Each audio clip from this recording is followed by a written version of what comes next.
The Archetypes and the Collective Unconscious by Carl Jung. Dive into Carl Jung's The Archetypes and the Collective Unconscious through a comprehensive psychological exploration that reveals the hidden architecture beneath myths, dreams, symbols, and human development.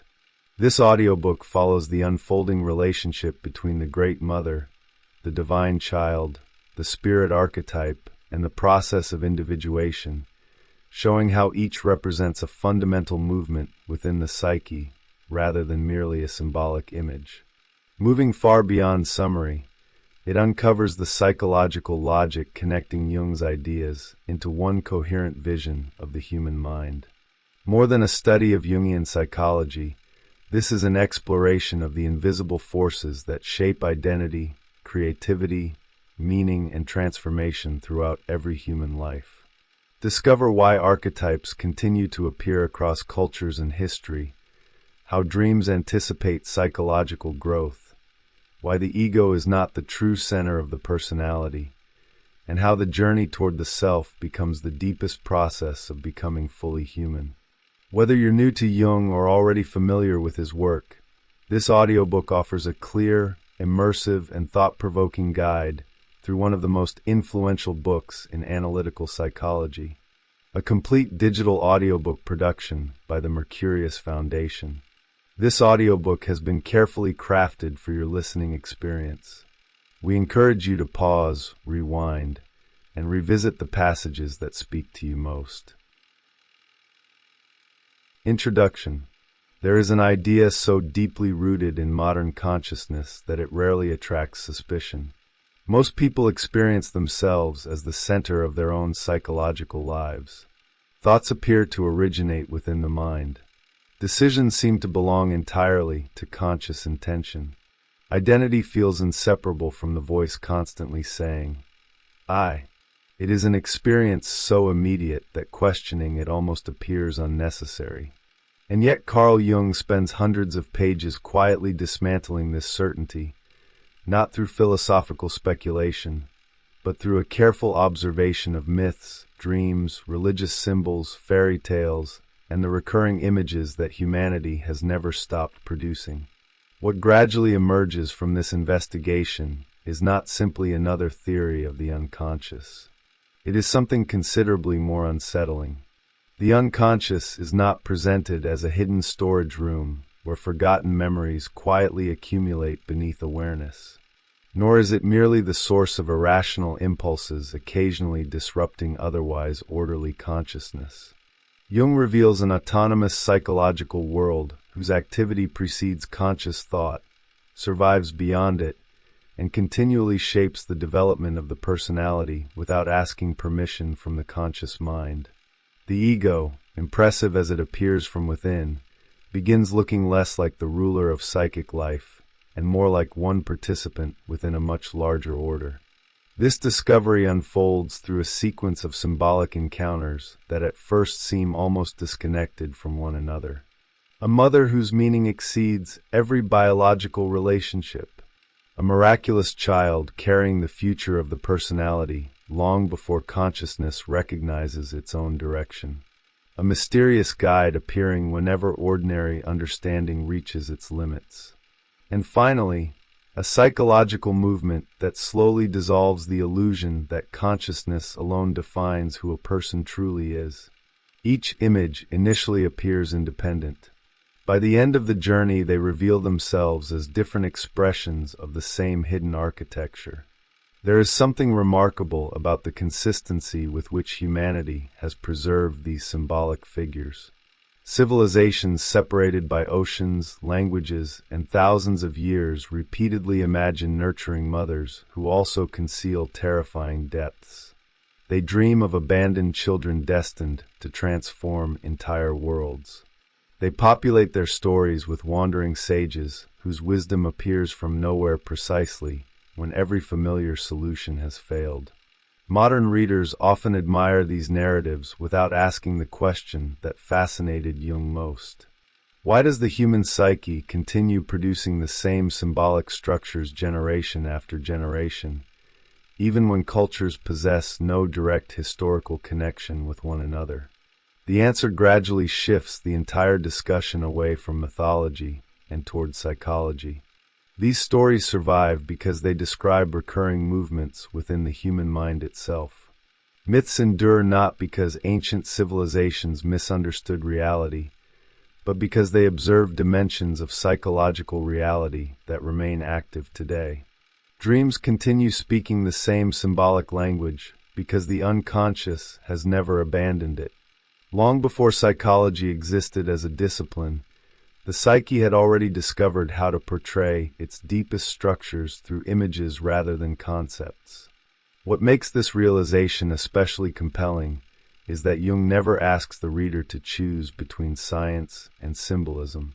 He refuses both extremes with remarkable discipline. Symbols are not dismissed as primitive fantasies waiting to be replaced by rational explanation. Neither are they treated as unquestionable supernatural revelations. They become observable psychological phenomena whose extraordinary consistency demands careful attention. The unconscious continually behaves as though symbolic images possess organizing power far beyond anything conscious thought deliberately invents. One begins noticing that every archetype explored throughout this journey quietly challenges a different illusion maintained by the ego. The mother reveals that psychological life begins inside structures older than personal memory. The child demonstrates that the future of the personality exists long before conscious identity understands where it is going. Spirit uncovers an inner source of orientation operating beyond deliberate thought. Individuation ultimately reveals that consciousness itself occupies only a limited province within a far greater psychic landscape. Each discovery appears independent until they suddenly converge into one unavoidable conclusion. The human personality has never been identical with the conscious mind. Perhaps this is what gives Jung's work such unusual permanence. His ideas do not depend upon one historical period, one religious tradition, or one philosophical system. They emerge wherever human beings dream, create stories, fall in love, suffer loss, confront uncertainty, or discover that life repeatedly exceeds the boundaries established by rational certainty. The symbolic figures change their outward appearance across cultures. Their psychological functions remain astonishingly stable because the structures producing them belong to the collective foundations of the psyche itself. There is also something quietly humbling about the path this investigation follows. Modern culture often celebrates increasing control as the highest expression of psychological maturity. Jung repeatedly uncovers evidence pointing in another direction. Genuine development begins not when consciousness finally dominates the psyche, but when it recognizes that it never possessed absolute authority to begin with. The ego does not become weaker through this realization. It becomes more accurately situated within the larger psychological reality from which it first emerged. By the time this sequence of essays reaches its conclusion, the reader has traveled through far more than a collection of archetypes. What first appeared to be separate symbolic studies gradually reveals itself as a single investigation into the architecture of human consciousness itself. The question has never simply been why mothers, children, wise guides, or mysterious symbols continue appearing throughout history. The deeper question has always been why the psyche insists upon telling the same story about itself in countless different forms. And perhaps the most surprising discovery waits at the very end. The unconscious does not merely preserve humanity's forgotten past. It quietly prepares its psychological future. Beneath every dream, every symbolic image, every unexpected intuition, and every encounter with the deeper structures of the psyche lies the same extraordinary suggestion. Long before consciousness believes it has chosen its direction, another intelligence has already begun shaping the path, patiently waiting for the moment when the ego finally becomes capable of recognizing that it was never walking alone. The architecture beneath human consciousness. At first glance, the subjects explored throughout these essays seem almost impossibly diverse. a mother who becomes larger than motherhood itself, a miraculous child appearing before every great transformation, a mysterious guide emerging from forests, deserts, and forgotten roads, a process through which consciousness slowly discovers that it is not the whole of the personality. Read separately, each theme appears to belong to a different symbolic universe. Read together, something remarkable begins to happen. They reveal themselves as successive movements within a single psychological system, each preparing the conditions for the next until an entirely new image of the human mind gradually comes into focus. Jung's greatest insight may not lie in identifying individual archetypes, but in recognizing that they never operate in isolation. The unconscious does not produce disconnected symbols. It organizes them according to an internal logic whose coherence often becomes visible only after long observation. Every archetype appears at a particular moment in psychological development because each responds to a specific condition within consciousness. Symbols behave almost like living organs within the psyche, each performing a distinct function while remaining inseparable from the life of the whole. This immediately distinguishes Jung's psychology from approaches that treat dreams or myths as collections of isolated meanings waiting to be decoded. A symbolic image cannot be fully understood outside the movement that produced it. The mother, for example, is never merely a maternal figure. She represents the psychological condition from which consciousness first emerges. The child does not simply symbolize innocence. It announces possibilities that consciousness has not yet recognized. The wise guide does not appear because stories require mentors. It emerges when the ego has reached the natural limits of its own perspective. Individuation finally gathers these movements together by revealing that each archetype has quietly been directing consciousness toward a broader psychological center from the very beginning. One begins noticing that every stage follows the same structural rhythm. Conscious certainty gradually reaches its limit. A symbolic figure appears carrying qualities absent from the conscious personality. The encounter initially creates tension because the image contradicts the ego's existing organization. Only much later does consciousness recognize that what first appeared threatening or incomprehensible actually contained precisely the psychological element required for further development. The unconscious never repeats what consciousness already knows. It introduces what consciousness has excluded. This pattern explains why Jung places such extraordinary emphasis upon dreams. Dreams rarely flatter the ego. They rarely confirm existing self-images. Instead, they compensate for them. A person who identifies entirely with rational, controlled dreams of overwhelming emotion. Someone consumed by emotional chaos encounters dreams of astonishing order and clarity. Individuals obsessed with strength repeatedly dream of vulnerable children. Those searching desperately for external guidance meet mysterious figures who quietly redirect attention inward. The unconscious behaves less like an opponent than like an invisible architect continually correcting imbalances before they become permanent divisions within the personality. There is something deeply elegant about this compensatory movement because it transforms contradiction into communication. Modern consciousness often experiences inner conflict as evidence that something has malfunctioned. Jung repeatedly discovers another possibility. Conflict frequently indicates that unconscious life has begun responding to one-sided conscious development. The psyche creates tension not simply because opposing forces exist, but because greater wholeness requires that previously separated dimensions eventually encounter one another. Every contradiction, therefore, contains the possibility of a future integration, not yet visible from the perspective of the ego alone. This insight also reshapes the understanding of myths themselves. Ancient stories cease being primitive attempts to explain natural phenomena. They become records of recurring psychological events. Every miraculous birth preserves the experience of unrealized potential entering conscious life. Every descent into darkness reflects moments when familiar identity dissolves before a broader organization can emerge. Every wise guide appearing beside an impossible road records encounters with autonomous symbolic intelligence arising beyond deliberate thought. Every return from the underworld quietly anticipates the movement Jung ultimately calls individuation. Mythological time and psychological time begin collapsing into one another because both describe the same underlying process from different perspectives.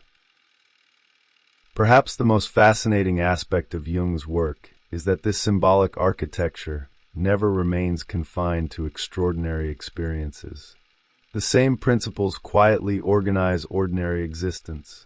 Falling in love frequently activates projections belonging to archetypal images rather than the actual person encountered. Creative breakthroughs often emerge unexpectedly after rational effort has exhausted itself. Personal crises repeatedly precede profound psychological reorganizations.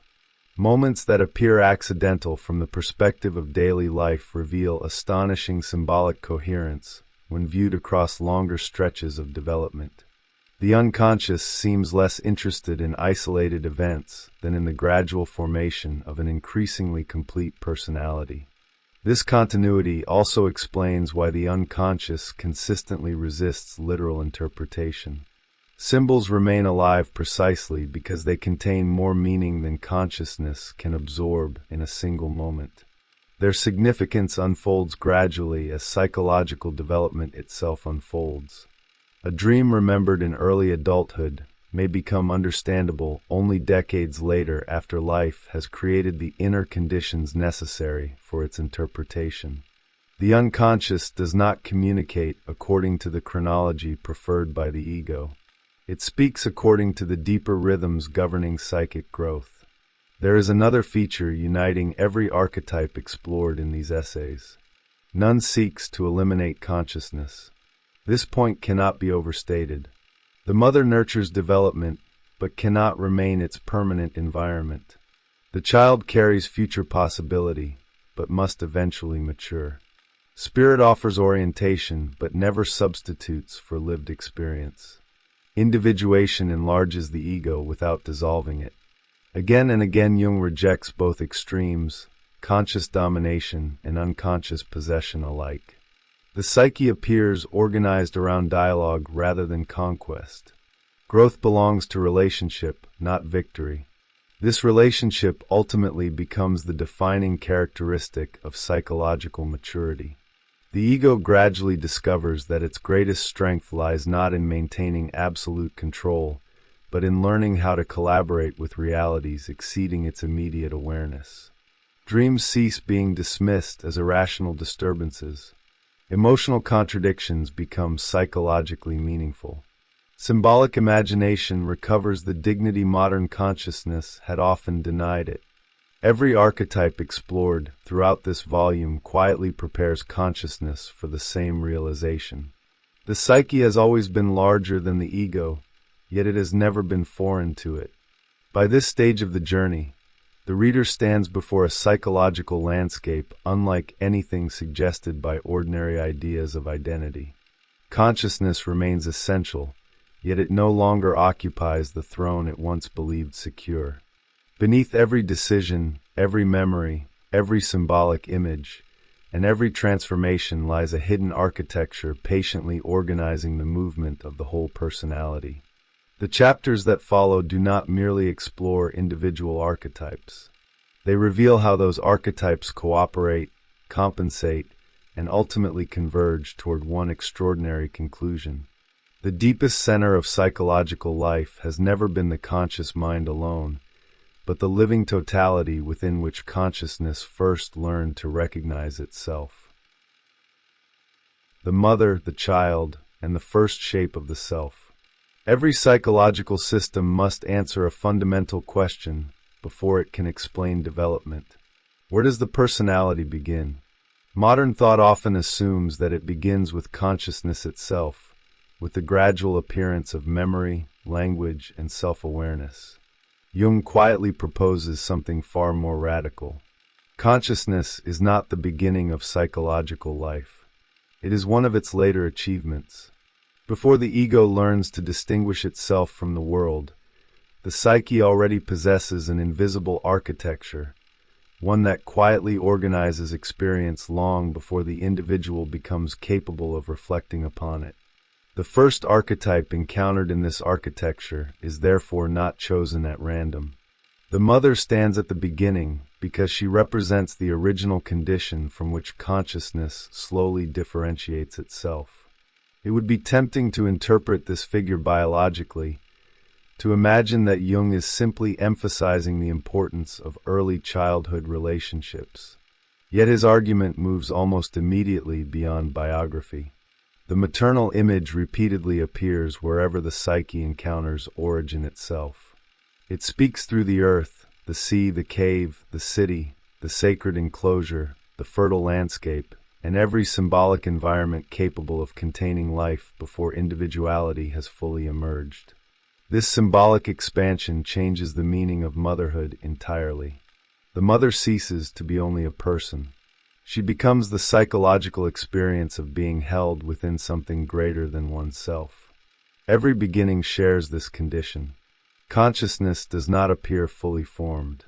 It first exists inside structures it neither understands nor controls. The maternal archetype preserves this forgotten truth.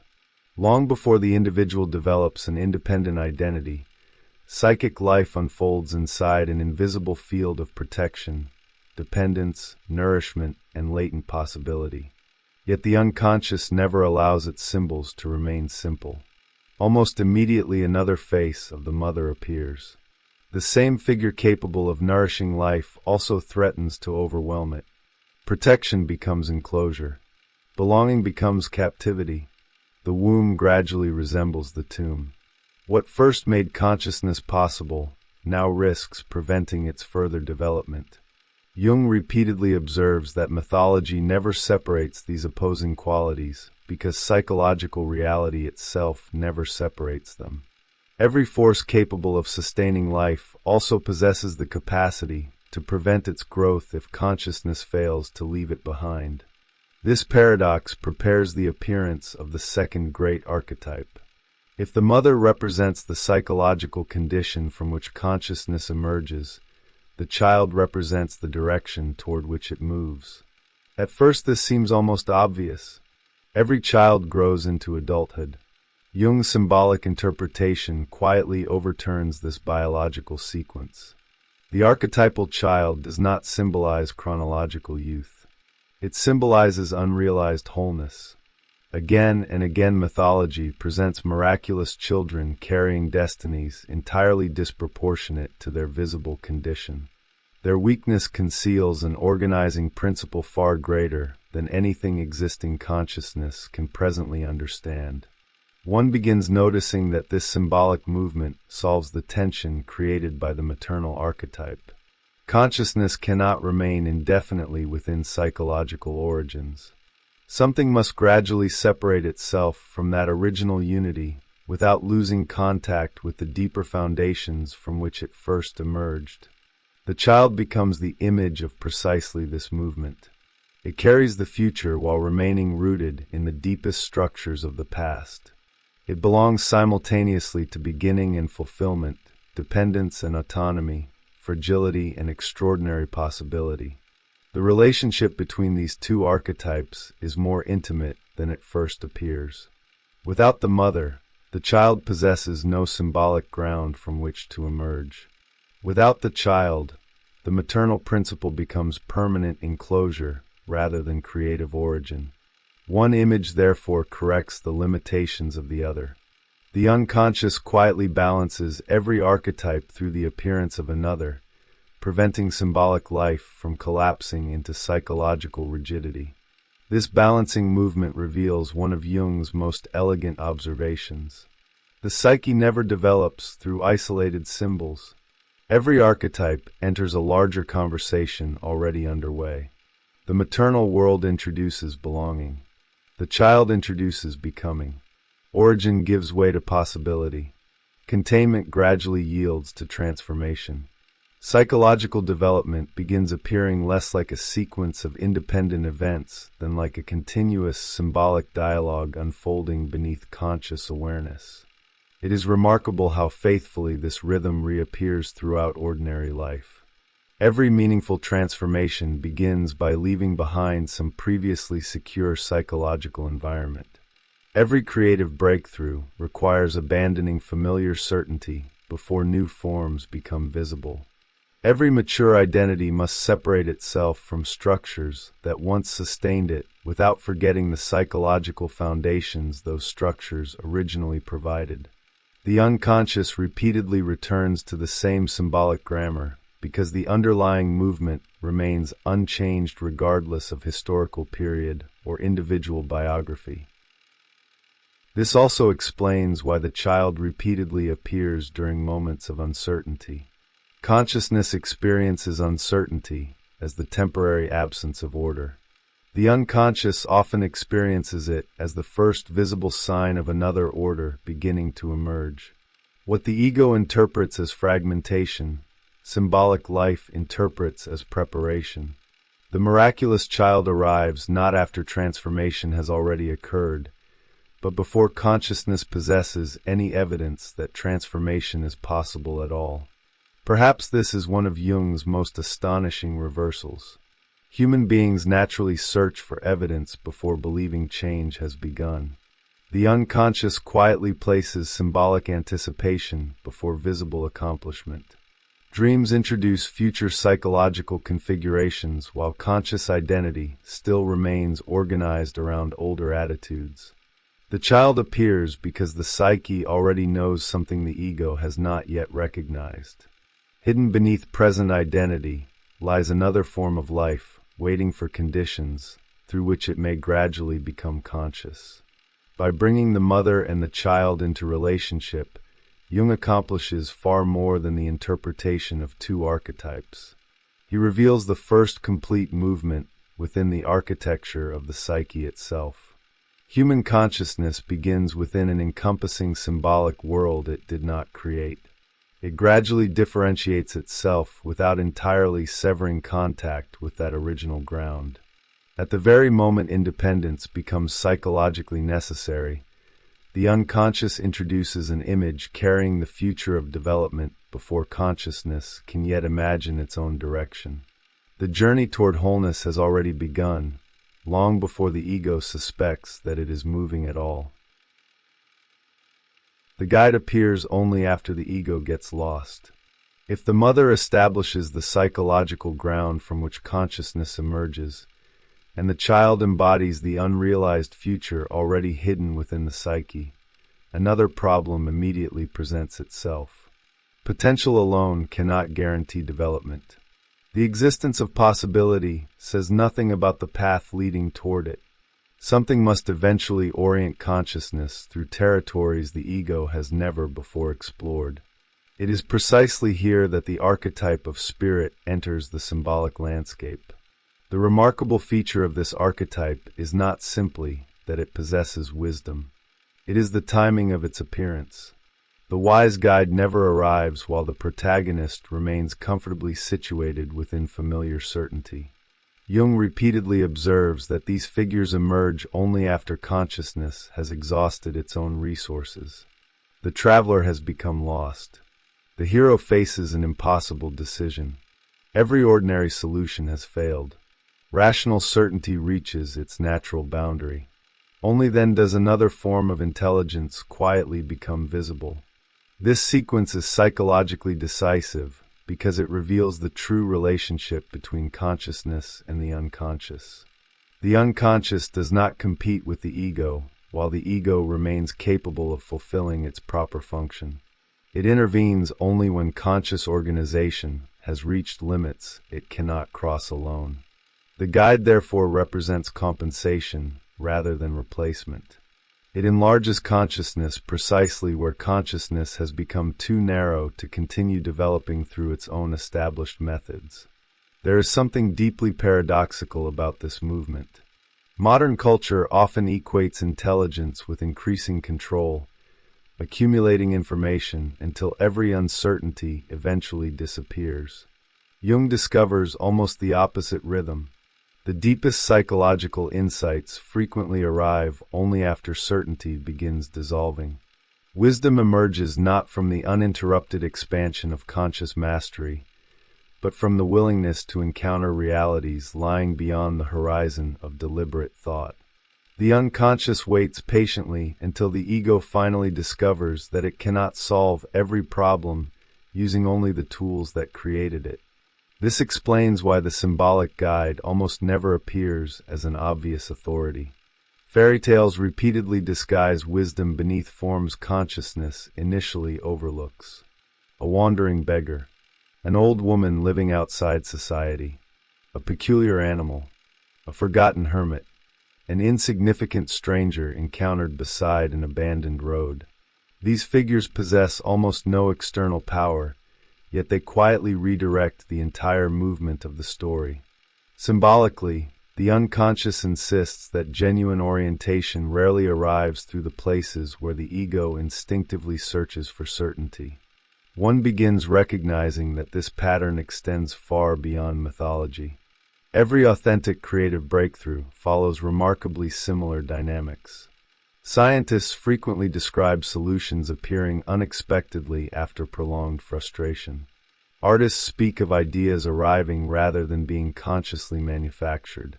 Writers often discover that stories begin unfolding according to an internal logic exceeding deliberate planning. Even ordinary life repeatedly demonstrates that decisive psychological shifts occur after familiar explanations have lost their capacity to organize experience.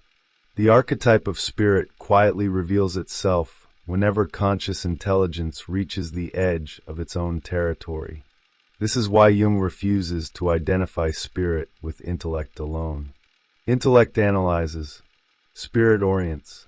Analysis divides experience into understandable parts. Orientation reorganizes the relationship between those parts.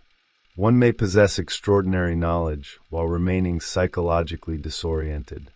Conversely, an individual possessing relatively little technical information may nevertheless perceive the essential direction of a situation with astonishing clarity.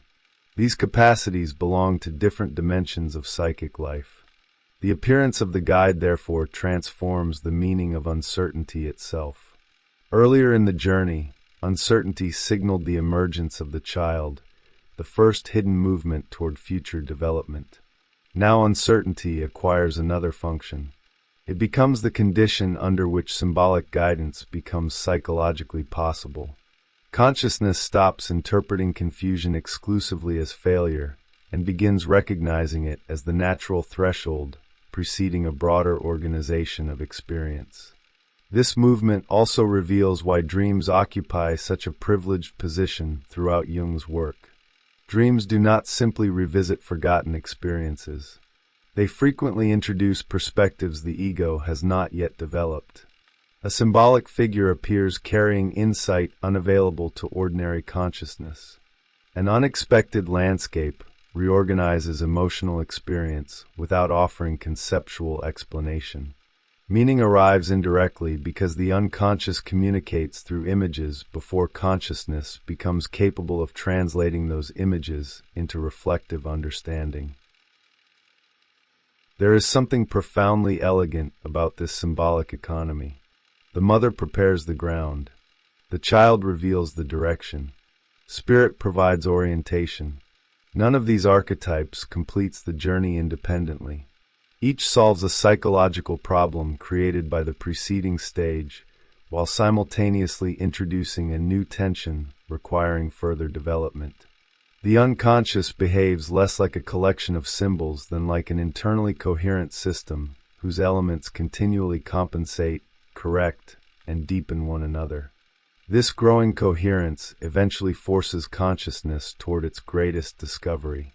If unconscious life can nurture development, anticipate future psychological configurations, and provide autonomous orientation whenever conscious understanding reaches its limits, then the unconscious cannot merely occupy the margins of personality. It must belong to its very center. The ego gradually finds itself surrounded by evidence suggesting that psychological life has always been organized from somewhere beyond conscious awareness. Perhaps this is why Jung repeatedly warns against confusing individuation with conscious self-improvement. Self-improvement assumes that the existing ego remains the unquestioned author of development. The symbolic sequence explored throughout these essays steadily dissolves that assumption.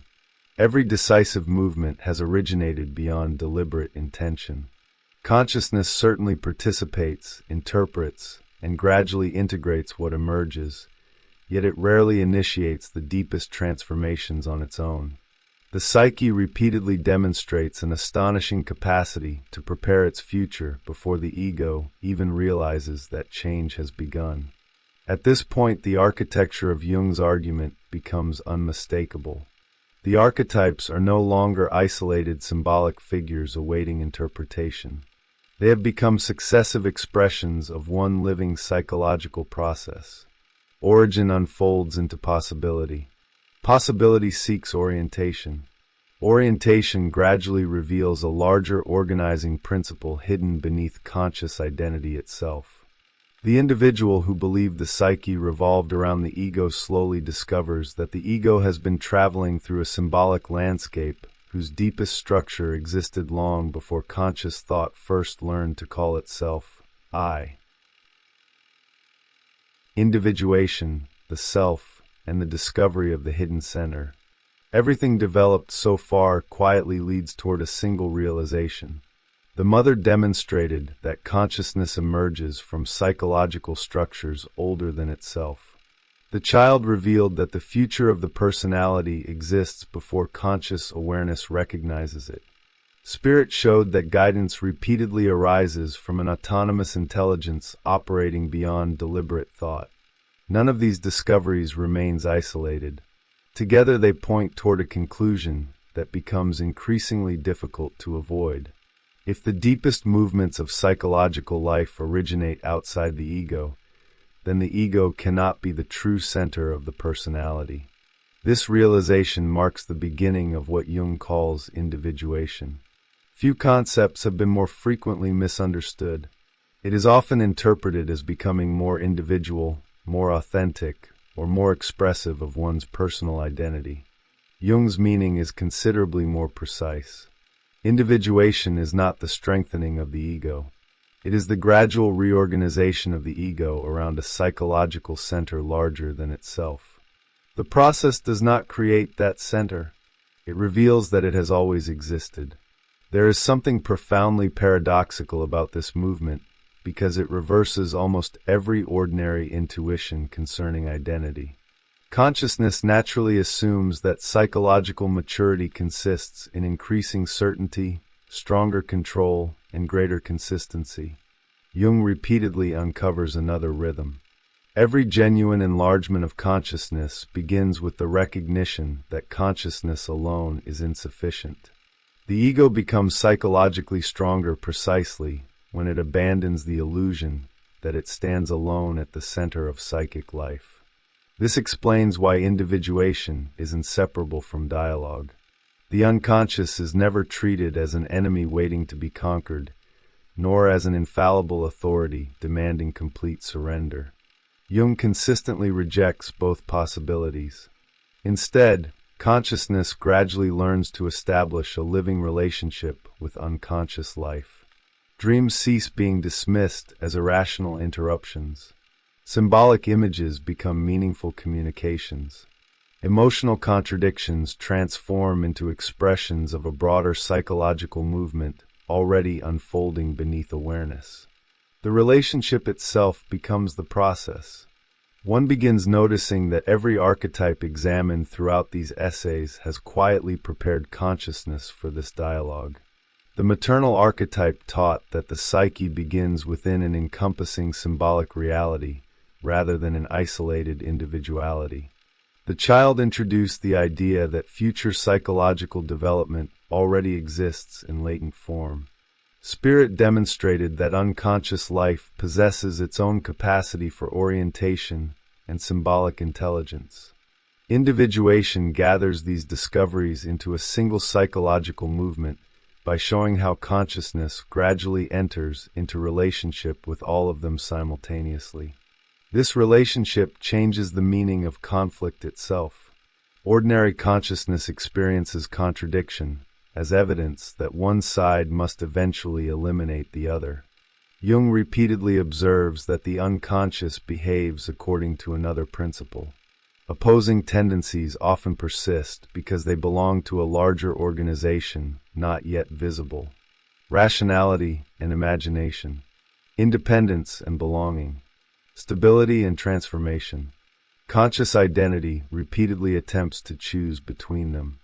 The deeper psyche continually works toward holding them together until a broader synthesis gradually becomes possible. This capacity to contain opposites without prematurely dissolving them may be one of the defining characteristics of individuation. Psychological maturity no longer depends upon perfect consistency. It depends upon increasing complexity without fragmentation. Consciousness gradually becomes capable of tolerating uncertainty because it begins trusting that symbolic life possesses an organizing tendency exceeding the immediate perspective of the ego. What once appeared as contradiction slowly reveals itself as incomplete integration. Dreams illustrate this movement with remarkable clarity. Earlier they appeared as isolated symbolic events requiring interpretation. Now they begin functioning as ongoing conversations between consciousness and the unconscious. Their recurring images gradually reorganize conscious attitudes rather than merely commenting upon them. A symbolic child returns across many dreams. A mysterious guide repeatedly appears during periods of transition. Forgotten landscapes acquire unexpected emotional importance. None of these repetitions is accidental. The unconscious patiently returns to unfinished psychological tasks until consciousness becomes capable of participating more fully in their meaning. This patient quality distinguishes unconscious development from conscious ambition. The ego generally pursues immediate results. It measures progress through visible accomplishment. The unconscious appears astonishingly indifferent to such expectations. Symbolic movements unfold according to rhythms extending across years or even decades. An image appearing insignificant during one phase of life later becomes the key to understanding an entire psychological transformation. The psyche never abandons its larger movement simply because consciousness temporarily fails to recognize it. There is something deeply reassuring in this perspective without becoming sentimental. Jung never suggests that individuation is easy. Quite the opposite. It repeatedly confronts the individual with uncertainty, contradiction, disappointment, and the gradual dissolution of identities that once appeared unquestionable. Yet beneath these difficult experiences, he consistently discovers remarkable coherence. The unconscious does not produce chaos for its own sake. It destabilizes psychological structures only when they have become too narrow to support further development. This observation also explains why individuation cannot be separated from symbolic life. Modern consciousness often imagines symbols as decorative additions to serious thought. Jung gradually demonstrates that symbols are indispensable because they express psychological realities that conceptual language alone cannot yet contain. Every decisive transformation first appears symbolically before becoming consciously understood. The psyche dreams its future before consciousness learns how to think it. Perhaps this is why the archetypes explored throughout these essays remain so emotionally compelling. They are not abstract concepts describing psychological mechanisms from a distance. They are living symbolic forms through which the deeper organization of the psyche gradually becomes visible. Each archetype reveals one aspect of the same invisible order. Each returns whenever consciousness approaches another threshold of development. Their extraordinary persistence across history reflects not cultural habit, but psychological necessity. By the time individuation finally comes into view, one realizes that the entire journey has been quietly moving toward this discovery from the very beginning. The unconscious was never simply producing symbolic figures for interpretation. It was revealing the structure of the psyche itself. The mother established the ground from which consciousness first emerged. The child announced the future hidden within that ground. Spirit provided orientation whenever conscious certainty reached its natural limits. Individuation now reveals the purpose toward which every previous movement has been directed. The human personality has always possessed a deeper center than the ego, and the entire symbolic life of the psyche has been patiently leading consciousness toward recognizing the existence of that hidden center all along. Why these archetypes never disappeared. One of the most remarkable consequences of Jung's work is that none of the archetypes examined throughout these essays remains confined to the consulting room. They extend far beyond clinical psychology because they belong to the symbolic foundations from which cultures themselves are built. Civilizations repeatedly imagine great mothers, miraculous children, mysterious guides, sacred journeys, and hidden centers not because ancient societies lacked scientific explanations, but because the collective psyche continues organizing human experience through the same symbolic architecture. The outward forms change. The underlying psychological structures remain astonishingly constant. This continuity explains why myths refuse to disappear even in the most technologically advanced societies. Modern consciousness often imagines that scientific progress gradually replaces symbolic thinking. Jung quietly demonstrates the opposite. Symbols simply migrate. The nurturing earth becomes the homeland. The sacred city becomes the nation. The wise hermit becomes the eccentric mentor. The miraculous child becomes the forgotten outsider destined to transform an exhausted world. Archetypes survive because they belong to the permanent organization of the psyche rather than to any particular historical belief system. The mother archetype illustrates this movement with extraordinary clarity.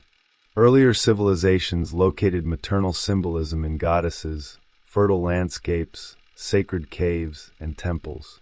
Contemporary societies frequently relocate the same psychological functions into institutions, ideologies, communities, or even technological environments promising security, belonging, and protection. The symbolic structure persists regardless of whether the surrounding culture interprets it religiously or secularly. Human beings continue searching for psychological containment because the need represented by the archetype has never disappeared. The same transformation occurs with the child. Ancient myths celebrated divine infants destined to reshape kingdoms and cosmologies. Modern narratives repeatedly return to overlooked individuals carrying possibilities invisible to established authority. The emotional force remains identical because the archetype continues expressing one of the deepest truths about psychological development. Renewal rarely begins where consciousness expects to find it. The future almost always appears fragile before revealing its organizing power. Perhaps nowhere is this symbolic persistence more visible than in contemporary storytelling. The narratives that continue resonating across generations almost invariably reproduce the same psychological sequence. An established order begins collapsing. A neglected possibility quietly emerges. An unexpected guide introduces another way of seeing reality. The protagonist gradually abandons an old identity before discovering a more comprehensive center organizing experience from within. The external settings may belong to fantasy, science fiction, historical drama, or modern realism. Their symbolic architecture remains remarkably stable because they continue expressing archetypal movements already familiar to the unconscious. One begins noticing that audiences respond to these stories long before consciously recognizing why they feel meaningful. Viewers often describe them as emotionally satisfying or psychologically profound, without identifying the symbolic structures responsible for those reactions. Jung's work suggests that such responses emerge because these narratives reactivate patterns already embedded within the collective psyche. Symbolic recognition precedes conceptual understanding. The unconscious recognizes itself before consciousness understands what it has recognized. This also explains why periods of cultural uncertainty consistently generate renewed interest in mythology, psychology, spirituality, and symbolic language. Whenever established systems lose their capacity to organize collective meaning, deeper psychic structures begin compensating for that imbalance. New myths emerge. Forgotten symbols return. Ancient stories acquire unexpected contemporary relevance. The unconscious quietly responds to historical one-sidedness by restoring dimensions of experience neglected by conscious culture. The archetype of spirit becomes especially significant during such transitions. Every civilization eventually reaches moments when technical knowledge expands more rapidly than symbolic understanding. Societies acquire increasing power without corresponding clarity concerning how that power should be used. At precisely these moments, cultures begin searching once again for figures capable of providing orientation rather than information. The wise guide returns because the psychological need represented by that archetype has never been satisfied by knowledge alone. This distinction feels particularly striking in the modern world. Never before has humanity possessed access to such immense quantities of information. Yet questions concerning identity, meaning, purpose, creativity, mortality, and psychological wholeness remain as urgent as ever. Information solves problems. It rarely answers why particular problems deserve solving in the first place. The unconscious therefore continues producing symbolic material, because symbolic life addresses dimensions of existence that technical explanation alone cannot organize. Jung's concept of individuation extends this insight even further. Individuality itself ceases being merely personal. Every civilization unconsciously participates in some version of the same movement. Cultures develop dominant attitudes, neglect opposing values, generate compensatory symbolic expressions, and eventually reorganize themselves around broader forms of understanding. Historical development begins resembling psychological development because both emerge from the same underlying symbolic dynamics. There is something quietly hopeful in this vision without becoming idealistic. Jung never suggests that history inevitably progresses toward perfection. He observes something subtler. The psyche continually seeks greater wholeness whenever consciousness becomes excessively narrow. That tendency does not guarantee success. Individuals and cultures alike may resist symbolic correction for long periods. Yet the movement itself remains remarkably persistent. The unconscious repeatedly returns with new symbolic forms until neglected dimensions of psychic life once again demand recognition. This perhaps explains why Jung's work continues speaking across generations that no longer share the cultural assumptions of his own time. His psychology does not depend upon one religion, one philosophy, or one historical worldview. It investigates recurring structures appearing wherever human beings dream, tell stories, create civilizations, confront suffering, and attempt to understand themselves. Archetypes survive every intellectual revolution because they belong to the psychological conditions making such revolutions possible in the first place. By bringing together the mother, the child, the spirit, and the process of individuation, Jung ultimately reveals something far larger than a collection of symbolic motifs. He uncovers the hidden architecture through which both individuals and cultures continually reorganize themselves. Every enduring myth, every transformative narrative, every civilization struggling to redefine its identity, and every person gradually discovering a deeper center of psychological life participates in the same symbolic movement. History and psychology cease appearing as separate domains. Both become expressions of a single living process through which consciousness slowly learns that it has always belonged to something greater than itself. The journey was never toward the unconscious. It was toward wholeness. By the conclusion of these essays, Jung has accomplished something that initially seems almost impossible.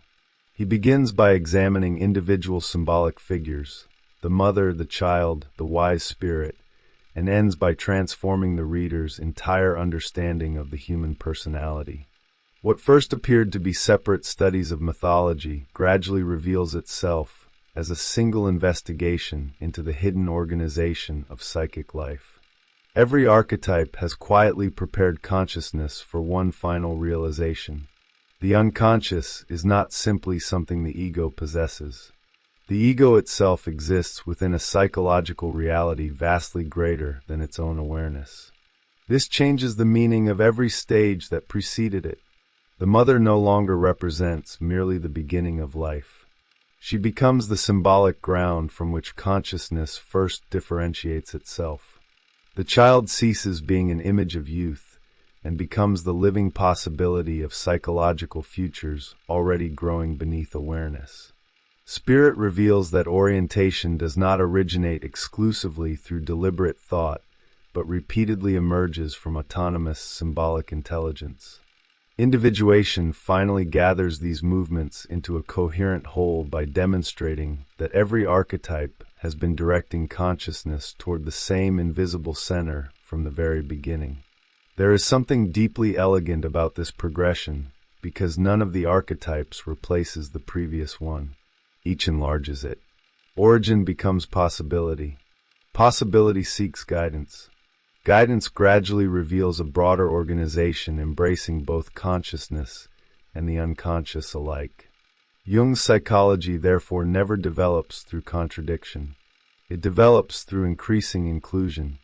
Every stage preserves the truth of the previous one while revealing that it belonged to a larger symbolic structure than consciousness had first imagined. Perhaps this is why Jung consistently refuses to define psychological maturity as the triumph of consciousness over instinct or emotion.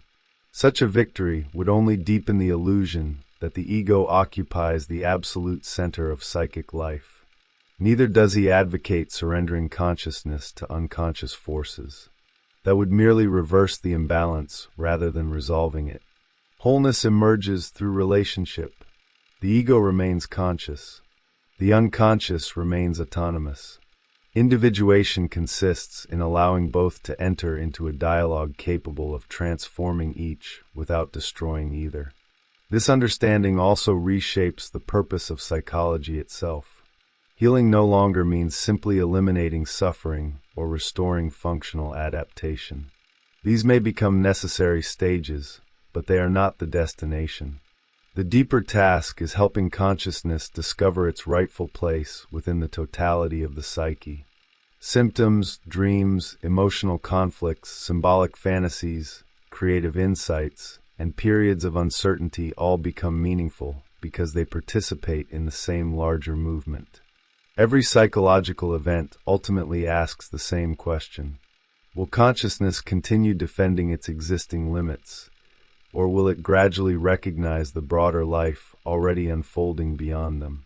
Dreams assume extraordinary importance within this vision because they remain the most immediate expression of that larger life. Throughout these essays, they have repeatedly anticipated transformations before conscious awareness recognized them.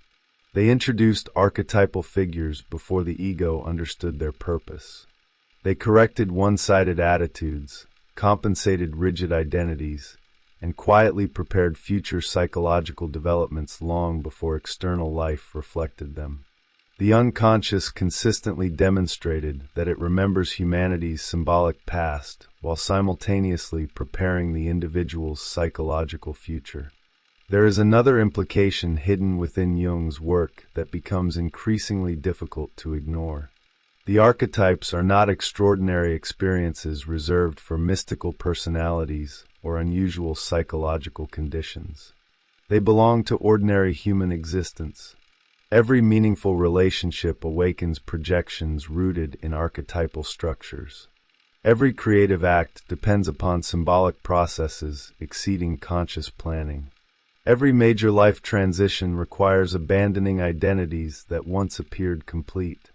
Every person, whether familiar with Jung or not, participates in these movements simply by living. This universality explains why mythology remains psychologically indispensable. Ancient stories are not preserved because they contain obsolete explanations of the natural world. They survive because they continue describing recurring events within the human psyche. Every generation rediscovers the miraculous child because unrealized potential remains a permanent feature of psychological life. Every generation encounters the wise guide because consciousness repeatedly reaches limits beyond which another form of orientation becomes necessary. Every generation confronts the maternal world because every beginning still emerges from conditions greater than conscious identity itself. The symbols endure because the psychological realities they express have never disappeared. One begins noticing that Jung's deepest contribution is neither clinical nor philosophical in the ordinary sense. It is architectural. He reveals the hidden structure beneath experiences that modern consciousness often treats as unrelated. Dreams, myths, religion, imagination, creativity, emotional crises, and personal transformation cease appearing as isolated phenomena. They become different expressions of the same living psychological order. The psyche reveals itself not as a machine producing mental events, but as an organism continually moving toward greater wholeness through symbolic life. There is something profoundly hopeful in this perspective without becoming simplistic. Jung never promises an existence free from suffering, contradiction, or uncertainty. Quite the opposite. He repeatedly demonstrates that these experiences frequently become the very conditions through which deeper psychological organization first becomes visible. The unconscious does not remove conflict. It gives conflict direction. It transforms suffering from meaningless disruption into part of a larger developmental process whose full significance often becomes visible only in retrospect. The journey through these archetypes therefore ends with a reversal as quiet as it is profound. At the beginning, consciousness believed it was studying symbols. By the end, it discovers that the symbols have been studying consciousness all along. Every archetype has patiently revealed another limitation of the ego's self-understanding, while simultaneously introducing a broader image of the personality. The mother showed where consciousness came from. The child revealed what it might become. Spirit demonstrated how it finds its way. Individuation uncovered the hidden center toward which every previous movement had always been directed. Jung began this volume by asking why humanity continually produces the same symbolic images across civilizations separated by history, language, and culture. His answer ultimately reaches far beyond mythology itself. Human beings continue telling these stories because the psyche continues living them. Beneath every dream, every transformation, every crisis of identity, every unexpected intuition, and every encounter with the deeper dimensions of psychological life lies the same enduring movement. The ego gradually awakens to the realization that it was never the whole personality. It was always the conscious expression of a far greater reality, patiently guiding it toward a wholeness that had existed long before consciousness first learned to call itself I. The foundations of archetypal psychology. There is a peculiar moment in the history of ideas when a concept first appears impossible. It feels foreign, excessive, almost irrational. Then slowly, almost without notice, it begins to reorganize the landscape around it. What once sounded implausible becomes indispensable. Carl Gustav Jung believed the unconscious itself had undergone precisely this transformation. Once dismissed as philosophical speculation, then cautiously admitted as a repository of forgotten memories, it eventually became impossible to ignore. Yet Jung suspected that psychology had stopped its investigation at the very threshold of something vastly older, deeper, and infinitely more unsettling. The unconscious, as understood by most of modern psychology, still belonged to the individual. It was composed of forgotten experiences, painful memories, desires pushed away by consciousness, fragments of personal history that continued shaping perception from beneath awareness. This was already a revolutionary discovery. It explained symptoms that reason alone could not untangle. It suggested that every individual carried an invisible biography beneath the visible one.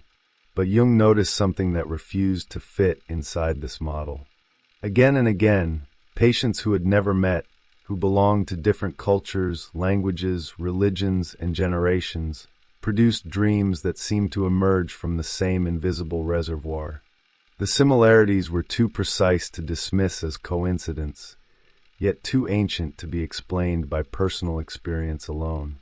This observation would become one of the boldest proposals ever made in modern psychology. Beneath the personal unconscious lies another layer, one that does not belong to biography, but to humanity itself. It is not inherited as knowledge. It is inherited as possibility. Long before a person learns a language, adopts a religion, or constructs an identity, the psyche already carries invisible patterns that shape how reality will eventually be experienced. These patterns do not dictate thoughts. They organize experience before thought even begins. The consequences of such an idea are difficult to exaggerate. If the deepest structures of the mind are shared, then myths are no longer primitive attempts to explain nature. Religions are no longer merely historical institutions. Fairy tales cease to be children's entertainment. Even dreams refuse to remain private. Each becomes a different language attempting to describe the same hidden architecture. Humanity, despite every cultural difference, may be telling one continuous psychological story across thousands of years. This is where Jung quietly overturns one of modern civilization's strongest assumptions. The common belief is that human beings invent symbols. Jung reverses the direction entirely. Symbols discover human beings. They emerge spontaneously whenever consciousness approaches experiences too vast, too paradoxical, or too emotionally charged to be reduced to ordinary language. They appear because the psyche possesses its own grammar, one that existed long before philosophy attempted to define it and long before science attempted to measure it. That possibility changes the meaning of history itself. Suddenly, the gods of ancient civilizations, the heroes wandering through impossible landscapes, the monsters guarding forbidden places, the mothers who create and destroy, the wise old figures who appear at decisive moments, all begin to resemble something other than cultural inventions. They become recurring expressions of structures already present within the human mind. Civilizations may differ enormously in their stories, yet beneath those differences similar emotional geometries continue reappearing with remarkable persistence. One cannot help but feel a certain fascination here. The proposal is simultaneously elegant and deeply disturbing. It suggests that individuality begins much later than modern culture prefers to believe. Before a person becomes unique, there already exists an inherited psychological landscape waiting to receive experience. Identity, then, is not constructed upon empty ground. It develops within an invisible terrain that has been shaped by countless generations before a single conscious memory is formed. This also explains why certain images possess extraordinary emotional force, while others remain merely decorative. Some symbols seem capable of reorganizing entire lives. A dream, a religious vision, an unexpected encounter with a story, sometimes produces psychological consequences completely disproportionate to the event itself. Rational explanation struggles to account for this intensity. Jung proposes that what is being activated is not simply memory, but an ancient pattern whose roots extend far beyond the individual life. Modern culture often imagines consciousness as the center of psychological life. Jung invites the opposite perspective. Consciousness resembles a small island surrounded by an immeasurable ocean. Most of what shapes perception, desire, fear, creativity, morality, and meaning originates outside the territory that reason can directly observe. Yet this hidden world is not chaotic. It possesses order. It possesses recurring forms. Most importantly, it possesses a history older than civilization itself. The journey that follows is therefore not an exploration of mythology for its own sake, nor an attempt to catalog ancient symbols. It is an investigation into the invisible structures that continue operating beneath modern life, often unnoticed, quietly influencing every generation that believes itself entirely new. The further this investigation proceeds, the more difficult it becomes to maintain the comforting illusion that human beings are merely products of personal experience. Something older is speaking through history. Something older is speaking through dreams. And according to Jung, it has been speaking through every one of us from the very beginning. Beneath personal memory, modern psychology was born by looking inward, yet for a long time it searched only within the boundaries of individual experience. It learned to recognize forgotten memories, emotional wounds, hidden desires, and the invisible conflicts that quietly shaped behavior. These discoveries transformed the understanding of the human mind. They revealed that consciousness was never the complete author of human life. Still, from Jung's perspective, something essential remained unexplained. Certain psychological phenomena repeatedly escaped every attempt to reduce them to personal history alone. The difficulty emerged from clinical observation rather than philosophical speculation. Individuals with completely different lives often described remarkably similar dreams. Symbols appeared that belonged to civilizations they had never studied. Images surfaced carrying an emotional weight that no childhood memory could adequately explain. These recurring patterns did not behave like forgotten experiences returning to awareness. They seemed older than memory itself. Their persistence suggested that the psyche possessed an inherited structure operating beneath personal biography, a deeper foundation upon which individual consciousness gradually developed. Jung therefore proposed a distinction that would become central to his entire psychology. The unconscious is not a single territory. It possesses layers. The more superficial level consists of everything an individual has forgotten, rejected, repressed, or simply failed to notice throughout life. This is the personal unconscious. It belongs to one's unique existence. Its contents are organized around emotional constellations that gather memories, impressions, fears, and expectations into living psychological systems. Every individual carries different constellations because every life unfolds differently. Beneath this personal layer, however, lies something radically different. Jung describes a psychological foundation that is neither acquired nor learned. It does not emerge from education, family, language, or culture. It is present before any of those influences begin their work. Because it belongs equally to every human being, he calls it the collective unconscious. The word itself often creates confusion. It does not refer to shared opinions or collective beliefs. It refers to the inherited architecture of the psyche, a universal substrate that silently organizes human experience long before consciousness interprets it. This distinction immediately changes the meaning of psychological inheritance. Biological inheritance provides organs, instincts, and nervous systems. Psychological inheritance provides forms. Not completed ideas, but possibilities of experience. A child is not born already knowing what a mother is, what death means, or what sacrifice demands. Yet when life eventually presents these realities, the psyche responds through patterns that feel strangely familiar, as though recognition had preceded experience.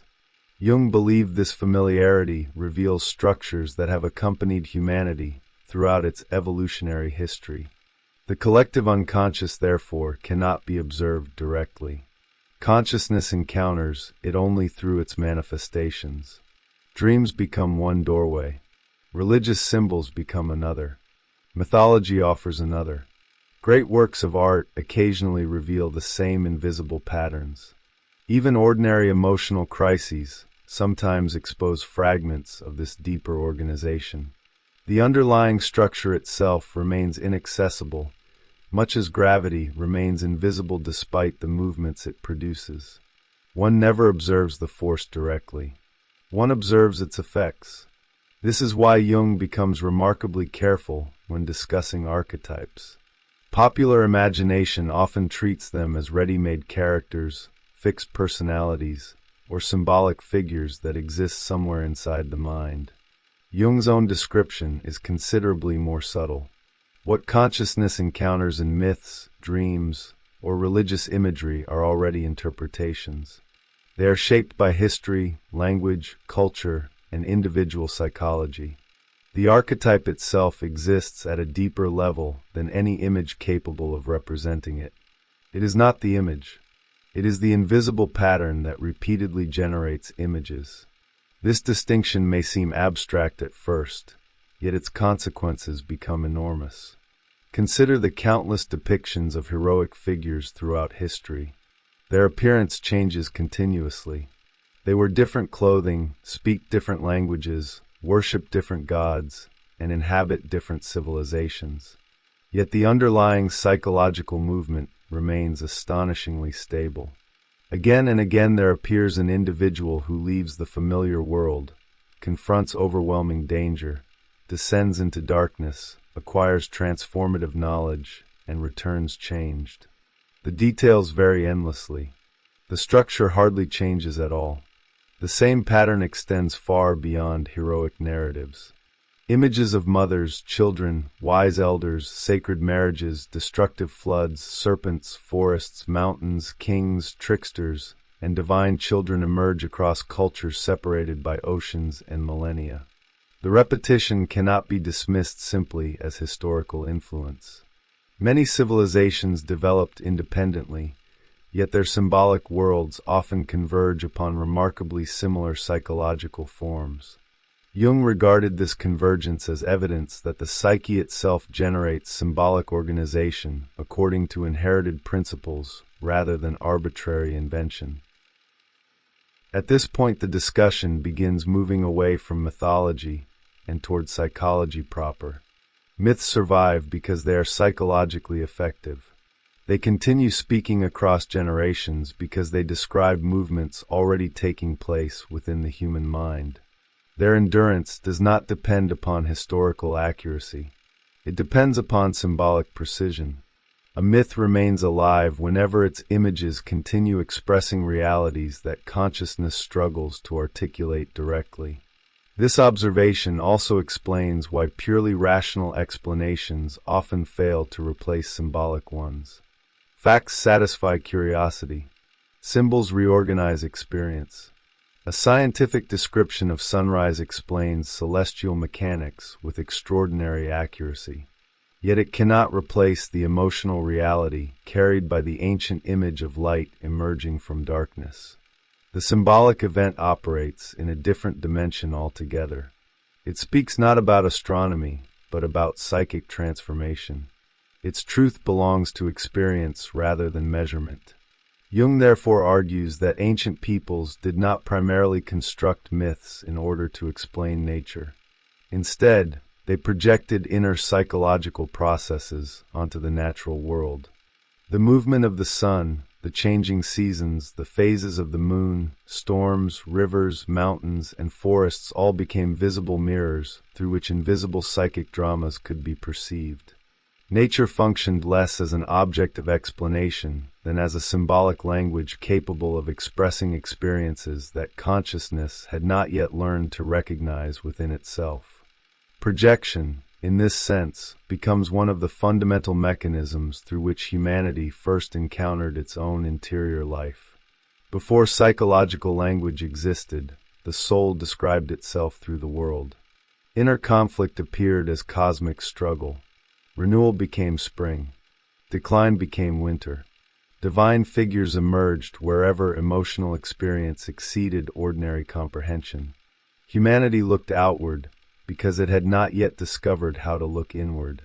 Seen from this perspective, the history of civilization acquires an unexpected coherence. Religion, mythology, ritual, folklore, and symbolism no longer appear as isolated cultural inventions. They become successive attempts to preserve contact with recurring psychological realities. Each civilization develops its own symbolic vocabulary, yet beneath those differences one repeatedly encounters the same underlying structures seeking expression. The surface changes continuously.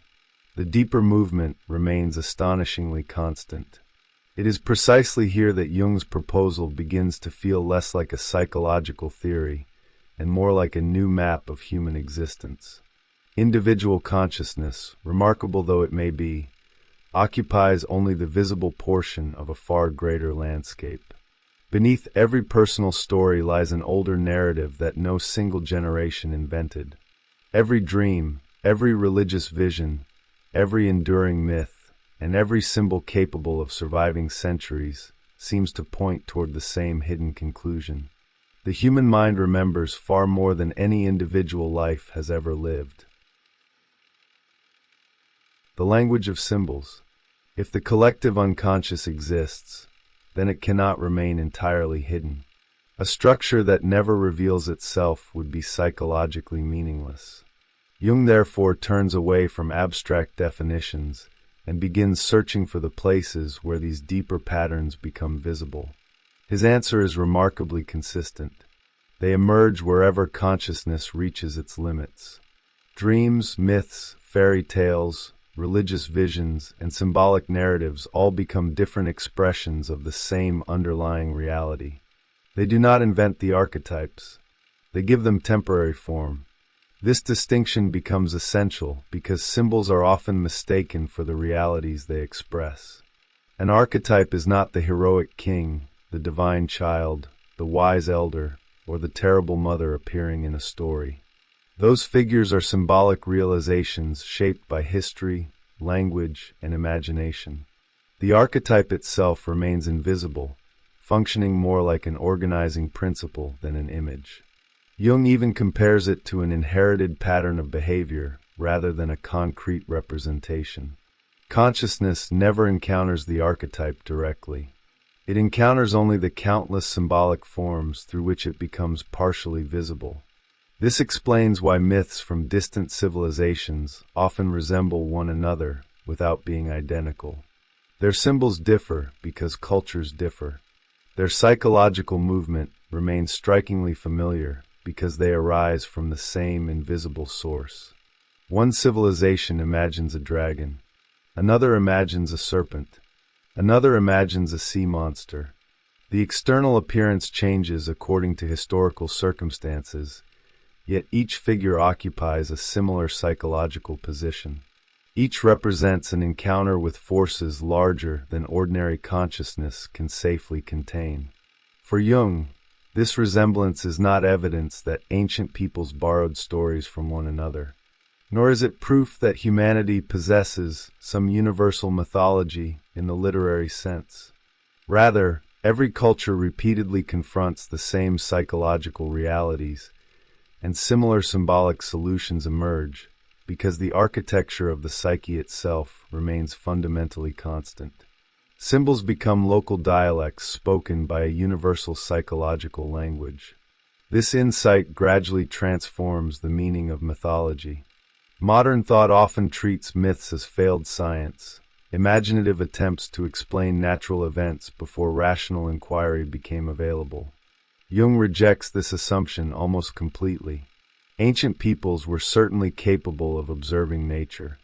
What fascinated them was not merely the external event, but its invisible correspondence with inner experience.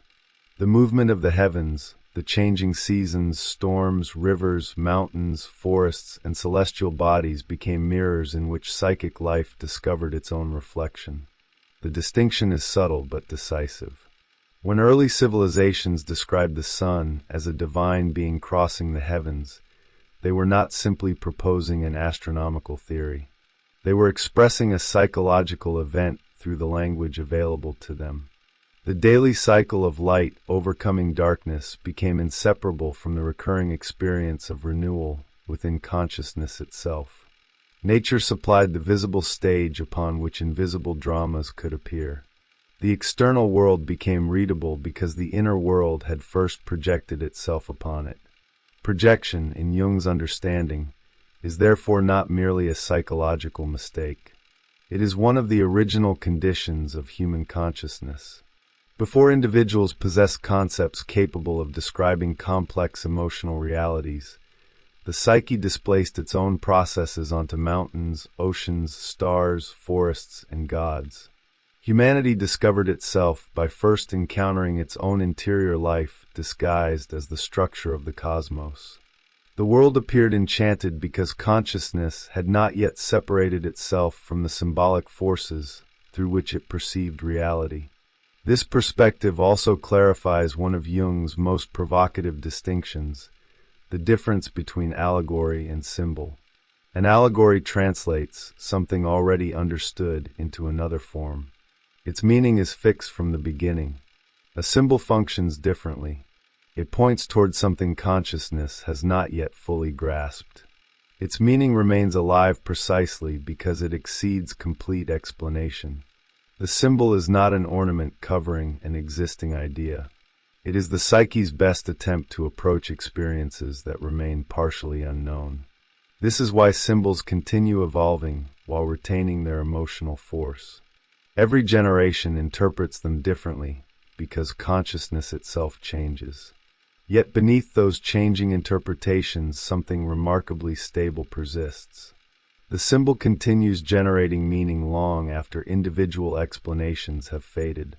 It remains psychologically productive because it connects conscious understanding with dimensions of experience that cannot be exhausted by intellectual analysis alone. One begins to understand why dreams often resist straightforward interpretation. Their images rarely function as secret codes awaiting translation. They behave more like living organisms whose significance unfolds gradually through repeated engagement. A dream may present impossible landscapes, unfamiliar figures, ancient buildings, animals speaking with human voices, or events that completely ignore ordinary logic. Consciousness instinctively searches for literal meaning and becomes frustrated when none appears. Jung suggests another possibility. The dream is not attempting to imitate rational thought. It is speaking the native language of the unconscious, a language whose grammar is symbolic rather than conceptual. Seen in this light, mythology becomes something profoundly contemporary. It is not preserved merely because civilizations admire their ancestors. It survives because the psychological conditions that originally produced it have never disappeared. Human beings still dream. They still fall in love with impossible ideals. They still confront suffering, mortality, sacrifice, transformation, betrayal, and renewal. The external circumstances evolve, but the underlying psychic movements continue returning with extraordinary persistence. Perhaps this is why genuinely powerful stories rarely become obsolete. They are anchored less in historical events than in enduring psychological structures. Their characters remain recognizable across centuries because they embody recurring configurations of human experience rather than temporary cultural fashions. A great myth does not survive because it explains the past. It survives because every generation unconsciously discovers itself within its symbolic architecture. Jung's proposal therefore reaches beyond psychology into culture itself.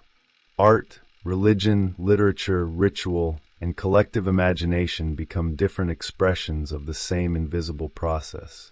They preserve contact with psychic realities that cannot remain permanently unconscious without consequences. Every civilization develops symbolic forms capable of containing these deeper forces. Sometimes they appear as sacred images. Sometimes they emerge through epic poetry, architecture, music, theater, or storytelling. The form changes continuously. the underlying necessity remains. This realization carries an unexpected implication. The symbols that dominate an age reveal less about its beliefs than about its psychological condition. What a civilization repeatedly imagines, venerates, fears, or dreams of often says more about its unconscious life than about its conscious philosophy. Symbols become historical records of invisible psychological tensions. They preserve not simply what people thought, but what they struggled to experience. By this point, Jung's investigation has moved far beyond defining the collective unconscious. He has begun demonstrating how it enters history itself. Invisible structures become visible only through symbolic expression. Every myth, every dream, every religious image, every enduring story becomes evidence that the psyche possesses a creative intelligence operating beneath conscious awareness.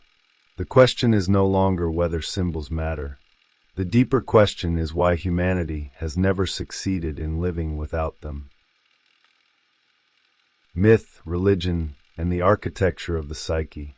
Once symbols are understood as expressions of psychological reality rather than decorative inventions, mythology begins to occupy an entirely different place in human history. It no longer belongs exclusively to the past, nor does religion appear simply as a collection of beliefs constructed by particular civilizations.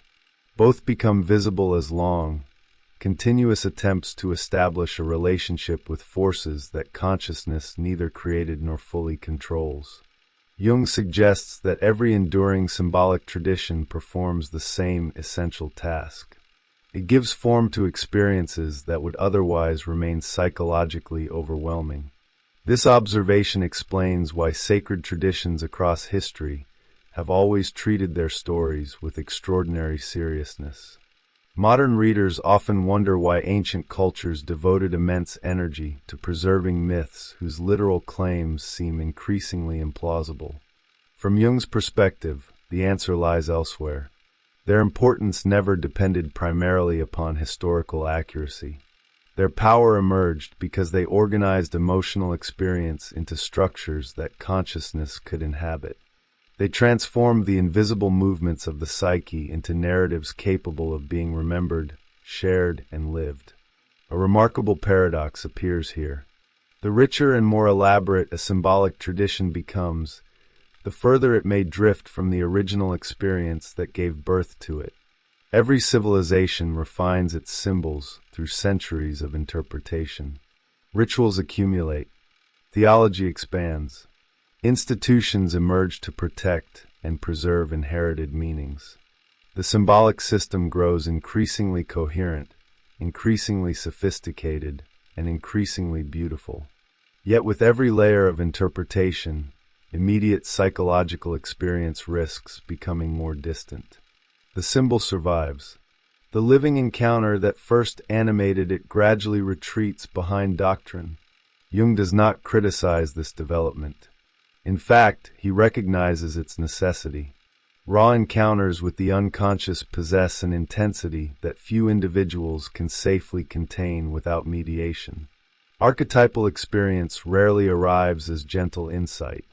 It erupts. It destabilizes established identity. It overwhelms familiar categories of thought. Left entirely uncontained, such experiences can threaten the integrity of consciousness itself.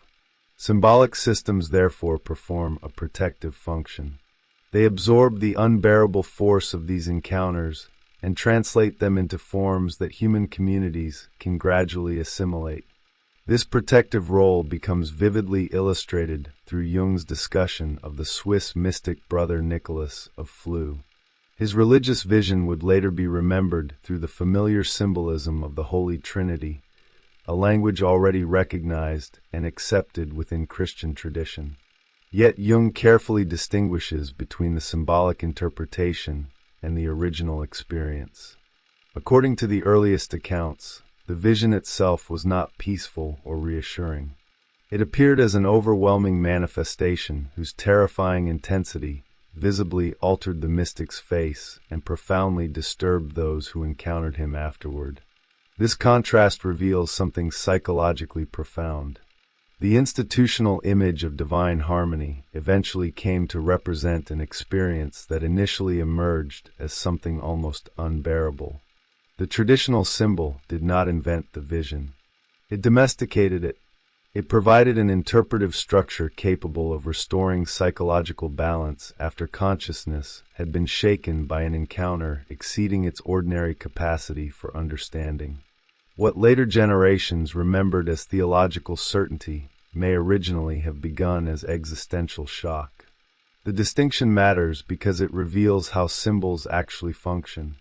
They are not arbitrary decorations imposed upon experience. They are containers. They receive emotional realities too powerful to remain in their original form. Without such symbolic organization, consciousness risks fragmentation. The individual becomes exposed directly to psychological forces that possess neither familiar language nor stable conceptual boundaries. Meaning collapses precisely because experience arrives before interpretation. Jung finds this dynamic repeatedly throughout religious history. Mystical experiences almost never remain private events. They immediately seek symbolic elaboration. Individuals begin searching for images, stories, doctrines, rituals, or traditions capable of expressing what has happened to them. This search is not merely intellectual. It is psychological survival. Consciousness requires forms through which overwhelming experiences can become integrated rather than remaining isolated eruptions that permanently destabilize the personality. One begins to recognize why symbolic traditions exercise such enduring authority, even among those who question their literal claims. Their deepest function does not consist in explaining the external universe. They preserve accumulated psychological wisdom concerning encounters with the unconscious. Every sacred image carries traces of previous generations attempting to articulate experiences that resisted ordinary language. Symbols therefore become historical records of humanity's repeated negotiations with its own interior depths. This perspective also clarifies why certain religious controversies have always generated such extraordinary emotional intensity. When symbolic images are challenged, the conflict rarely concerns abstract ideas alone. Entire structures of psychological orientation become endangered.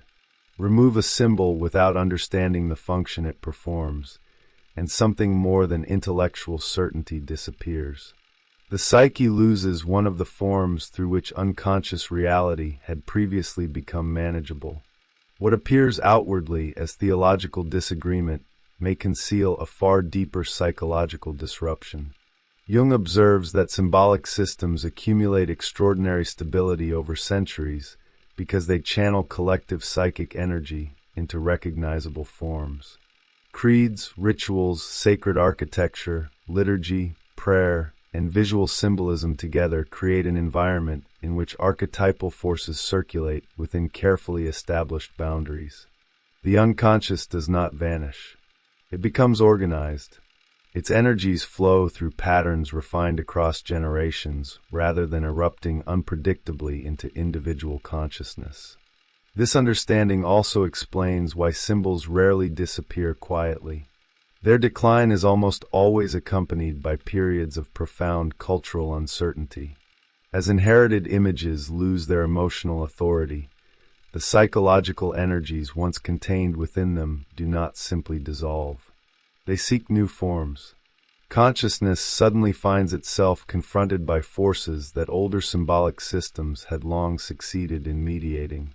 The result is not liberation alone. It is also disorientation. Here Jung introduces one of the most intriguing implications of his argument. Human beings do not outgrow symbols simply because they become more rational. Rational thought excels at describing observable reality, but it cannot replace symbolic structures that organize experiences of suffering, transcendence, mortality, identity, sacrifice, or meaning. The disappearance of one symbolic language inevitably creates pressure for another to emerge. The psyche continues demanding expression regardless of prevailing philosophical fashions. This is perhaps the deepest reason myths refuse to vanish from history. They survive because they answer psychological necessities rather than intellectual curiosity. Every age believes it has surpassed the symbolic imagination of previous civilizations.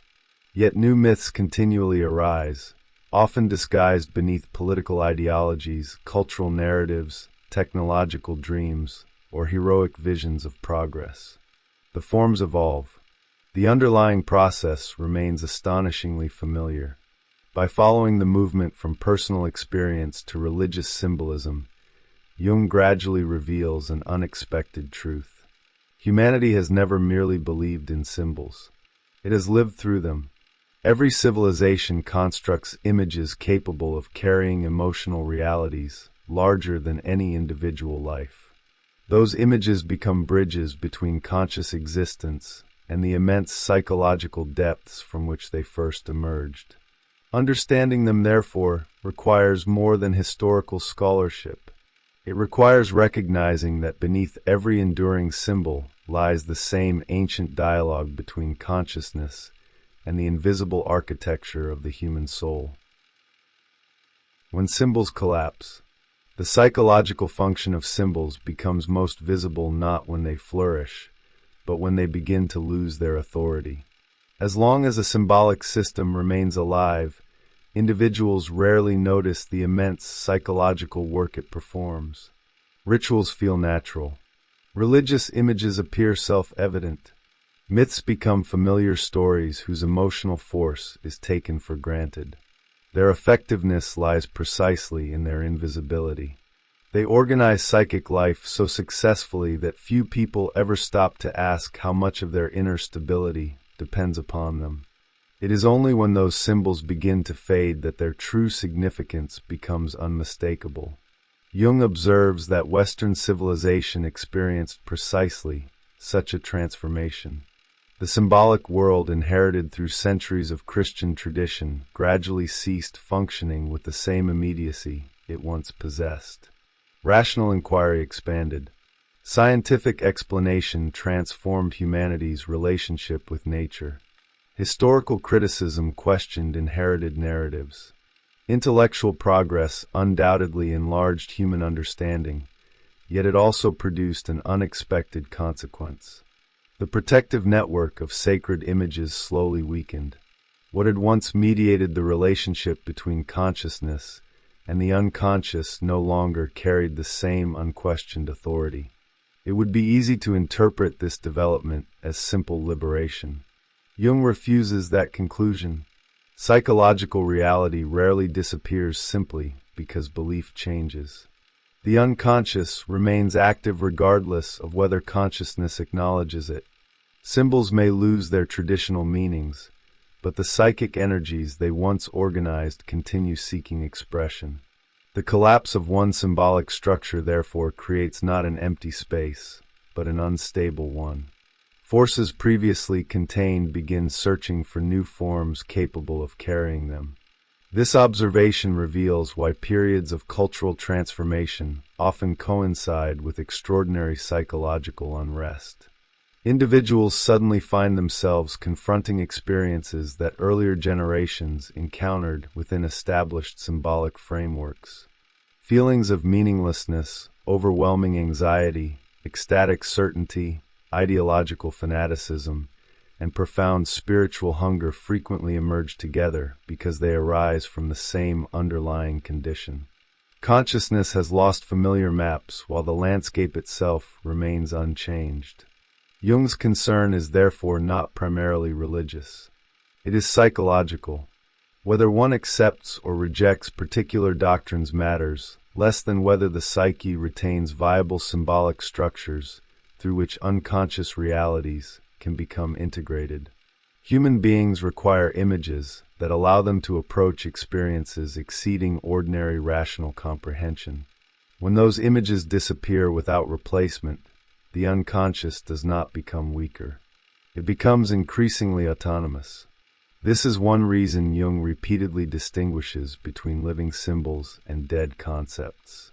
A symbol continues generating psychological transformation because it remains connected to experience. A concept merely classifies. It explains from a distance. Once symbols harden into formulas whose emotional vitality has vanished, they cease performing their original function. They survive intellectually while becoming psychologically sterile. Communities may continue repeating inherited language long after its capacity to mediate genuine inner experience has faded. The paradox is striking. A civilization may preserve its religious vocabulary while gradually losing contact with the psychological realities that vocabulary originally expressed. Words remain. Rituals continue. Institutions endure. Yet something essential withdraws beneath the surface. Symbols become historical artifacts rather than living encounters. Their beauty persists, but their transformative power weakens because consciousness no longer participates in the experiences from which they first emerged. Jung illustrates this tension through the contrast between immediate visionary experience and established doctrine. The terrifying vision of Brother Nicholas did not resemble the calm theological language through which it was eventually interpreted. The dogmatic image made the experience psychologically bearable. At the same time, it inevitably softened its raw intensity.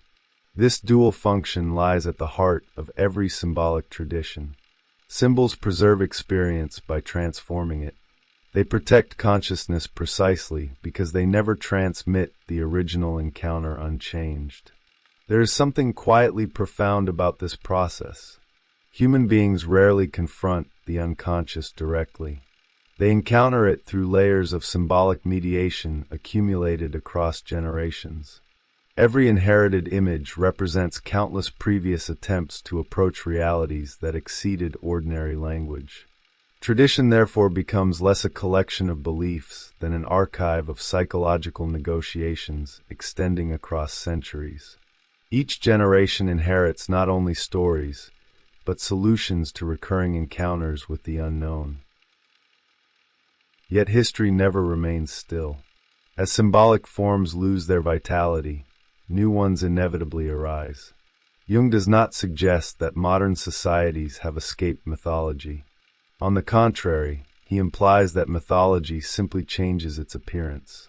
Whenever consciousness imagines itself completely emancipated from symbolic life, new collective images begin emerging beneath different names.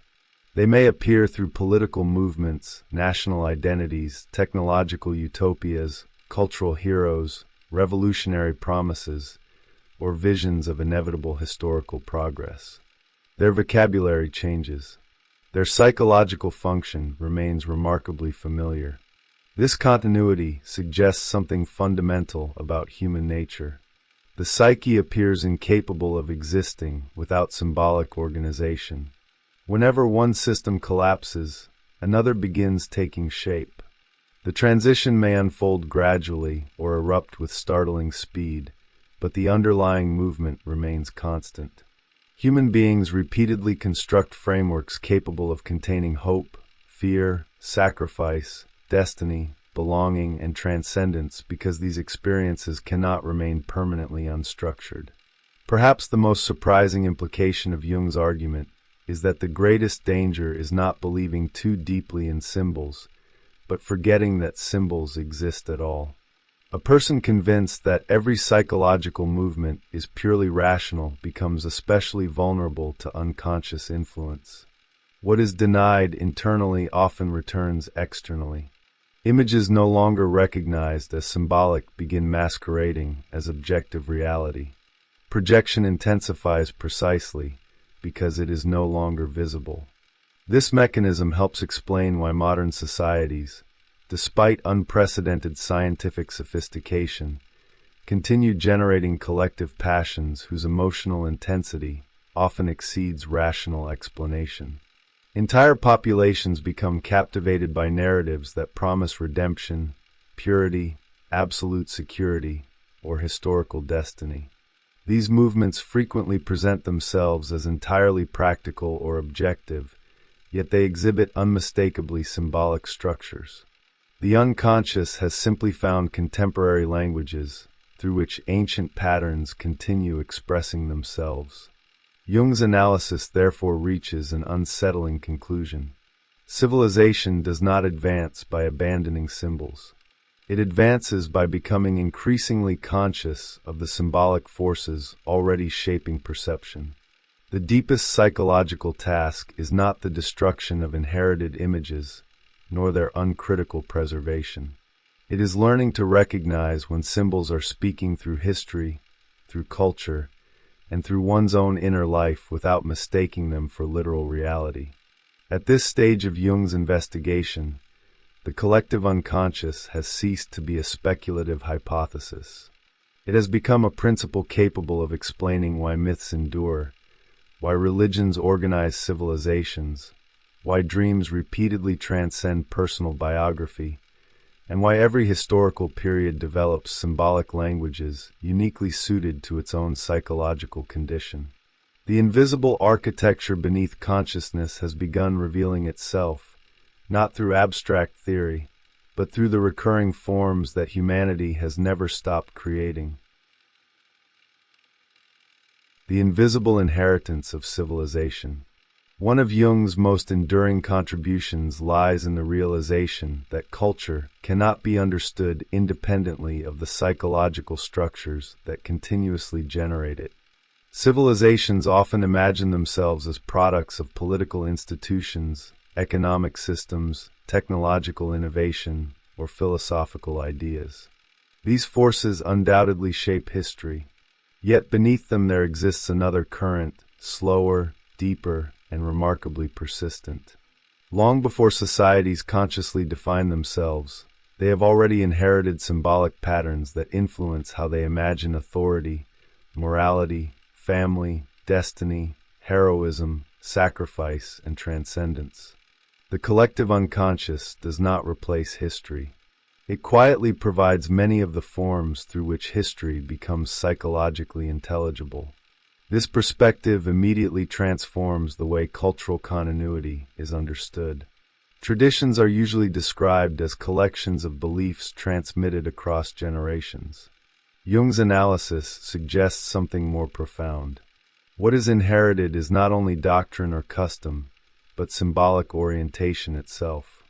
A civilization teaches its members how to perceive reality through images long before it teaches them abstract ideas. Children encounter stories before philosophy. They recognize symbolic figures before they understand concepts. The imagination begins organizing experience long before conscious reasoning acquires its full strength. This is precisely why symbolic narratives prove astonishingly resilient. Political systems rise and collapse. Scientific paradigms evolve. Languages change. Entire empires disappear. Yet certain images continue returning with extraordinary consistency. The protective mother, the dangerous stranger, the abandoned child, the journey into darkness, the wise guide, the deceiver, the sacred center, the final transformation. These patterns survive because they do not depend upon historical circumstances alone. They correspond to recurring psychological situations that every generation eventually encounters. Jung therefore invites an unusual reversal of perspective. Instead of asking why myths resemble psychological experience, one begins asking whether psychological experience itself naturally organizes around mythic structures. Human beings rarely experience important moments as isolated events. They instinctively transform them into narratives. Crisis becomes descent. Recovery becomes rebirth. Discovery becomes revelation. Failure becomes exile. Love becomes destiny. Even when individuals reject traditional mythology, consciousness continues arranging experience through symbolic sequences whose logic resembles ancient stories with remarkable precision. This tendency reveals something fundamental about the architecture of meaning. Human beings do not merely accumulate experiences. They interpret them according to patterns that provide emotional coherence.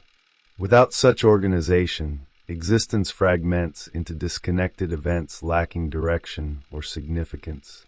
Symbols therefore perform an essential cognitive function. They do not simply decorate reality. They allow reality to become psychologically inhabitable. Perhaps this explains why moments of personal transformation often feel strangely familiar despite never having occurred before. Someone entering adulthood, confronting loss, becoming a parent, facing mortality, or abandoning an old identity frequently experiences an unexpected sense of recognition. The event is unprecedented in biography, yet emotionally ancient. Jung would argue that consciousness is entering psychological territory already anticipated by inherited archetypal structures. Individual life appears unique while unfolding through patterns older than memory itself. The implications extend well beyond individual psychology. Entire societies periodically undergo comparable transitions. Periods of expansion resemble youth. Civilizations confront crises that force painful reorganization. Collective identities dissolve and reform. Historical narratives repeatedly adopt symbolic forms through which communities understand themselves. Nations imagine origins, heroic founders, sacrificial struggles, promised futures, and redemptive victories because collective identity requires symbolic organization no less than individual identity does. Seen through this lens, culture becomes an ongoing dialogue between inherited psychological forms and changing historical conditions. Neither determines the other completely. Archetypal patterns provide recurring possibilities. Historical circumstances determine how those possibilities become concretely expressed. Every civilization therefore creates original symbolic worlds, while simultaneously participating in a much older psychological continuity shared across humanity. This continuity also clarifies why works of art occasionally transcend the eras that produced them. Most cultural products remain bound to their historical moment. Others continue speaking across centuries without losing emotional force. Their endurance cannot be explained entirely through technical mastery or historical importance. They remain alive because they successfully embody archetypal tensions that successive generations continue recognizing within themselves. Their symbolic precision outlives the circumstances of their creation. Literature provides perhaps the clearest illustration. Readers separated by languages, religions, and centuries repeatedly identify with characters whose external lives bear little resemblance to their own. The recognition emerges because psychological movement matters more than historical detail.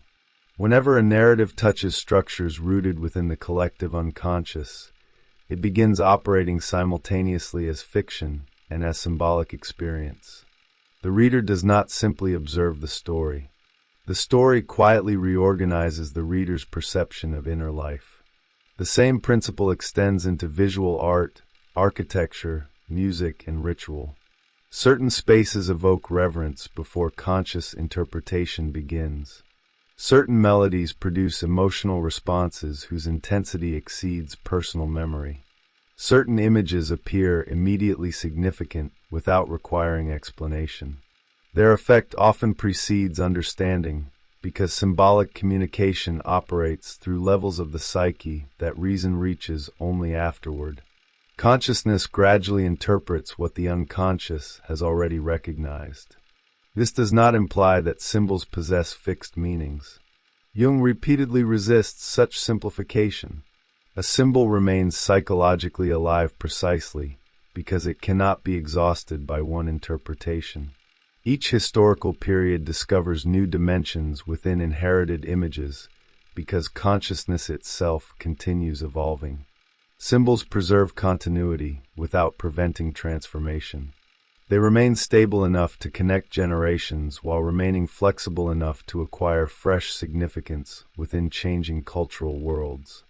There is something quietly humbling in this realization. Modern civilization frequently celebrates originality as though every important idea begins entirely anew. Jung's perspective introduces a different possibility. Creativity often consists not in inventing unprecedented forms, but in discovering new expressions for structures that have accompanied humanity from the beginning.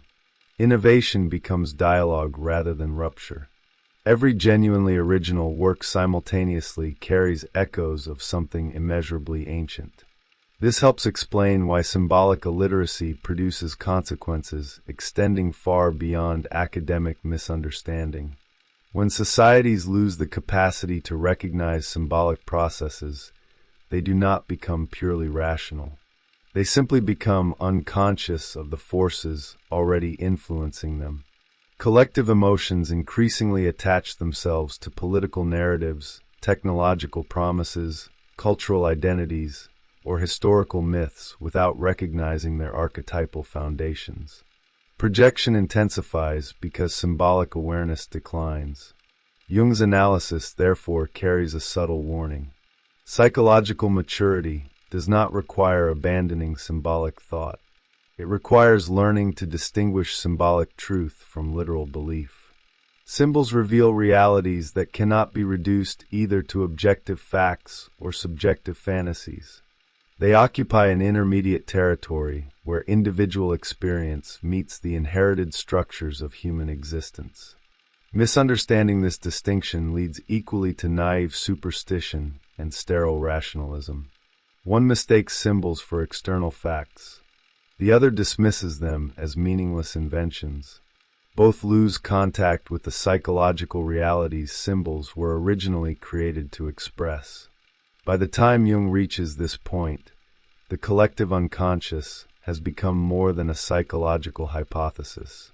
It has emerged as a cultural principle capable of explaining the extraordinary continuity underlying human civilization. Beneath the endless diversity of customs, religions, philosophies, and artistic traditions, one begins to perceive recurring forms patiently shaping the ways human beings imagine themselves and the world they inhabit. History appears increasingly diverse on the surface. Beneath that diversity, however, an older inheritance continues speaking with remarkable consistency. Perhaps this is the deepest significance of Jung's proposal. Human beings are never born into an empty psychological world.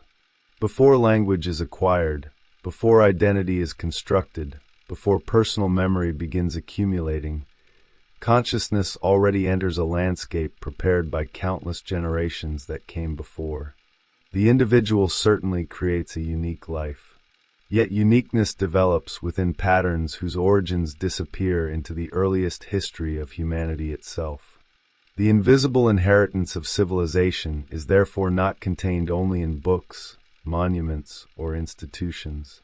It lives within the architecture of the psyche, silently shaping every generation that believes it is beginning history from the beginning. The mind that remembers more than the individual. By the end of this exploration, the idea of the collective unconscious no longer appears as an isolated psychological hypothesis. It reveals itself as an entirely different way of understanding what a human being is. Modern thought has often described identity as something assembled from personal experience, education, memory, and environment. Jung does not deny any of these influences. Instead, he places them upon a foundation that precedes them all. Before the individual begins constructing a life, the psyche has already inherited a structure through which that life will be experienced. This realization changes the meaning of psychological development. Growth is no longer understood merely as the accumulation of experiences or the gradual refinement of conscious knowledge. Every important transformation also involves encounters with patterns that were present long before consciousness recognized them. The unfamiliar often feels strangely familiar because the psyche is not entering completely unknown territory. It is rediscovering landscapes whose outlines have always existed beneath awareness. Seen from this perspective, dreams acquire extraordinary significance. They cease to be random neurological events or disguised recollections of daily life. They become moments during which consciousness briefly encounters the deeper architecture supporting its own existence. The peculiar figures appearing in dreams are not necessarily messages waiting to be decoded. More often they represent movements occurring within psychological structures that consciousness cannot ordinarily observe directly. Their symbolic language appears mysterious precisely because it originates from levels of the psyche older than rational thought itself. The same principle quietly reshapes the understanding of mythology. Ancient narratives no longer survive because humanity refuses to abandon primitive beliefs. They endure because they continue describing psychological realities that every generation eventually encounters in new forms. Their heroes, monsters, divine figures, sacred journeys, and impossible transformations remain emotionally recognizable because they emerge from the same inherited foundations that continue organizing contemporary experience. Modern individuals may reject ancient cosmologies while still unconsciously living through the psychological dramas those cosmologies once expressed. Religion also appears under a different light. Jung's concern has never been to defend doctrine or dispute belief. His attention remains fixed upon the symbolic function performed by religious images throughout history. Their extraordinary persistence suggests that they answer enduring psychological necessities rather than temporary intellectual questions.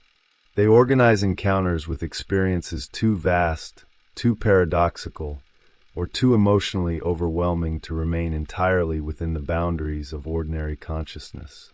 Remove the symbols, and the underlying realities do not disappear. They merely seek different forms through which to become visible. This is why the disappearance of traditional symbolic systems rarely produces a purely rational civilization. New symbolic worlds emerge almost immediately. Political ideologies, technological utopias, collective identities, heroic narratives, and cultural myths begin occupying spaces once held by religious imagination. The names change. The psychological dynamics remain strikingly familiar. Humanity repeatedly demonstrates that symbolic life is not an optional cultural ornament.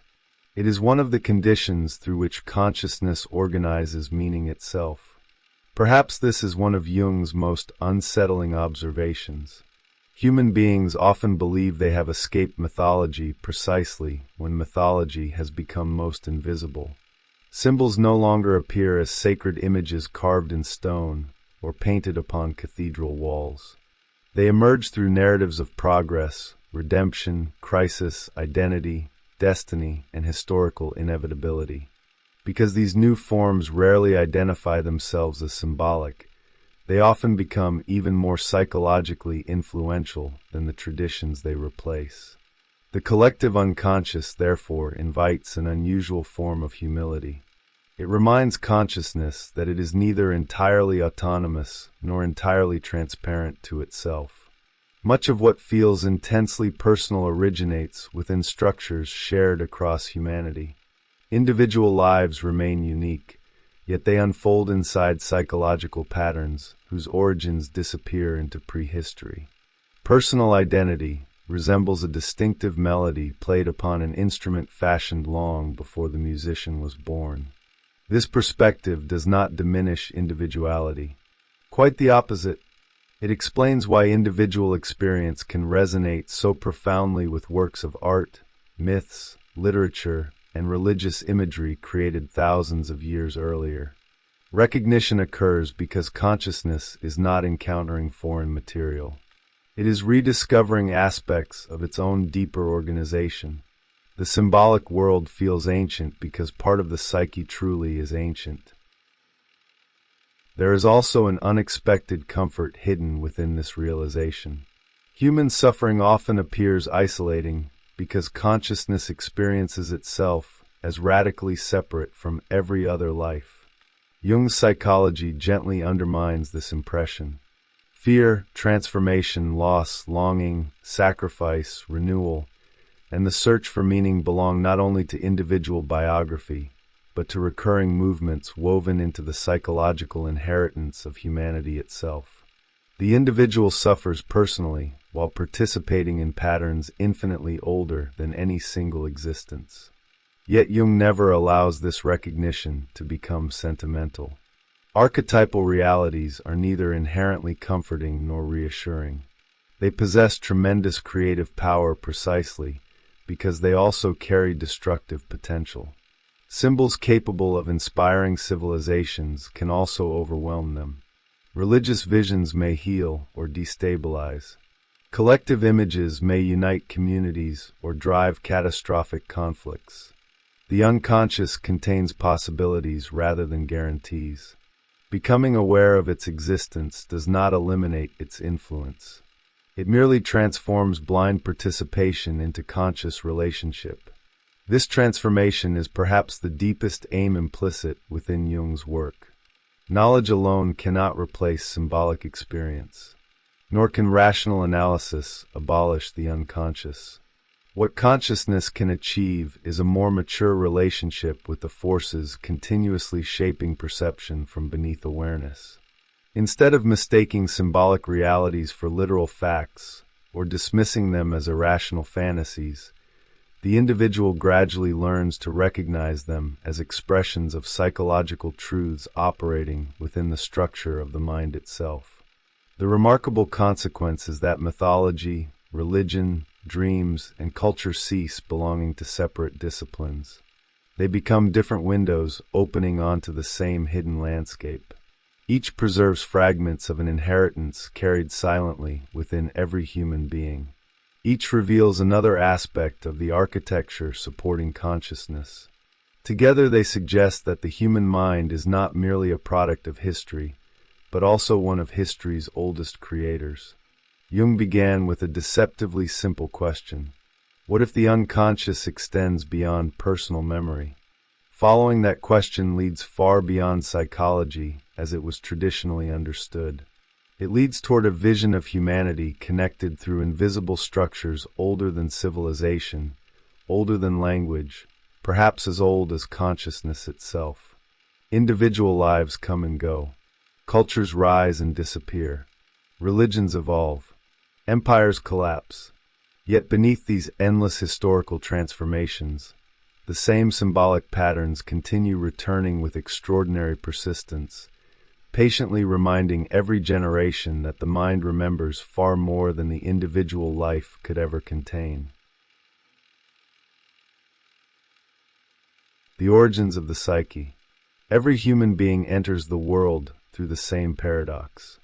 Before language is learned, before memory begins arranging experience into a coherent story, before consciousness has formed even the faintest idea of identity, life is already organized around another presence. The mother appears to be the first reality. She nourishes, protects, comforts, frustrates, disappears, returns. From the perspective of ordinary experience, it seems obvious that the child's earliest psychological world is built almost entirely around this relationship. Yet Carl Jung invites a more unsettling possibility. Perhaps the child never encounters the mother as merely another person. Perhaps something far older arrives first, something that precedes the individual woman standing before the infant, something that has accompanied humanity since the beginning of its existence, quietly shaping expectation before experience has had the chance to speak. The mother who appears in ordinary life may already be clothed in meanings that neither she nor the child consciously created. This suggestion immediately transforms the psychological landscape. The relationship between child and mother can no longer be understood solely through biography. Personal history certainly matters. The mother's character matters. Her presence, her absence, her tenderness, her failures, all leave lasting marks upon the developing psyche. Jung never denies this. What he questions is whether these experiences alone are sufficient to explain the extraordinary emotional force carried by maternal images throughout human history. Again and again, civilizations separated by oceans and centuries have imagined mothers not simply as women, but as goddesses, kingdoms, forests, oceans, caves, earth itself, and even the mysterious place from which life emerges and to which it eventually returns. Such repetition suggests that something larger than personal memory has always been at work. The mother, in this broader sense, becomes less a person than a psychological horizon. She represents the first experience of nourishment, dependence, safety, vulnerability, creation, and transformation. She is simultaneously origin and environment. Long before consciousness learns to distinguish self from world, these experiences become inseparable. It is therefore unsurprising that mythology repeatedly expands the maternal image until it embraces the entire cosmos. What begins as one relationship gradually becomes a symbolic principle through which humanity understands life itself. This expansion reveals one of Jung's most remarkable observations. Archetypes never remain confined to literal experience. They continuously seek symbolic expression. The maternal principle therefore appears wherever consciousness encounters experiences resembling its essential psychological function. A fertile landscape, a hidden cave, still water, a sacred city, the earth beneath one's feet, the moon crossing the night sky, even a vessel capable of containing life, all become possible expressions of the same invisible structure. None of these symbols replaces the personal mother. Each reveals another dimension of an archetype whose meaning extends far beyond any individual relationship. Yet the maternal image possesses another quality that prevents it from becoming sentimental. It is profoundly ambivalent. The same force that nourishes can also consume. The same presence that protects can imprison. The same source from which life emerges also contains the darkness into which every life ultimately disappears. Ancient mythology understood this instinctively. The Great Mother was rarely imagined as purely benevolent. She appeared equally capable of blessing and destroying, embracing and devouring, giving birth and demanding sacrifice. These contradictions were never treated as inconsistencies. They belong to the nature of the symbol itself. Modern psychology often prefers cleaner categories: healthy and unhealthy, secure and insecure, positive and negative. Jung repeatedly resists this impulse. Symbols derive their power precisely because they contain opposites that ordinary rational thought struggles to reconcile. The maternal archetype is not divided between two different figures. It carries both possibilities within itself.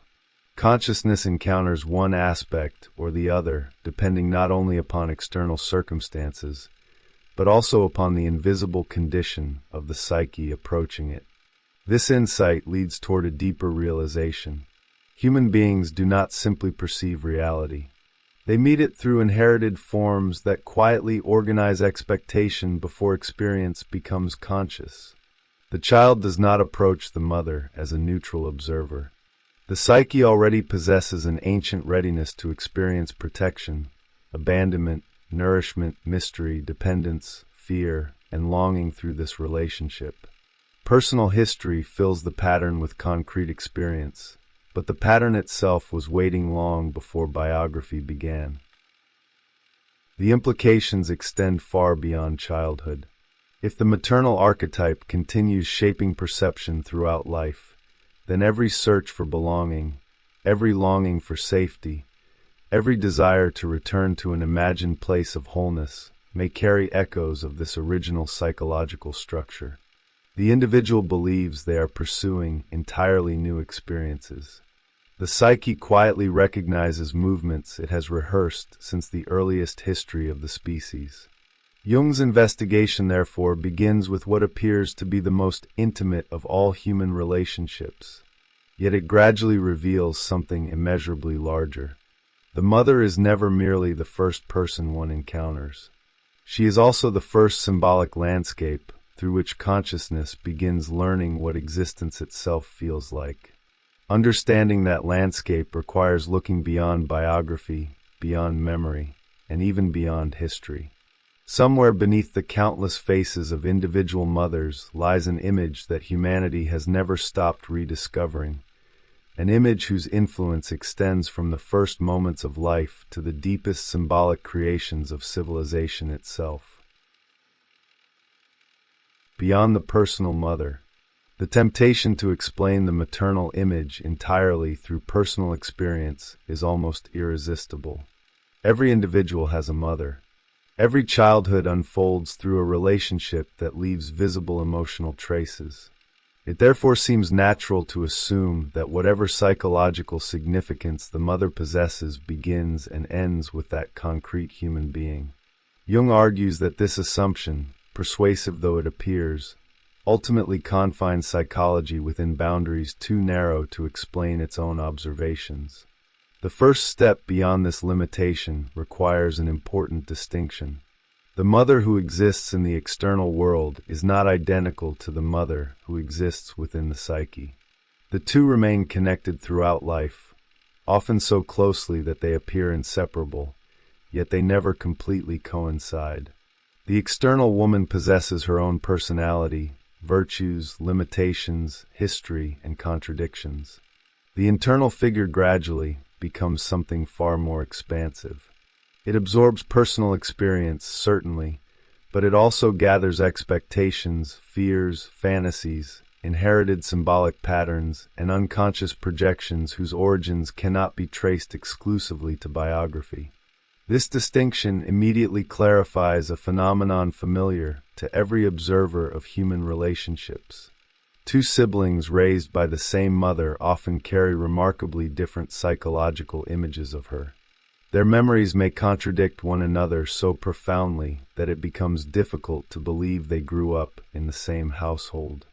The difference cannot always be explained by objective circumstances alone. Something within each child actively participates in constructing the psychological reality through which the mother is experienced. Personal perception is never entirely passive. It organizes experience according to structures already present beneath awareness.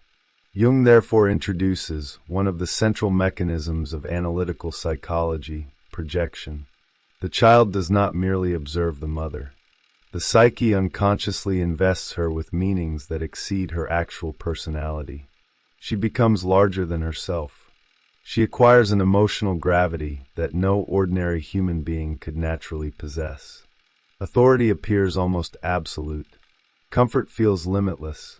Fear becomes overwhelming. The child encounters not only a woman, but a symbolic presence whose significance derives partly from the archetypal patterns silently organizing perception. This insight does not diminish the importance of real maternal behavior. Quite the opposite. Jung repeatedly acknowledges that the actual mother's attitudes, emotional stability, and psychological health exert enormous influence upon development. Disturbances within the parents frequently become disturbances within the child. Early emotional wounds are often genuine. Yet even these concrete experiences unfold within an archetypal framework that amplifies, reshapes, and occasionally distorts their psychological consequences. Biography and archetype cooperate continuously. Neither can be understood in isolation from the other. The consequences become especially visible in childhood fantasy. Jung observes that children frequently imagine their mothers through images that no realistic description could justify. She appears as a witch, a terrifying beast, an ogre, a ghost, or some impossible hybrid drawn from mythology rather than everyday life. Such images cannot simply be dismissed as childish imagination, nor should they be accepted uncritically as accurate portrayals of the mother herself. They reveal that the archetype has begun expressing itself through symbolic forms, transforming ordinary emotional tensions into mythological experience. Here Jung departs in a subtle but decisive way from earlier psychological theories. If every disturbing fantasy were interpreted only as evidence of the mother's objective behavior, psychology would overlook the independent activity of the unconscious itself.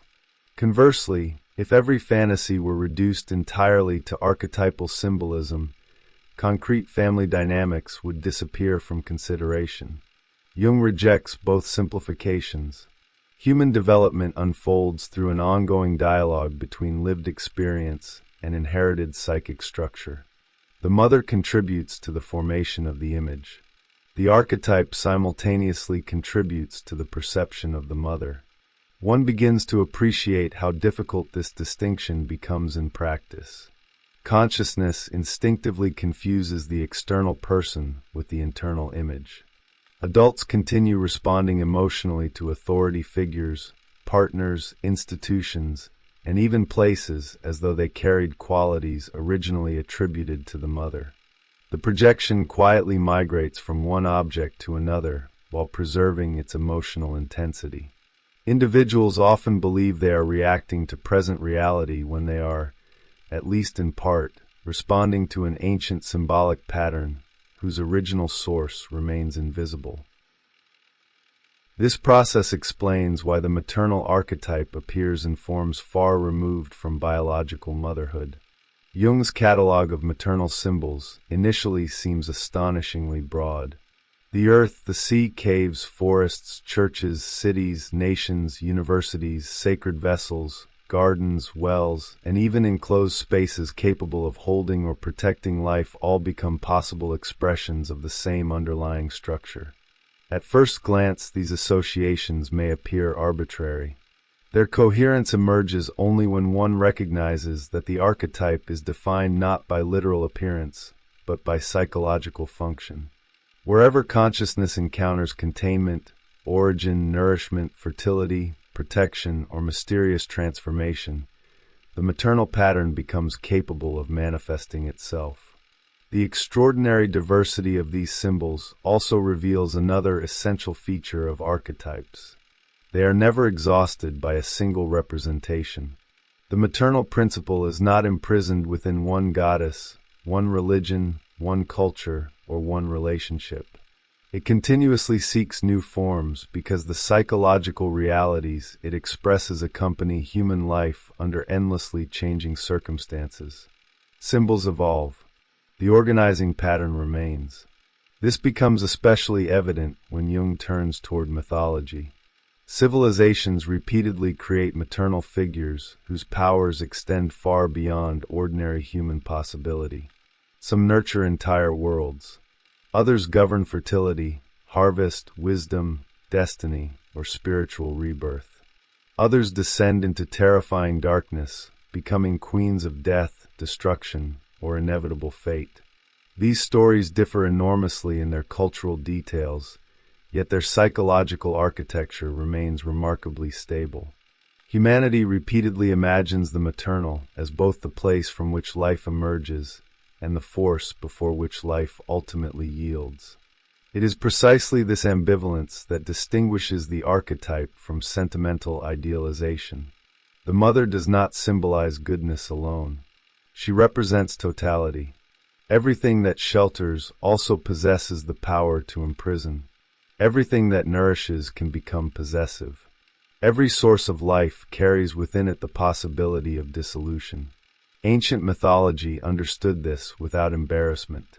Modern consciousness often prefers separating these opposites into different figures.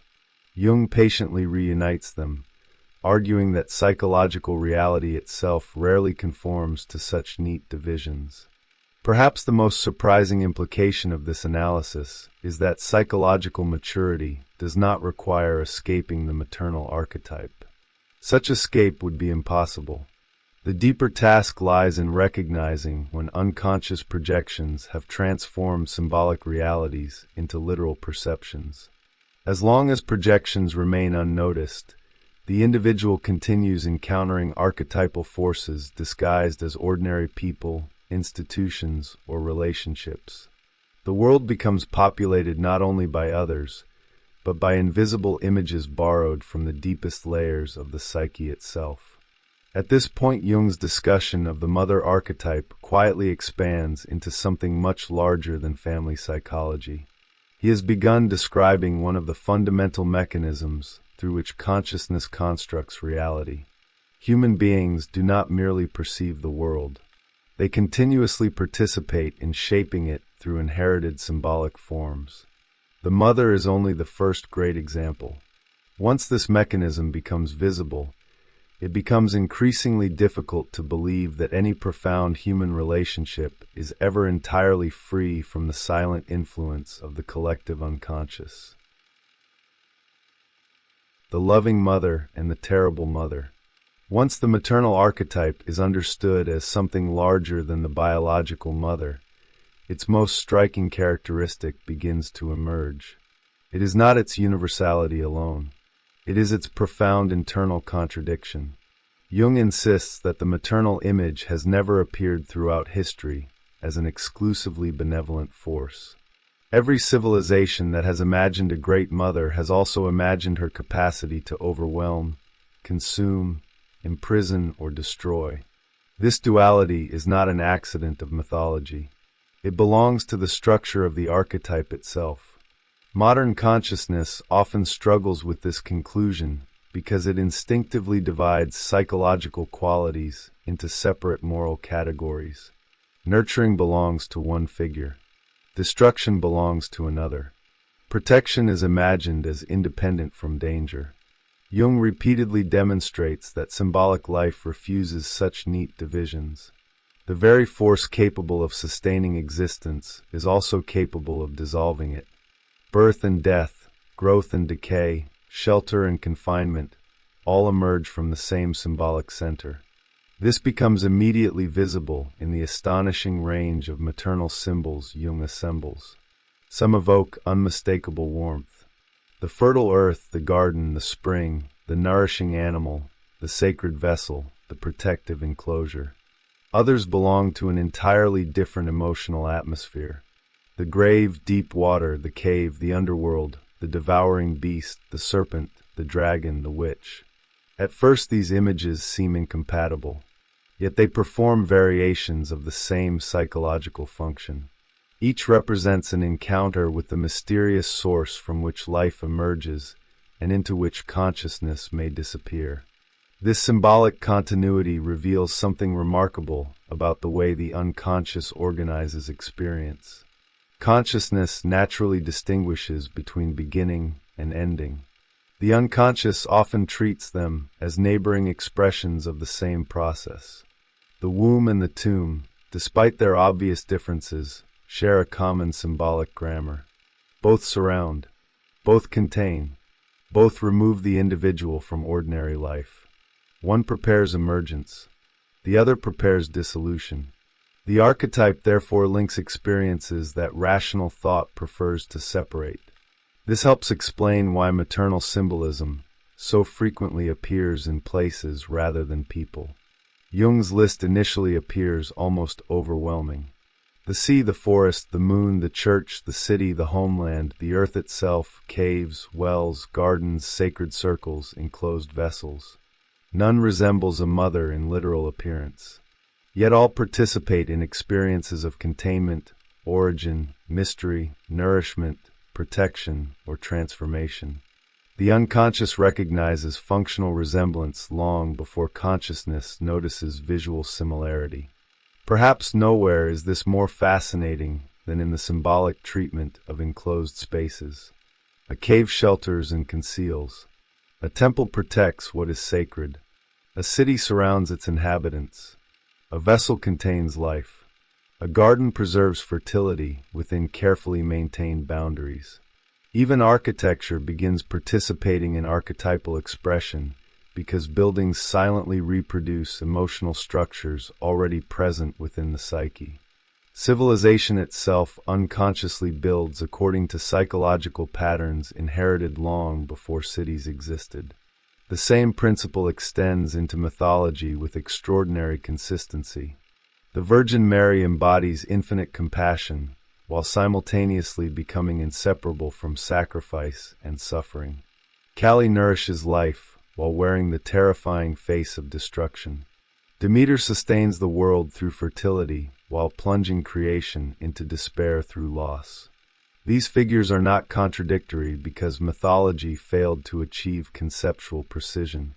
They remain psychologically convincing precisely because they refuse to eliminate one side of the archetype in favor of the other. This refusal to simplify reveals one of Jung's deepest assumptions about the unconscious. Psychological reality is fundamentally richer than conscious morality. Consciousness continually seeks purity. It wants symbols that are entirely good or entirely evil. The unconscious rarely cooperates.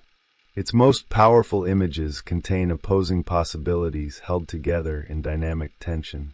Their vitality depends upon this complexity.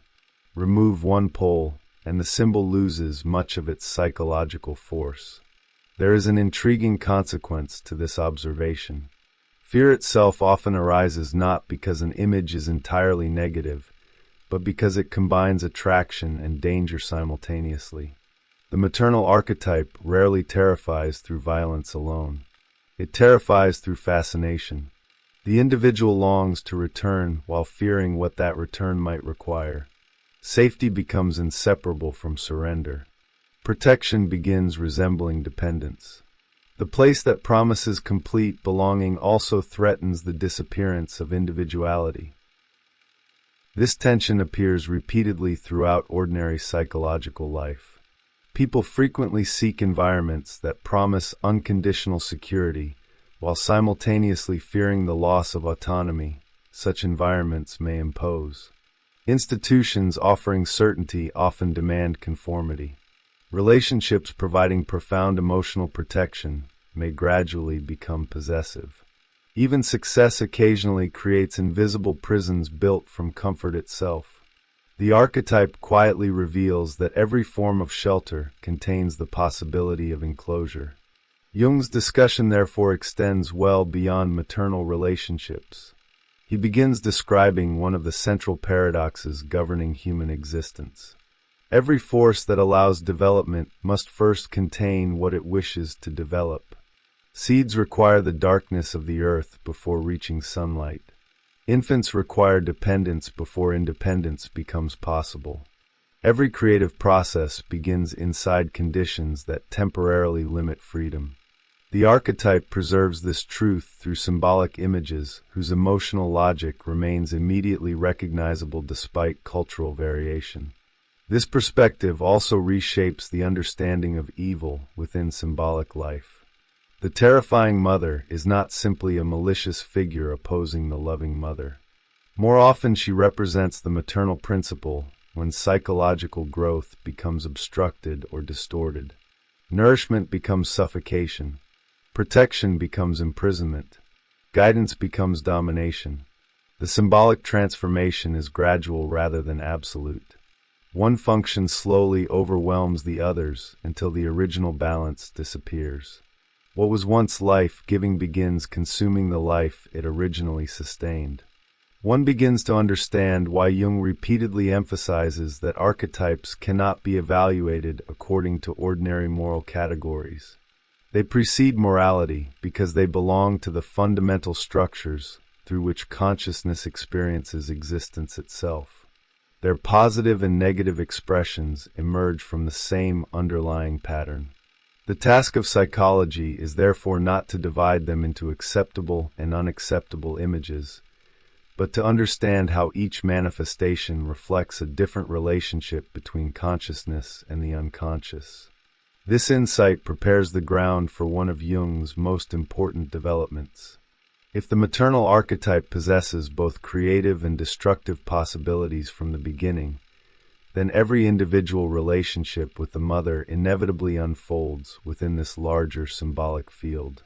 Personal experience activates one aspect or another, but it never creates the archetype itself. Biography determines how the inherited pattern becomes visible. The pattern, however, has been waiting since long before the first personal memory was ever formed. The mother complex and the birth of projection. If the mother archetype describes a universal psychological structure, the mother complex describes what happens when that structure becomes intimately entangled with personal experience. The distinction is subtle, yet it changes the entire direction of Jung's analysis. The archetype belongs to humanity as a whole. The complex belongs to an individual life. One is inherited, the other is formed. They constantly interact, but they should never be confused with one another. This interaction begins almost immediately after birth. Every child encounters an actual mother whose personality inevitably differs from the unconscious expectations already embedded within the psyche.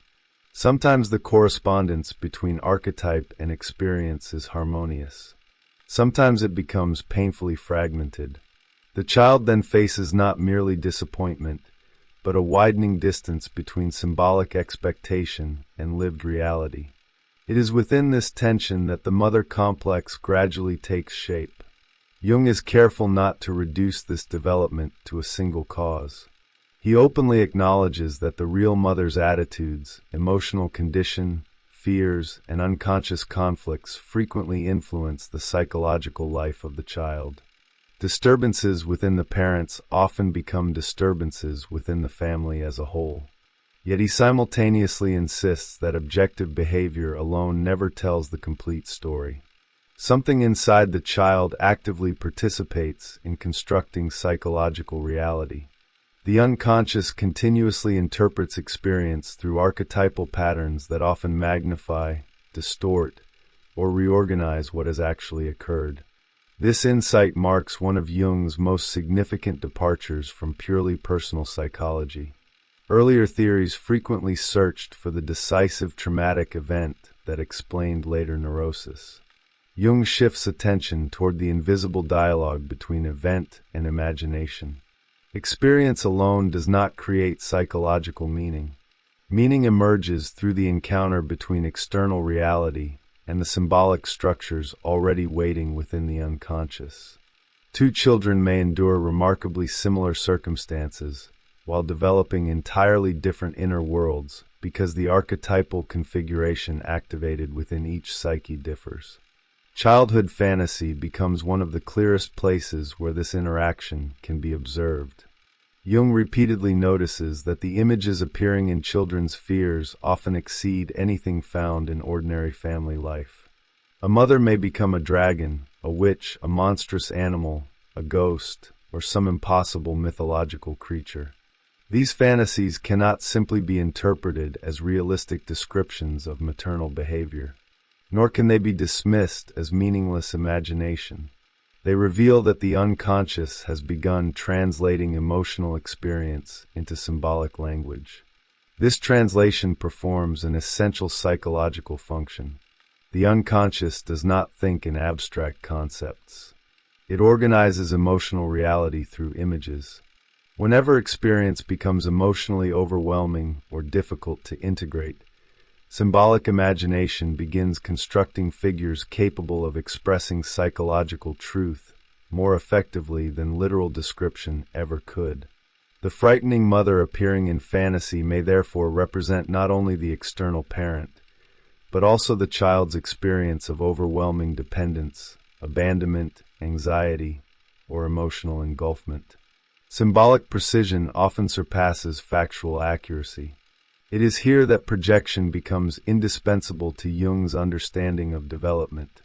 Projection is frequently misunderstood as a simple psychological error, the mistaken attribution of one's own qualities to another person.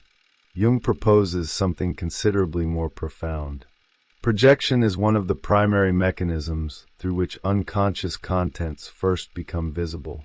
What remains inaccessible within the psyche appears externally, because consciousness cannot yet recognize it as belonging to itself. The child therefore experiences the archetypal mother through the actual mother, because no distinction between symbolic and personal reality yet exists. The two overlap almost completely. Authority acquires absolute proportions. Comfort appears infinite. Fear becomes cosmic rather than merely situational. Every emotional event resonates far beyond its immediate circumstances because the archetype silently amplifies experience.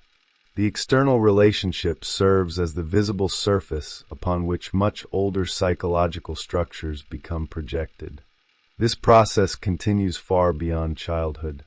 Adults often imagine that they have outgrown these primitive forms of perception, yet Jung suggests that projection merely changes its objects. The unconscious continually searches for figures capable of carrying its unresolved symbolic contents. Teachers, lovers, political leaders, spiritual authorities, therapists, institutions, nations, and even cultural movements may become invested with emotional meanings far exceeding their actual characteristics. The mother complex has not disappeared. It has migrated. Perhaps this explains why certain relationships generate reactions whose intensity appears strangely disproportionate. An ordinary disagreement suddenly feels catastrophic. A brief moment of acceptance produces overwhelming relief. A minor disappointment becomes psychologically devastating. Such experiences often reveal that the individual is responding simultaneously to the present relationship and to an older symbolic configuration operating beneath conscious awareness. Current events awaken ancient emotional structures whose origins have largely been forgotten. Jung repeatedly emphasizes that this mechanism should not be regarded as pathological in itself. Archetypes belong to the natural structure of the psyche. Projection therefore begins as an unavoidable stage of psychological life. Without it, unconscious realities would remain permanently inaccessible. The problem arises only when projections become fixed. The individual then loses contact with the psychological contents hidden behind them, believing that every emotional intensity originates exclusively in the external world. This is why Jung refuses to describe archetypes as psychological mistakes. They are among the deepest creative resources available to the human mind. Through them, civilizations have produced religions, myths, literature, art, ritual, and symbolic systems capable of organizing collective life across millennia. Even the projections that complicate individual relationships originate from the same psychological capacity that allows humanity to create meaning itself. The task is therefore not to abolish projection, but to recognize it. Recognition initiates a remarkable transformation. Once a projection begins withdrawing from its external object, the psychological energy invested in that object gradually returns to the individual. The external figure loses its exaggerated authority. The symbolic image does not disappear. It becomes internalized. What had previously been experienced as an overwhelming quality belonging entirely to another person slowly reveals itself as part of one's own psychic structure. The unconscious ceases speaking exclusively through the world and begins speaking directly within consciousness. There is something quietly liberating about this movement. Relationships become more human precisely because they become less mythical. Others are no longer required to embody impossible expectations inherited from the deepest layers of the psyche. They recover the freedom to exist as ordinary individuals rather than symbolic absolutes. At the same time, consciousness gains access to dimensions of itself that had previously remained hidden behind those projections. By following the formation of the mother complex, Jung has therefore revealed far more than the psychology of childhood. He has uncovered one of the central mechanisms through which unconscious life enters every significant relationship. The mother is only the first great mirror. Once that mirror has performed its original function, the archetypal image begins searching for new surfaces upon which it can appear. Human life, from this perspective, becomes an ongoing sequence of projections, recognitions, withdrawals, and rediscoveries through which the psyche slowly learns to encounter itself. Recovering the symbol hidden behind the projection. If projection explains how the archetype first becomes visible, Jung's psychology is ultimately concerned with the opposite movement. The deepest task is not to continue projecting unconscious contents onto the world, but to recognize them as expressions of one's own psychic reality. This does not mean denying the importance of external relationships. It means discovering where symbolic meaning ends and personal reality begins. Only then can both be understood with greater clarity. This distinction becomes especially important because archetypal projections possess extraordinary emotional force. They transform ordinary human beings into figures carrying impossible significance. A parent appears all-powerful. A lover becomes absolute fulfillment. A teacher seems to possess unquestionable wisdom. A nation promises complete belonging. An institution acquires sacred authority. None of these experiences begins as deliberate illusion. They arise because consciousness naturally seeks visible forms through which unconscious structures may become perceptible. The tragedy begins when those projections harden into unquestioned reality. The individual then no longer encounters another human being. Instead, the relationship becomes increasingly dominated by symbolic expectations that no actual person could ever satisfy. Love quietly turns into dependence. Admiration becomes submission. Protection evolves into emotional captivity. What initially appeared as devotion gradually reveals itself as an unconscious relationship with an archetypal image, rather than with the person standing before one's eyes. Jung repeatedly insists that the archetype itself is never the problem. The difficulty lies in its displacement. Psychological energy belonging to the inner world becomes invested entirely in external objects. The individual unknowingly abandons portions of the psyche, locating them outside rather than recognizing them within. The external world grows increasingly charged with emotional intensity, while inner life appears strangely empty or inaccessible. This explains why archetypal relationships often possess an unmistakable quality of inevitability. Individuals frequently describe certain encounters as though they had no choice but to become fascinated, terrified, devoted, or overwhelmed. The experience feels less like ordinary attraction than like destiny itself. Jung would not dismiss such experiences as mere fantasy. Their intensity is entirely real. What requires examination is the source of that intensity. The external relationship has become the stage upon which an older symbolic drama is unfolding. The mother archetype offers one of the clearest illustrations of this process because it establishes the first great psychological model through which dependence and protection become experienced. Later relationships often inherit this emotional architecture without conscious awareness. One may search endlessly for absolute safety in romantic love, complete certainty in ideology, unconditional acceptance within institutions, or perfect guidance from authority figures. Each pursuit appears different on the surface. Beneath them, the same symbolic movement quietly repeats itself. This repetition reveals something essential about the unconscious.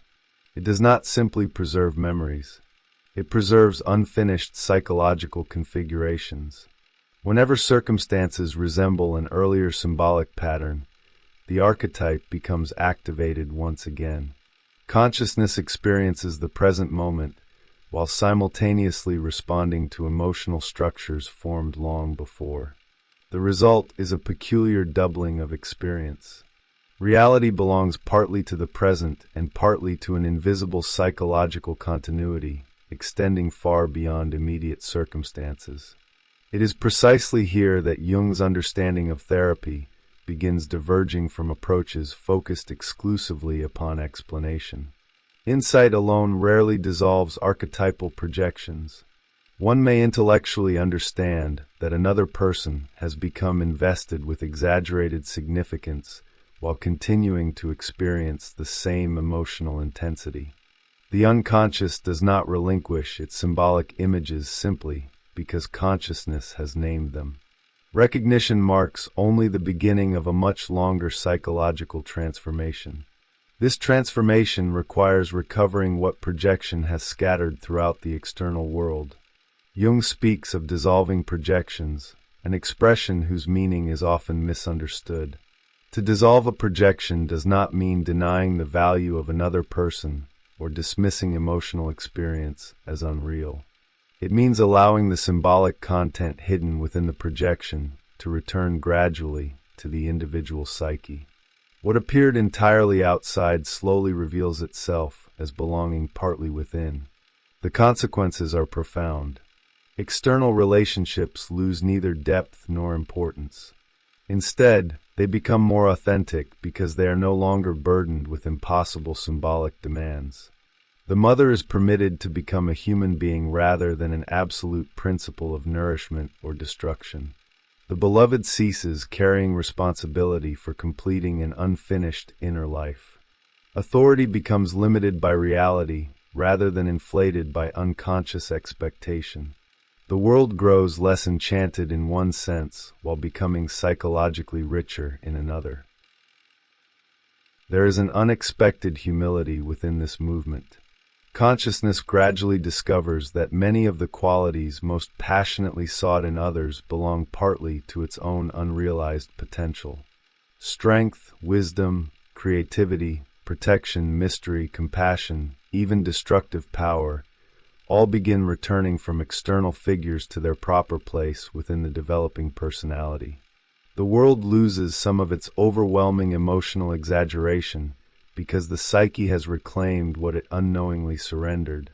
Jung therefore refuses to treat archetypes as obsolete remnants of primitive thought. They remain active because they belong to the permanent structure of human psychology. Modern individuals continue projecting them, just as ancient civilizations once projected them onto gods, sacred landscapes, and mythological figures. The forms have changed. The psychological mechanism has not.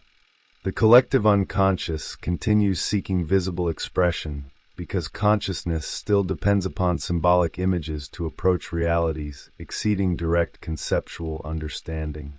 This realization also explains why Jung defends archetypal images so vigorously against attempts to dismiss them as irrational superstition.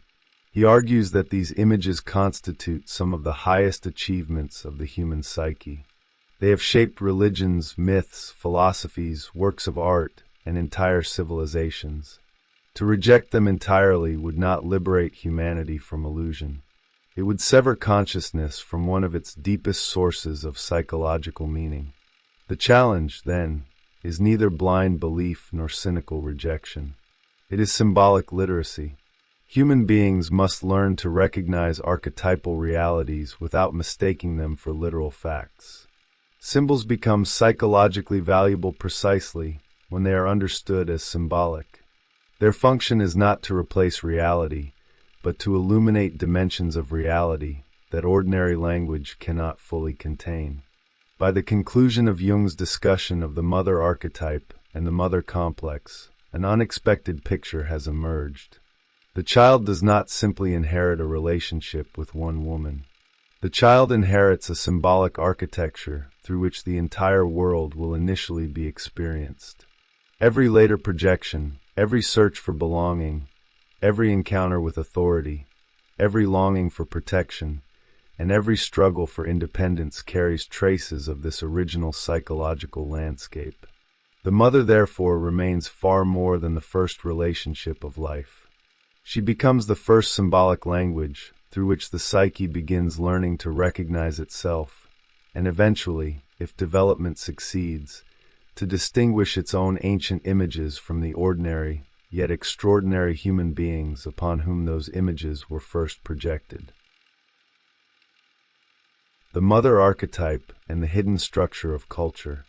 Jung's investigation begins with the relationship between mother and child, yet it ultimately arrives at a conclusion that reaches far beyond the family.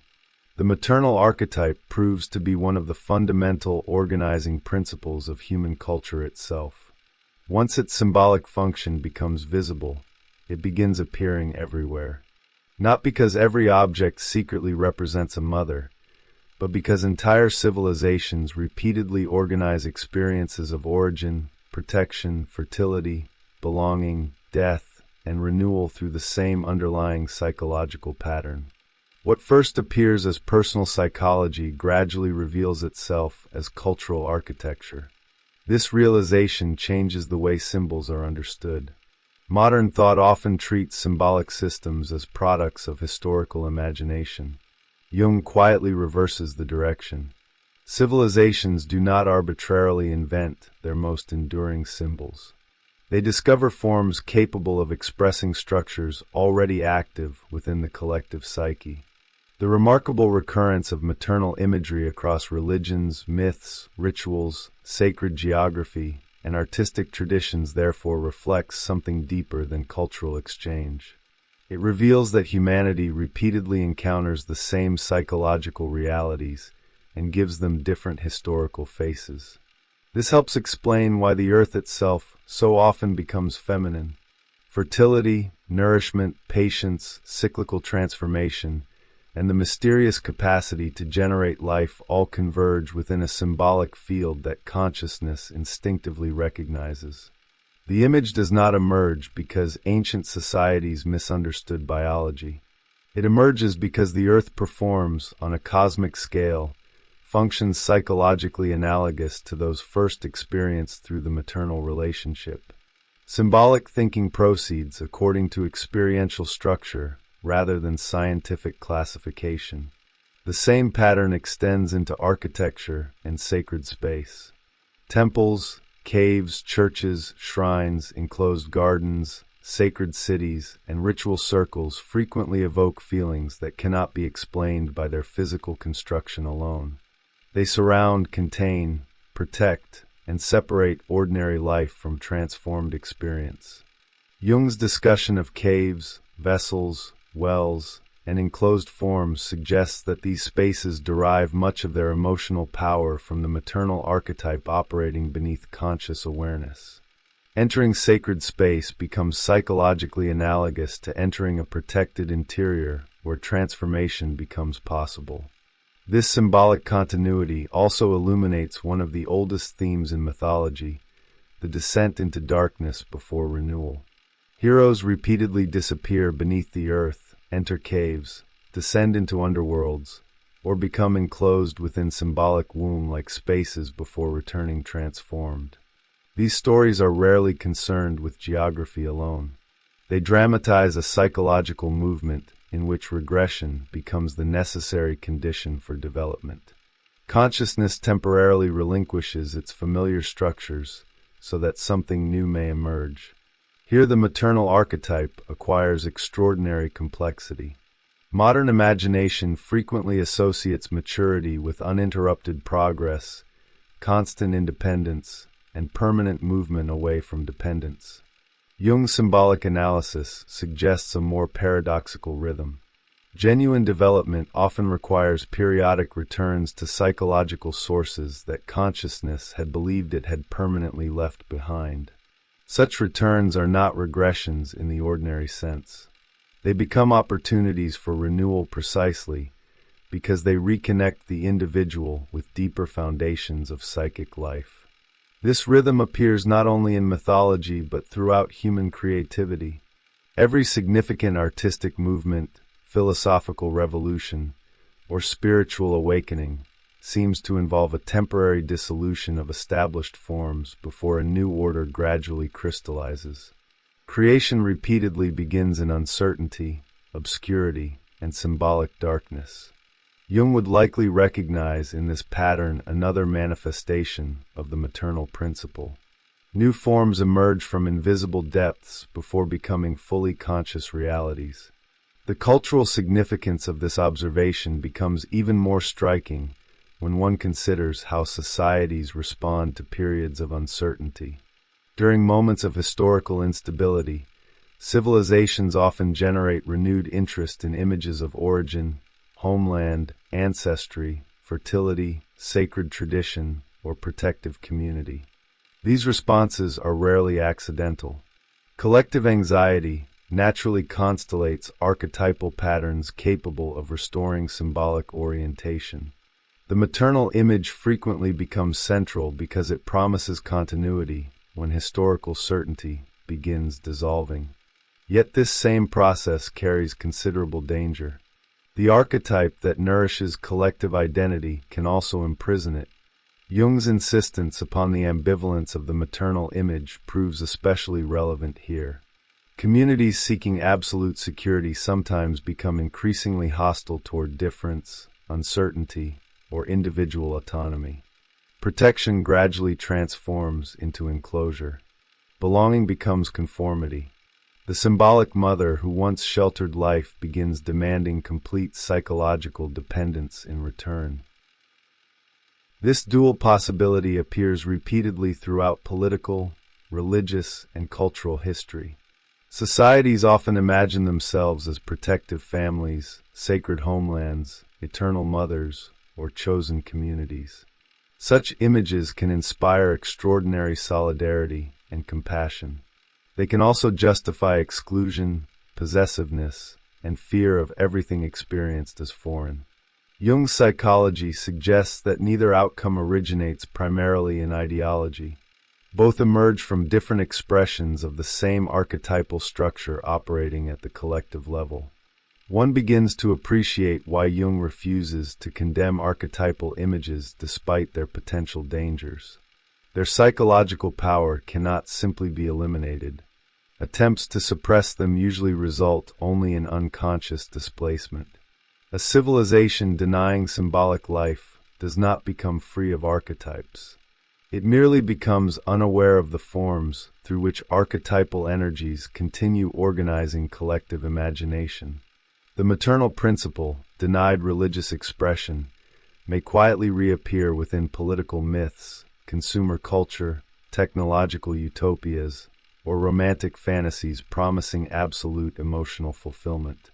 This continuity also explains the remarkable persistence of maternal symbolism within literature.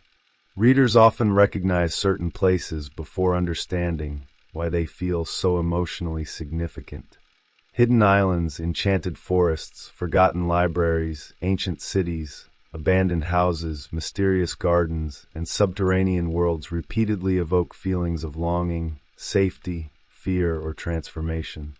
These settings function not merely as locations, but as symbolic environments shaped by archetypal expectation. The narrative landscape itself becomes psychologically alive. The same phenomenon extends into cinema and contemporary storytelling. Many of the most enduring fictional worlds possess a distinctly maternal architecture. They invite return. They promise belonging. They conceal dangers beneath apparent familiarity. Their emotional resonance depends less upon visual design than upon the archetypal functions they unconsciously reproduce. Audiences experience these worlds as strangely familiar because they activate structures already present within the collective psyche. Perhaps this is one of Jung's most enduring cultural insights. Human beings do not merely inhabit physical environments. They inhabit symbolic ones. Cities, nations, homes, sacred places, fictional worlds, and cultural traditions all acquire emotional depth because they participate in archetypal configurations older than any particular civilization. Material reality becomes psychologically meaningful through invisible structures inherited across generations. The maternal archetype therefore reveals something fundamental about the relationship between psyche and culture. Civilization is not simply constructed through conscious intention. It gradually crystallizes around recurring symbolic forms that organize collective experience from within. Every enduring institution, every sacred landscape, every cultural myth, and every artistic tradition carries traces of this hidden architecture. Understanding culture consequently requires more than historical analysis. It requires recognizing the archetypal patterns silently shaping what entire societies experience as home, origin, protection, and ultimately, the place to which they imagine they belong. By following the maternal image from the intimacy of childhood into the symbolic life of civilizations, Jung uncovers an extraordinary continuity. The same psychological structure that first organizes the infant's experience eventually participates in the creation of religions, nations, myths, artistic traditions, and collective identities. The archetype does not remain confined within the individual mind. It quietly extends outward until entire cultures begin expressing, often without realizing it, the same ancient symbolic language that accompanied humanity from the very beginning. Returning to the source without returning to childhood. The mother archetype begins as the first great mystery of psychological life, yet Jung's investigation ultimately reveals that it never belonged exclusively to childhood. What initially appears as a relationship between infant and mother gradually unfolds into one of the fundamental structures through which human consciousness encounters the world itself. The biological relationship may occupy only the opening chapter. The symbolic relationship continues for an entire lifetime. This realization transforms the meaning of psychological maturity. Growth cannot consist merely in leaving childhood behind.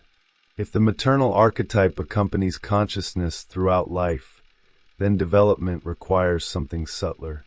The individual must gradually distinguish between the external figures encountered in ordinary experience and the symbolic expectations silently projected upon them. Freedom emerges not from abandoning the archetype, but from recognizing where its influence begins and where objective reality ends.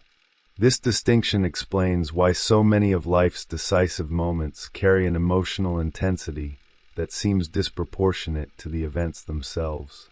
Falling in love, entering a new home, discovering a vocation, joining a community, returning to one's homeland, losing a parent, abandoning an institution, all may awaken layers of feeling whose origins cannot be explained by the immediate situation alone. Beneath the visible experience, the maternal archetype often stirs once again, reorganizing perception through patterns established long before conscious memory began. Jung's psychology therefore invites an unusual kind of attention.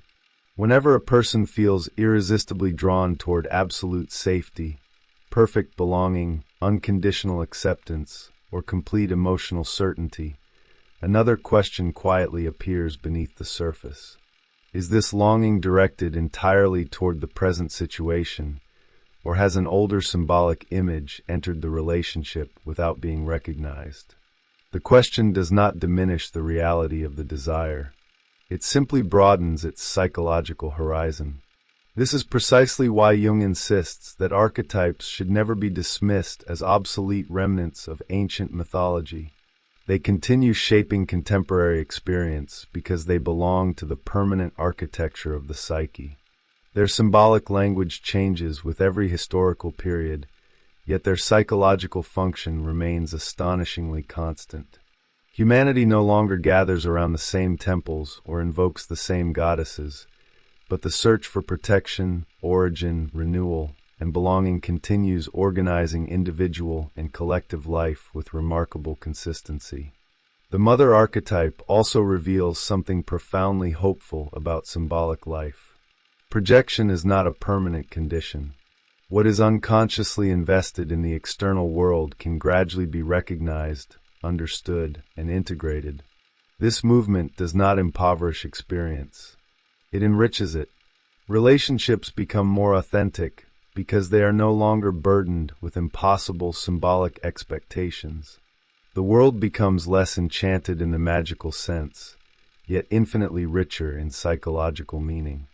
Perhaps this is why Jung repeatedly refuses to treat symbols as primitive illusions awaiting scientific replacement.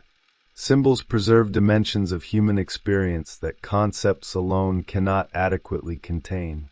They speak where literal language becomes insufficient. They organize realities that remain emotionally true, even when they cannot be translated into ordinary propositions.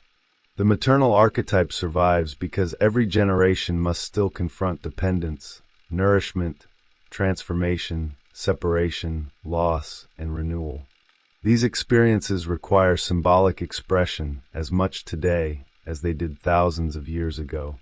There is another implication quietly woven throughout Jung's discussion. Every civilization inherits not only institutions, technologies, and ideas, but also emotional landscapes. Children enter worlds already filled with images of home, nation, family, earth, belonging, and sacred space. None of these symbols begins with the individual, yet each becomes psychologically alive only through individual experience. The collective and the personal continuously shape one another. History enters the psyche, and the psyche quietly reshapes history in return. This reciprocal movement reveals why the maternal archetype cannot be reduced either to biology or to mythology. It belongs equally to both while remaining identical to neither. Biology provides the first concrete encounter. Mythology provides symbolic elaboration. Psychology uncovers the invisible structure connecting them. The archetype itself exists beneath all three, silently organizing experience without ever becoming directly visible.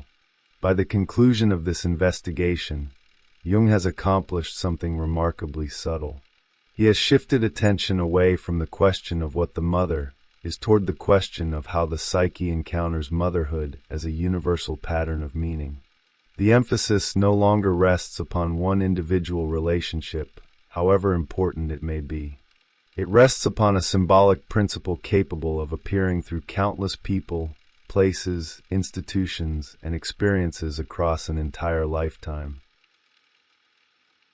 The child first discovers this principle through the presence of another human being. The adult gradually begins recognizing it within dreams, works of art, religious traditions, landscapes, communities, and the recurring search for psychological wholeness.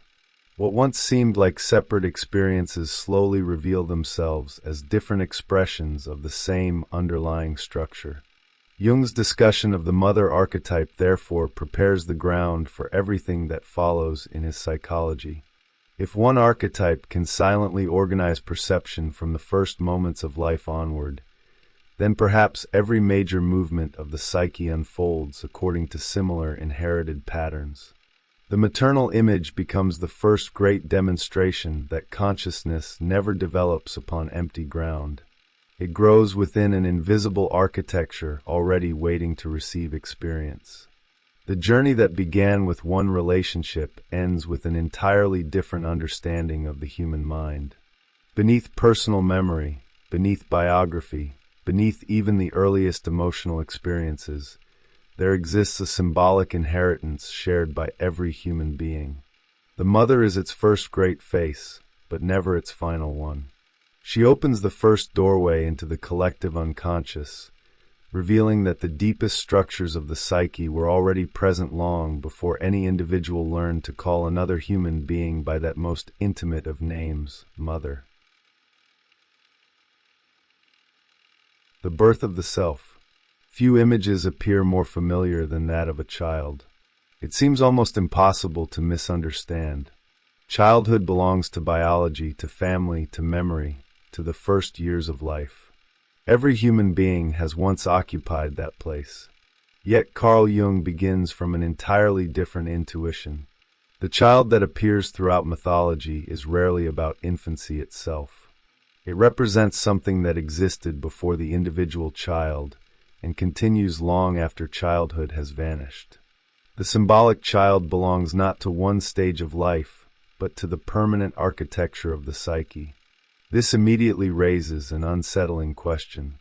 Why has humanity, across civilizations separated by thousands of years, repeatedly imagined salvation, renewal, divine intervention, and psychological transformation through the figure of a child? The recurrence is astonishing.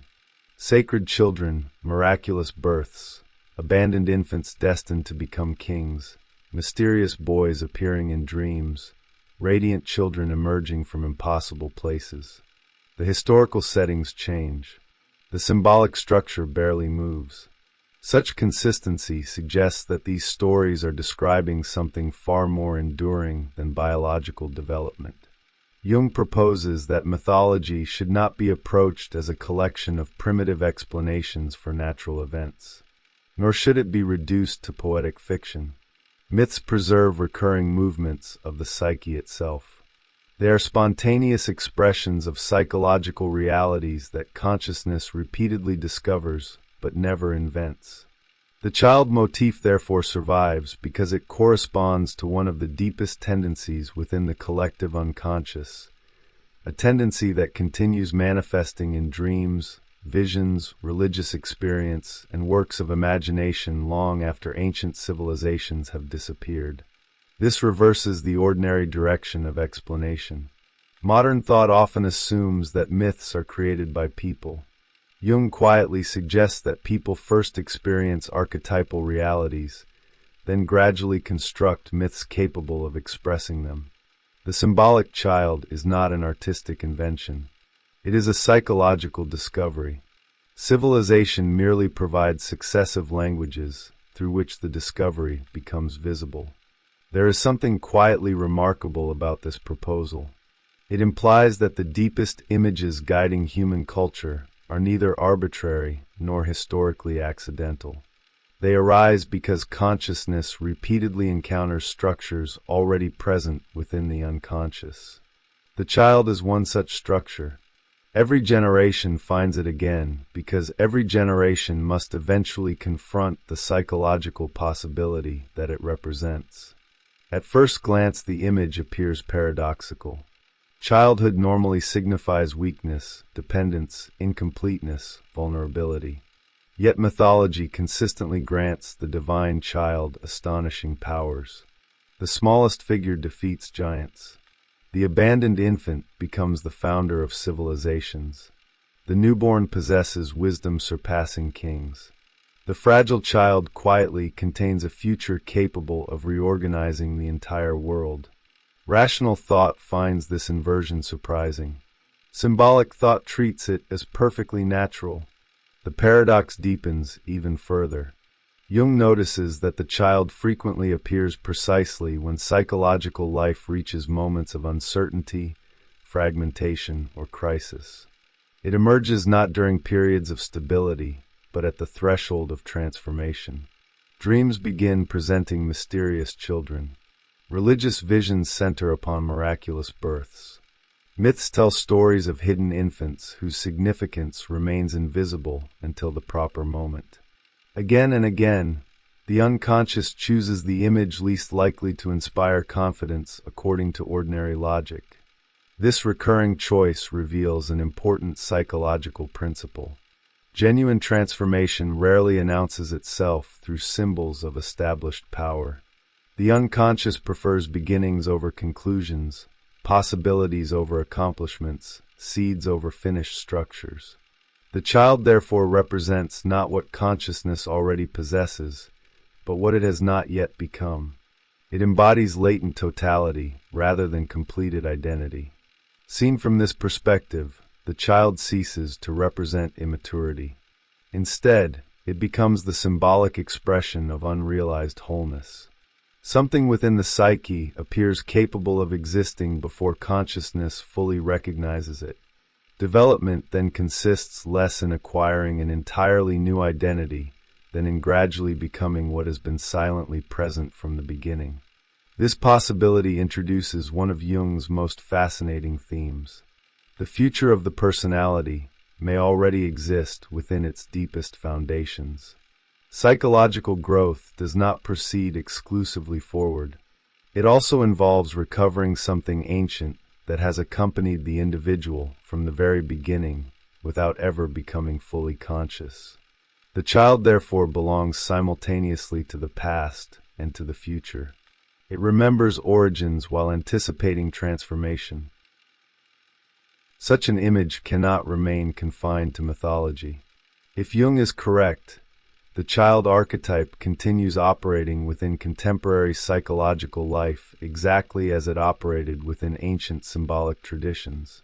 Dreams, creative imagination, religious experience, and moments of profound interchange still generate figures whose emotional force far exceeds personal biography. The modern individual may no longer believe in divine children descending from heaven, yet the unconscious continues speaking through remarkably similar forms. The investigation that follows therefore moves beyond mythology almost immediately. Jung is not asking why ancient cultures invented stories about miraculous children. He is asking why the human psyche has never stopped producing them. Somewhere beneath memory, beneath culture, and even beneath personal identity itself, there exists an image that repeatedly returns whenever consciousness approaches the possibility of becoming something more than it has previously imagined. The symbolic child stands at that threshold, not as a memory of what once was, but as the first quiet announcement of what still seeks to be born. The child as the future hidden inside the psyche. Jung begins his investigation by making a distinction that quietly changes the meaning of mythology itself. The figures appearing in myths are not historical memories preserved in symbolic language, nor are they imaginative explanations created by primitive societies to account for natural phenomena. They are recurring expressions of psychological structures that continue manifesting wherever consciousness becomes sufficiently permeable for the unconscious to reveal itself. The child motif belongs to this second category. It emerges not because cultures teach it, but because the psyche repeatedly generates it under similar psychological conditions. This argument rests upon one of Jung's central observations. Human fantasy is not uniform. Some dreams and fantasies clearly originate from personal experience. Forgotten memories, unresolved conflicts, emotional wounds, and repressed desires all return in symbolic form and can often be understood through the individual's own history. Yet another class of images refuses this explanation. These fantasies appear without any identifiable personal source. Their symbolic language resembles mythology far more than biography. They introduce figures, landscapes, and events whose emotional familiarity exceeds anything the dreamer has consciously lived. Jung argues that these images reveal the activity of the collective unconscious rather than personal memory. The distinction is subtle but decisive. Personal psychology explains what has happened to an individual. Archetypal psychology explains what repeatedly happens to human consciousness itself. The child motif, therefore, cannot be reduced to childhood experiences alone. It belongs to an inherited symbolic vocabulary through which the unconscious organizes certain developmental processes regardless of historical period or cultural background. This also explains why Jung rejects theories that attempt to account for mythological similarities exclusively through cultural diffusion or historical borrowing. Traditions certainly influence one another. Stories travel. Symbols migrate between civilizations. Yet some parallels remain too widespread, too spontaneous, and too psychologically precise to be explained by transmission alone. Individuals who possess no knowledge of particular myths nevertheless produce symbolic material astonishingly close to them in dreams, visions, psychotic episodes, and moments of profound inner transformation. Such recurrences force psychology to recognize that mythological structures already exist within the psyche before they appear in cultural form. One begins to understand why Jung insists that myths should never be interpreted merely as allegories of physical events. Ancient cultures did not invent stories about divine children because they misunderstood astronomy, seasonal cycles, or biological reproduction. They experienced archetypal realities directly and then expressed them through symbolic language. Myth became less an explanation of nature than a description of psychological experience. The unconscious spoke first. Narrative followed afterward. This observation carries an unexpected implication. Primitive societies often appear to modern consciousness as intellectually naive because they experience symbolic reality with extraordinary immediacy. Jung suggests something rather different. The difference lies not in intelligence, but in the relationship between consciousness and the unconscious. Early forms of consciousness possess fewer psychological boundaries. Thoughts, dreams, myths, rituals, and external reality flow together with remarkable continuity. The modern individual sharply distinguishes imagination from objective fact. The primitive psyche often experiences both as equally real dimensions of existence. Far from dismissing this condition, Jung recognizes within it an important clue. The unconscious naturally expresses itself through images. Whenever conscious control relaxes, whether in dreams, reverie, vision, delirium, or intense creativity, archetypal material begins entering awareness with surprising autonomy. Consciousness does not manufacture these figures deliberately. They arrive, Their appearance resembles discovery far more than invention. This spontaneous quality becomes essential to understanding the child archetype. The symbolic child rarely appears because someone consciously decides to imagine one. It emerges unexpectedly, often during periods when established psychological structures have weakened or begun dissolving. The ego momentarily loosens its ordinary control, allowing deeper symbolic patterns to become visible. The child therefore belongs not merely to imagination, but to revelation.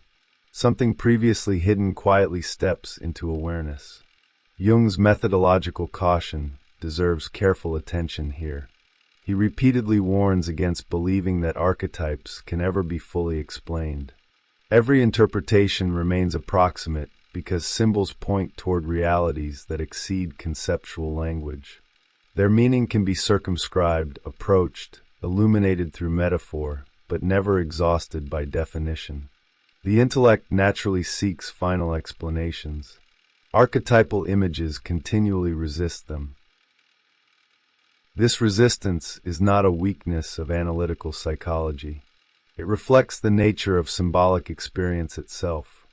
The child archetype does not represent one specific thing hidden behind many disguises. Rather, it gathers together multiple psychological possibilities within a single symbolic field. Every myth, every dream, every artistic representation reveals one aspect while leaving others concealed. The archetype remains larger than any individual manifestation. There is something deeply humbling in this realization. Modern thought often assumes that understanding consists in replacing symbols with concepts. Jung quietly reverses the process. Concepts prove insufficient whenever consciousness approaches its deepest foundations. Symbolic language becomes necessary precisely because literal description reaches its limits. The child survives across history because it communicates dimensions of psychological reality that no abstract theory can adequately contain. The extraordinary persistence of the motif begins making sense.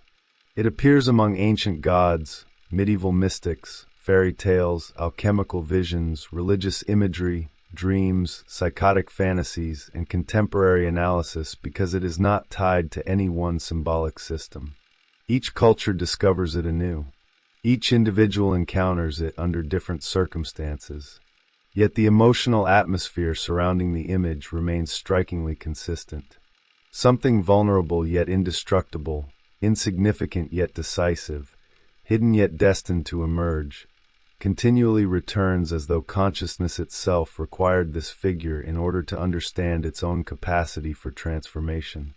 By the end of Jung's introduction, the symbolic child has already ceased to belong to ordinary childhood. It has become an expression of a deeper psychological law.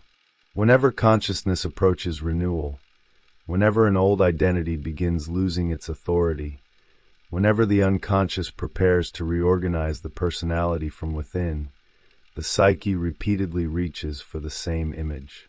Not the hero, not the king, not the sage, a child, small enough to be overlooked, fragile enough to appear powerless, yet carrying within itself possibilities that the established personality cannot yet imagine. The divine child and the paradox of human development. If the child archetype represented only innocence, its persistence across mythology would be difficult to explain. Innocence alone rarely occupies the center of religious imagination. Civilizations preserve figures that carry extraordinary psychological necessity, not merely sentimental appeal. Jung therefore argues that the symbolic child possesses a meaning almost opposite to what consciousness first assumes. It is not important because it is weak. It is important because weakness conceals a future that existing structures are incapable of recognizing. This paradox appears with remarkable consistency throughout mythology. The child who later transforms the world almost never begins life in safety or privilege. Instead, the miraculous infant is abandoned, persecuted, hidden, orphaned, or exposed to overwhelming danger.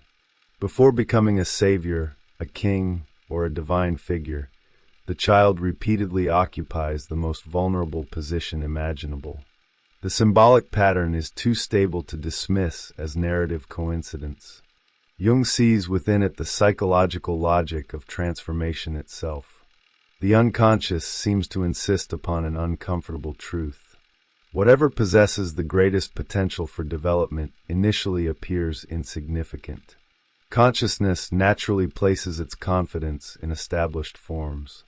It trusts institutions, traditions, accumulated knowledge, and familiar identities. The unconscious repeatedly directs attention elsewhere. It introduces possibilities so fragile that they are easily ignored, rejected, or even destroyed by the very systems that later depend upon them. This observation extends far beyond mythology. Psychological change rarely begins as certainty. It emerges quietly, often beneath conscious awareness, carrying little of the confidence associated with completed identity. A new attitude, an unfamiliar intuition, a disturbing dream, a creative impulse, or an unexpected emotional realization frequently appears weak compared to the powerful habits already governing personality. Yet Jung suggests that precisely these overlooked beginnings often contain the deepest transformative potential.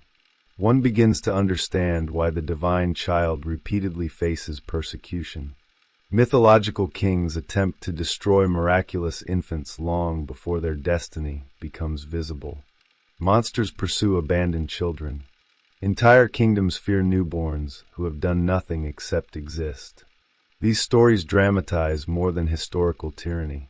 They reveal the psychological resistance of established consciousness whenever genuinely new possibilities begin emerging from the unconscious. The ego naturally defends its existing organization. Every identity depends upon continuity. New psychological developments threaten that continuity because they demand reorganization rather than simple expansion. The symbolic child, therefore, appears dangerous precisely because it represents a future that cannot coexist comfortably with the present form of consciousness. Transformation always requires the partial dissolution of what already exists. This explains another remarkable characteristic of the archetype. The child often exists outside ordinary social order. It grows in forests, deserts, caves, islands, or distant kingdoms. It is raised by animals, hidden among strangers, or protected by unlikely guardians. Such settings should not be interpreted merely as adventurous storytelling. They symbolize psychic spaces lying beyond the established territory of conscious identity. New life rarely emerges from the center of the known world. It develops at its margins. The symbolism becomes even more intriguing when Jung observes that miraculous children frequently possess dual origins. They belong simultaneously to heaven and earth, humanity and divinity, ordinary existence and transcendent reality. Their identity remains fundamentally ambiguous. This ambiguity reflects an important psychological condition. The emerging personality cannot yet be fully understood according to categories belonging to the old personality. Consciousness experiences the new development as something both familiar and strangely foreign. There is a certain elegance in this symbolic logic. Every significant psychological transformation initially feels as though it belongs to someone else. Individuals often encounter new dimensions of themselves with suspicion, uncertainty, or disbelief. Creative capacities appear accidental. Emotional strengths seem unfamiliar. Unexpected resilience feels almost borrowed. The unconscious introduces possibilities before consciousness develops language capable of recognizing them as part of its own identity. Jung repeatedly emphasizes that the child archetype should never be confused with childishness. The distinction is essential. Childishness represents psychological immaturity, avoidance of responsibility, and dependence upon conditions already outgrown. The archetypal child points in the opposite direction. It represents latent totality. Its apparent weakness conceals the earliest expression of a more comprehensive personality, still seeking realization. This understanding transforms the meaning of vulnerability itself. Modern culture frequently associates vulnerability with deficiency, imagining it as a temporary condition to be overcome as quickly as possible. Jung's symbolic analysis introduces a more nuanced possibility. Certain forms of vulnerability accompany every authentic beginning. New psychological life cannot initially possess the stability of established structures because it has not yet developed sufficient coherence. Fragility belongs to its nature without defining its destiny. Perhaps this is why dreams presenting mysterious children often appear during periods of profound inner uncertainty. The ego interprets confusion as evidence of failure. The unconscious may interpret the same condition as the beginning of reorganization. Something small has entered awareness, something not yet capable of directing the personality, yet already carrying possibilities that existing attitudes cannot provide. The symbolic child quietly announces that development has begun before visible change becomes apparent. Jung's discussion therefore challenges one of consciousness's oldest assumptions. Human beings tend to believe that psychological growth proceeds through increasing certainty, increasing control, and increasing strength. The child archetype proposes another rhythm entirely. Genuine transformation often begins through uncertainty, weakness, incompleteness, and hidden potential. The smallest figure in mythology repeatedly becomes the decisive one because the unconscious measures significance according to future possibility rather than present appearance. By following the recurring image of the divine child across myths, dreams, and religious traditions, Jung uncovers one of the deepest paradoxes within psychological life. The future of the personality rarely announces itself through what consciousness already values. It arrives quietly, carrying almost no external authority, demanding protection rather than admiration. Yet hidden within that apparent fragility lies the organizing principle of an entirely new relationship between the individual and the deeper structures of the psyche. The child as the image of the emerging self. As Jung follows the child motif through mythology, dreams, and the spontaneous productions of the unconscious, another shift quietly takes place. The child no longer appears simply as a symbol of future development. It begins assuming a far more comprehensive psychological role. The image gradually separates itself from ordinary developmental stages and starts functioning as a representation of something that transcends the conscious personality altogether. The symbolic child does not merely point toward growth. It points toward the possibility of psychological wholeness. This development is significant because it overturns one of the most deeply rooted assumptions of modern consciousness. Identity is commonly imagined as something constructed from the ego outward. The individual gathers experiences, develops skills, forms convictions, and gradually becomes a complete personality. Jung observes the opposite movement within symbolic life. Again and again, myths suggest that completeness exists before conscious identity recognizes it.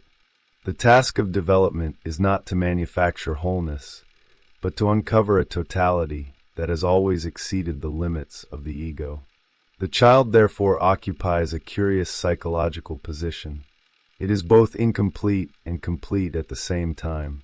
From the perspective of ordinary life, it appears unfinished, dependent, and still becoming. From the perspective of the unconscious, however, it frequently represents the most comprehensive image available to the psyche. This apparent contradiction explains why divine children repeatedly possess knowledge, authority, or destiny far surpassing their visible condition. Their symbolic significance derives not from what they presently are, but from what they already contain. Jung repeatedly emphasizes that archetypal images cannot be interpreted according to ordinary rational categories. Their logic is symbolic rather than chronological. The child does not represent the beginning simply because childhood comes first in biological life. It represents beginnings because every genuine transformation starts through conditions resembling childhood. Something previously unknown enters existence. It requires protection. It remains fragile. It possesses no established authority. Yet hidden within that vulnerability lies an organizing principle capable of transforming the entire psychological order. This symbolic logic explains why the child frequently appears alongside images of circularity, totality, or mysterious completeness. Myths rarely isolate the child from a larger cosmological order. Instead, miraculous births often coincide with celestial signs, sacred places, prophetic visions, or extraordinary natural events. These surrounding images quietly suggest that the emergence of the child affects not merely one individual, but the symbolic structure of reality itself. The unconscious portrays psychological transformation as something whose significance extends far beyond personal biography. One begins to notice that the child archetype never seeks domination in the ordinary sense. Unlike kings, warriors, or conquerors, the symbolic child transforms the world simply by existing. Its influence grows rather than imposes itself. It reorganizes rather than conquers. This distinction reveals something profound about Jung's understanding of psychic development. The deepest transformations rarely occur through forceful acts of will. They unfold through gradual integration, allowing previously disconnected elements of the personality to establish new relationships with one another. This helps explain why dreams containing children often leave such unusual emotional impressions. The dreamer may awaken without fully understanding the narrative, yet the presence of the child continues exerting quiet psychological influence long afterward. Something about the image resists immediate interpretation, while simultaneously conveying unmistakable importance. The unconscious appears less interested in providing information than in introducing a new center of gravity around which consciousness may gradually reorganize itself. Jung's observations concerning primitive consciousness become particularly illuminating here. He notes that early forms of consciousness experience psychic images not as private fantasies, but as autonomous realities. Thoughts arrive rather than being deliberately produced. Images impose themselves with an authority equal to external events. The primitive mind does not invent myths because it experiences archetypal realities directly, allowing symbolic forms to emerge spontaneously from the unconscious. This observation reveals why archetypes possess such extraordinary emotional authority. They are not experienced as subjective opinions. They arrive carrying an autonomy that often surprises consciousness itself. Dreams, visions, religious experiences, and moments of creative inspiration all share this quality. The individual does not feel like the author of the image. The image appears to possess a life of its own. Jung interprets this autonomy as evidence that archetypal processes originate from psychic levels extending beyond the conscious ego. The child archetype therefore announces not merely a future possibility, but the presence of an organizing intelligence already operating beneath conscious awareness. Psychological development begins appearing less like an engineering project directed by the ego, and more like the gradual revelation of patterns whose existence preceded conscious intention. The personality discovers itself because something deeper has already begun arranging its movement from within. There is something quietly unsettling about this conclusion. Modern culture often celebrates conscious control as the highest expression of maturity. Jung repeatedly encounters evidence suggesting that consciousness itself depends upon deeper processes it neither initiates nor fully comprehends. The symbolic child embodies this dependence with remarkable precision. It appears weak precisely because it has not yet entered conscious control. Yet it proves psychologically decisive because it belongs to a level of organization exceeding the ego's ordinary perspective. This also clarifies why the child frequently appears in periods of psychological crisis. When established attitudes begin collapsing, consciousness often experiences confusion, uncertainty, and fragmentation. The ego interprets these conditions as evidence that order has been lost. The unconscious sometimes responds by presenting a child. The image quietly suggests that another order has already begun forming beneath the visible disintegration. What appears externally as collapse may simultaneously represent the earliest phase of a more comprehensive reorganization. The paradox is difficult for consciousness to accept because it contradicts ordinary expectations. Human beings naturally search for strength during moments of instability. The unconscious repeatedly offers vulnerability instead. Consciousness seeks certainty. The unconscious presents possibility. The ego desires completed answers. The symbolic child arrives carrying only beginnings. Yet Jung observes that precisely these beginnings possess the greatest transformative power because they remain connected to dimensions of the psyche, not yet constrained by existing identity. By this point, the child archetype has become something far greater than a recurring mythological figure. It has emerged as one of the deepest symbolic expressions of the psyche's capacity for self-renewal. Every miraculous birth, every abandoned infant, every mysterious child appearing in dreams, every fragile beginning concealed within darkness begins pointing toward the same psychological truth. Long before consciousness understands where it is going, something within the unconscious has already begun preparing the future of the personality, quietly waiting for the moment when the smallest image will prove to have contained the greatest possibility all along. The child as the union of opposites. As Jung's analysis moves deeper into the symbolism of the child, another characteristic begins revealing itself with increasing clarity. The child is never simply one thing. It continually occupies the space between opposites. It belongs to weakness and strength, beginning and completion, dependence and autonomy, humanity and divinity. This refusal to settle within ordinary categories is not an ornamental feature of mythology. It is the very reason the archetype possesses such extraordinary psychological importance. Consciousness naturally understands reality by dividing it. Light is separated from darkness, success from failure, maturity from childhood, reason from imagination. These distinctions allow everyday life to function with coherence.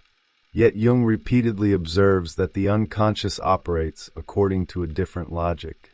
Archetypal images frequently unite precisely those qualities consciousness believes cannot coexist. The symbolic child becomes one of the clearest demonstrations of this deeper psychological movement. This is why miraculous children are so often portrayed as paradoxical beings. They are powerless yet unconquerable. They possess no worldly authority while quietly carrying the future of kingdoms. They appear insignificant to ordinary perception, but become the central figures around whom entire cosmologies reorganize themselves. Their weakness is never an obstacle to their destiny. It is the symbolic condition through which that destiny first becomes possible. Jung recognizes that such images cannot be interpreted merely as literary devices. They reveal something fundamental about psychic transformation itself.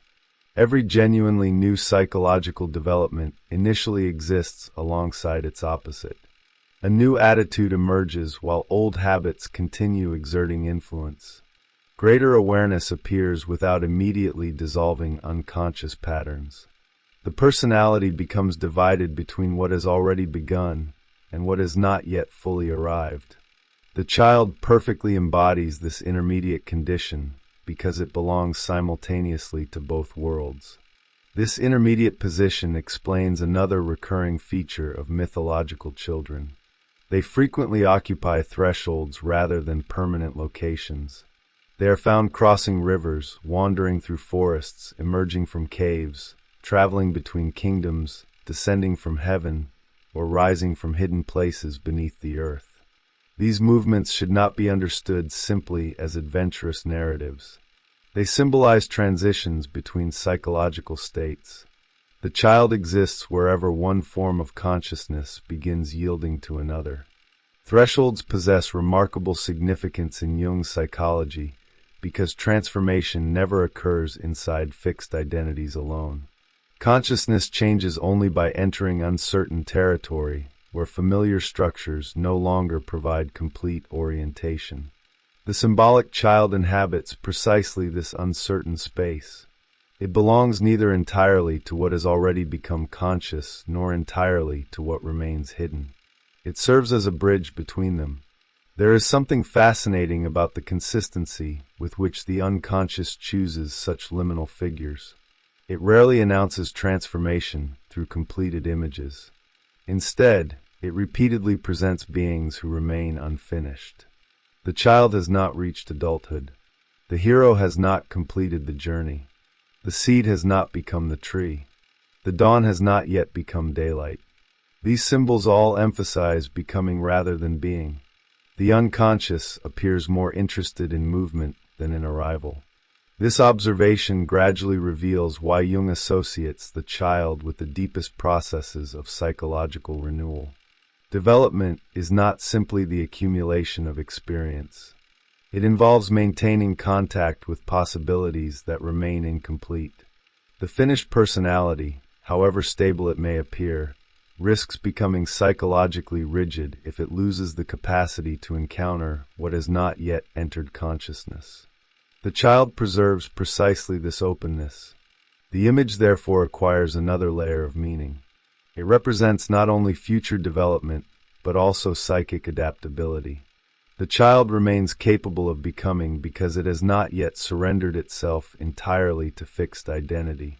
This flexibility allows the unconscious to introduce forms of life impossible within personalities completely identified with established roles. The symbolic child quietly reminds consciousness that psychological vitality depends upon preserving some relationship with what remains unrealized. Jung's reflections here begin approaching one of the central themes of his later psychology. Wholeness should never be confused with perfection. Perfection seeks the elimination of contradiction. Wholeness requires learning to contain contradiction without dissolving into fragmentation. The child becomes an image of this possibility because it naturally gathers incompatible qualities into one living form without forcing premature resolution. This symbolic function also explains why the child often appears alongside circular images, mandalas, precious stones, or mysterious centers within dreams and religious symbolism. Such images repeatedly suggest that the psyche is attempting to organize itself around a more comprehensive principle than the conscious ego alone can provide. The child becomes one expression of that organizing tendency, a visible sign that the personality is beginning to gravitate toward a deeper inner order. It is important to notice that Jung never portrays this process as comfortable. The emergence of a more comprehensive center inevitably challenges existing identity. Every attachment to certainty becomes unstable. Old definitions lose their absolute authority. The individual may experience confusion precisely because consciousness can no longer organize experience according to familiar patterns. Yet the unconscious continues presenting symbols that quietly suggest coherence already exists beneath the apparent disorder. Perhaps this is why the child archetype inspires such a peculiar emotional response. It evokes tenderness, certainly, but also awe. One senses that something immeasurably important has appeared without fully understanding why. The image seems too small to justify its psychological weight, yet it continues drawing attention with remarkable persistence. Jung would argue that this disproportion is exactly the point. The unconscious consistently disguises its greatest transformative possibilities beneath forms consciousness is least inclined to recognize. By the conclusion of this stage of his analysis, the symbolic child has become far more than an image of renewal. It has emerged as the psychological representation of an inner principle capable of reconciling opposites that conscious life experiences as irreconcilable. Weakness and strength, beginning and completion, vulnerability and permanence, individuality, and totality all converge within the same archetypal figure. In doing so, the child quietly reveals one of the deepest truths of Jung's psychology. The future of the personality is not created by choosing one side against another, but by allowing a more comprehensive center to emerge, one capable of holding both without destroying either. Why every civilization dreams of the child. One of the most remarkable consequences of Jung's analysis is that the child archetype never remains confined to individual psychology. It inevitably expands into culture itself.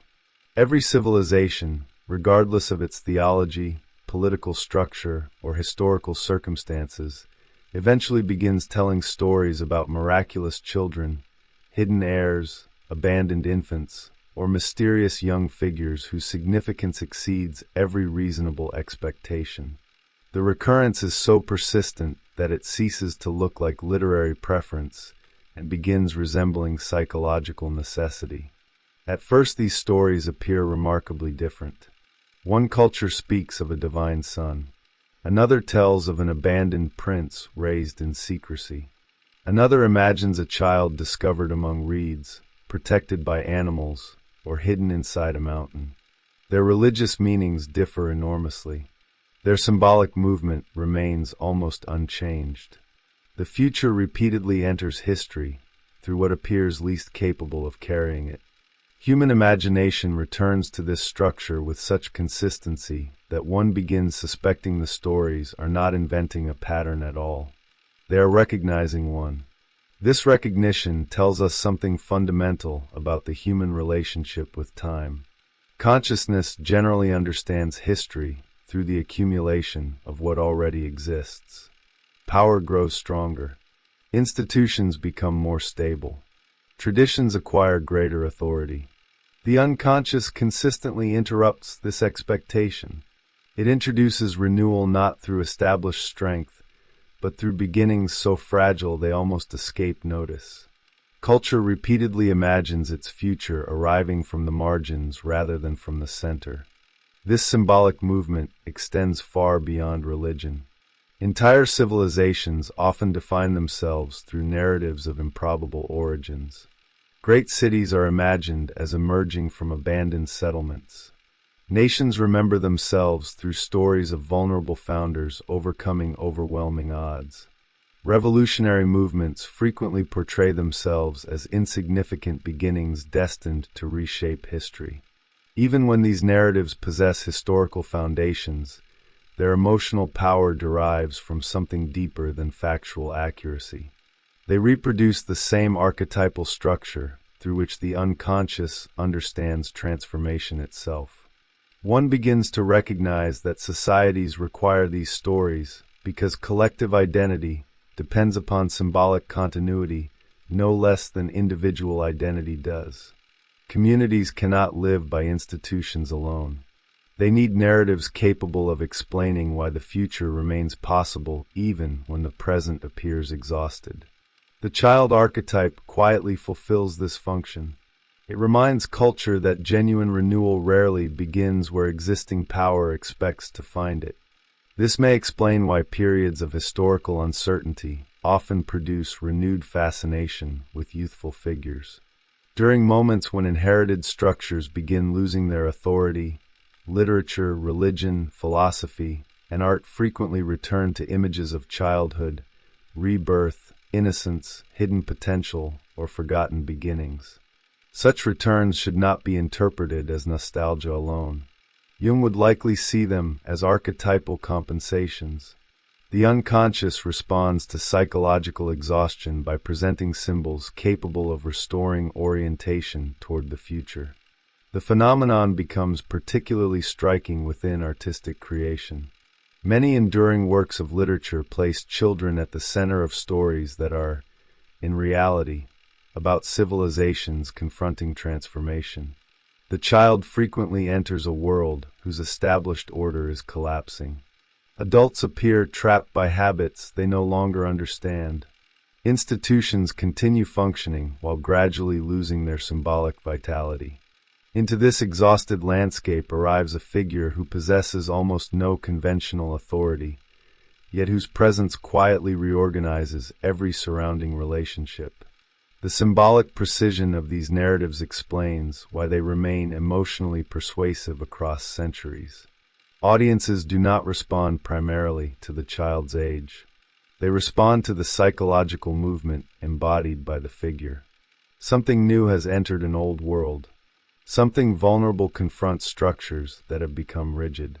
Something apparently insignificant begins exposing limitations invisible to those already fully identified with existing systems. The story continues feeling contemporary because this movement belongs to the permanent dynamics of psychological life rather than to one historical period. Jung's observations also illuminate the curious role children occupy within religious imagination. They are rarely presented as moral examples in the ordinary sense. Instead, they become revelations. Their significance does not depend upon achievement. It depends upon presence. They embody possibilities whose meaning unfolds only gradually as surrounding consciousness becomes capable of recognizing them. Religion repeatedly preserves this symbolic logic because it expresses a psychological reality extending beyond theology itself. There is something profoundly countercultural about this perspective. Modern societies often organize value according to productivity, expertise, influence, and measurable accomplishment. The child archetype quietly undermines all these standards. It insists that the most decisive psychological developments frequently begin before they become visible, before they become useful, and long before they become socially recognized. Transformation possesses its own rhythm, one largely independent of conventional measures of success.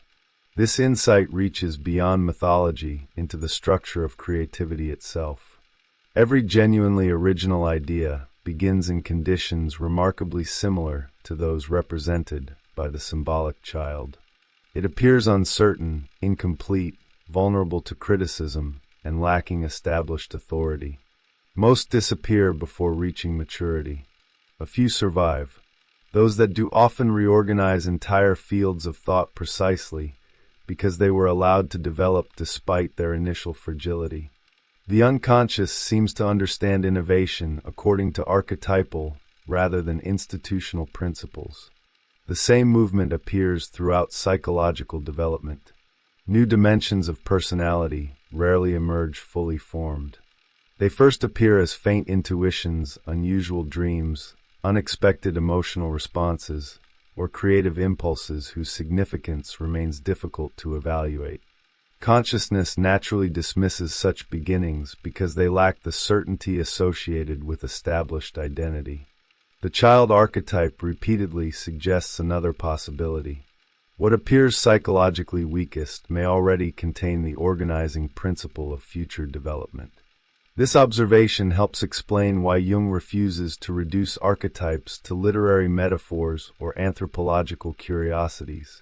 They continue operating because they describe recurring movements through which both individuals and cultures renew themselves. The symbolic child is not important because ancient civilizations believed in miraculous births. Miraculous births became culturally meaningful because they expressed one of the deepest rhythms governing psychic transformation. Perhaps nowhere is this more evident than in the relationship between memory and imagination. Cultures often believe they are remembering their origins when telling stories about sacred children. Jung's analysis suggests that they are simultaneously imagining their future. The archetype always looks in both directions. It preserves contact with beginnings while quietly anticipating developments that have not yet entered history. This dual orientation explains its extraordinary emotional durability. The child never belongs exclusively to the past or the future. It inhabits the living threshold where both become psychologically inseparable. By following the child motif from dreams into mythology and from mythology into culture, Jung uncovers a remarkable continuity running beneath the history of civilization. Every society that hopes for renewal eventually discovers itself telling the same story in different languages. A fragile beginning appears where no one expects it. Existing powers fail to recognize its significance. The future quietly takes shape beneath the attention of the present. Only much later does history realize that what seemed smallest at the beginning had already contained the possibility of transforming everything around it. The future was always hidden at the beginning. By the conclusion of Jung's investigation, the child archetype no longer belongs to mythology alone, nor does it remain confined to the psychology of childhood. It has become one of the deepest symbolic expressions of how the psyche understands transformation itself. The child represents neither innocence nor immaturity in any ordinary sense. It represents the mysterious fact that the future of the personality often exists long before consciousness becomes capable of recognizing it. This realization fundamentally changes the meaning of psychological development. Growth is no longer understood as the simple accumulation of experience or the gradual strengthening of the conscious ego. Instead, development becomes a dialogue between what consciousness already knows and what the unconscious has quietly been preparing from the beginning. The personality does not create every possibility through effort alone. Some possibilities arrive already waiting beneath awareness, seeking conditions through which they can emerge into visible life. The child archetype therefore introduces a remarkable inversion. Human beings naturally imagine that the future is something distant, something built through deliberate choices and conscious planning. Jung suggests that, psychologically speaking, the future often announces itself long before it becomes reality. It appears first as a dream, an intuition, a symbolic image, an unexpected fascination, or a quiet shift in inner orientation. Consciousness usually notices these beginnings only in retrospect. At the time they appear, they seem too small to deserve serious attention. Perhaps this explains why myths so consistently portray the miraculous child as hidden. The future of the world grows unnoticed, while existing powers remain occupied with preserving the present. Symbolically, this reflects one of the deepest tendencies of the psyche. The ego protects continuity. The unconscious prepares transformation. Both movements are necessary, yet they rarely proceed at the same rhythm. What consciousness dismisses as insignificant often becomes the very force that later reorganizes its entire understanding of reality. Jung's psychology repeatedly returns to this asymmetry. The unconscious is not merely reactive. It is creative. It continuously produces symbolic images that anticipate psychological developments not yet available to conscious thought. Dreams therefore become more than reflections of the past. They frequently point toward unrealized configurations of the personality, presenting possibilities before the ego possesses language capable of understanding them. The child archetype becomes one of the clearest examples of this anticipatory function. This insight also reshapes the understanding of hope. Hope, in Jung's symbolic universe, is not optimism in the ordinary sense. It is not confidence that circumstances will inevitably improve. Rather, it emerges from the recognition that the psyche possesses resources exceeding the limits of conscious identity. Even when the established personality reaches exhaustion, the unconscious may already be preparing forms of renewal invisible to ordinary awareness. The child embodies precisely this hidden continuity. There is something profoundly humbling about such a vision. Consciousness ceases to occupy the absolute center of psychological life. The ego becomes one participant within a much larger process unfolding across dimensions it can only partially observe. This does not diminish human freedom. Instead, it situates freedom within a richer psychological landscape. Deliberate choice remains essential, but it operates alongside symbolic forces whose origins extend far beyond personal intention. The implications reach well beyond individual psychology. Every civilization repeatedly discovers itself standing between established structures and unrealized futures. Institutions become rigid. Cultural identities lose vitality. Existing forms continue functioning while gradually emptying of symbolic life. At precisely these moments, cultures begin generating images of children, rebirth, hidden heirs, and miraculous beginnings. The recurrence suggests that societies, no less than individuals, participate in archetypal rhythms of decline and renewal. Jung therefore uncovers an extraordinary continuity between personal dreams and collective history.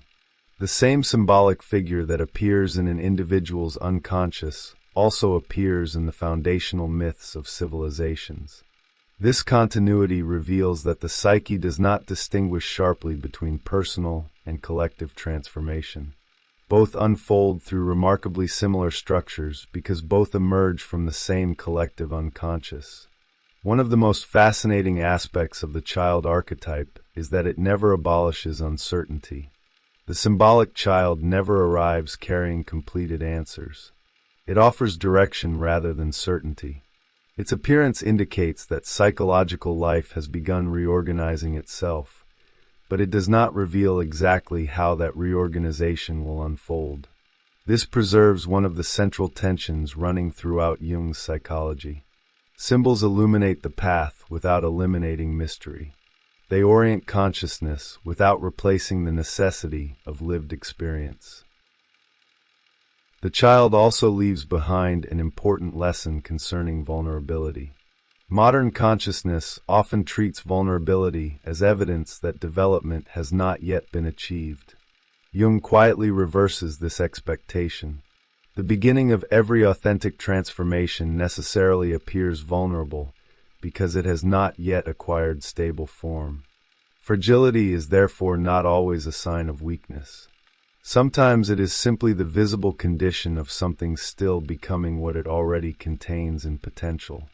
Perhaps this explains why the image has remained psychologically indispensable for thousands of years.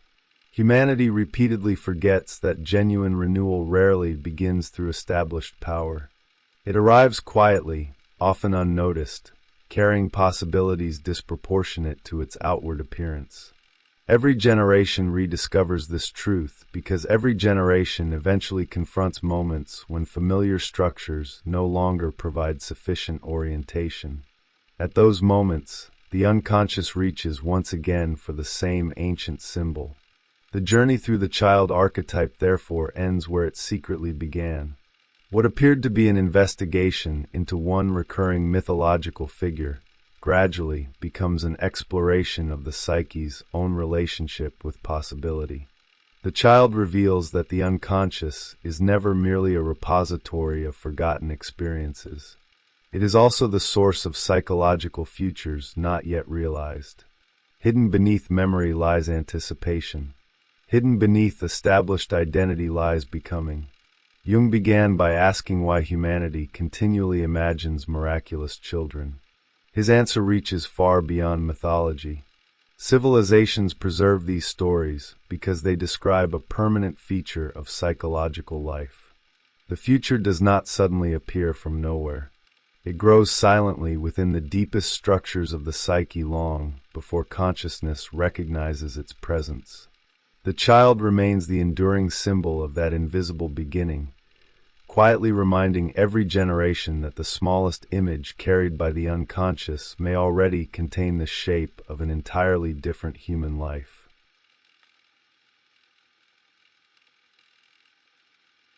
The Archetypes of Transformation.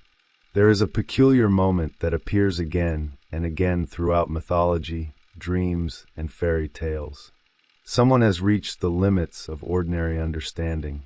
Every familiar solution has failed. Reason circles the problem without finding an exit.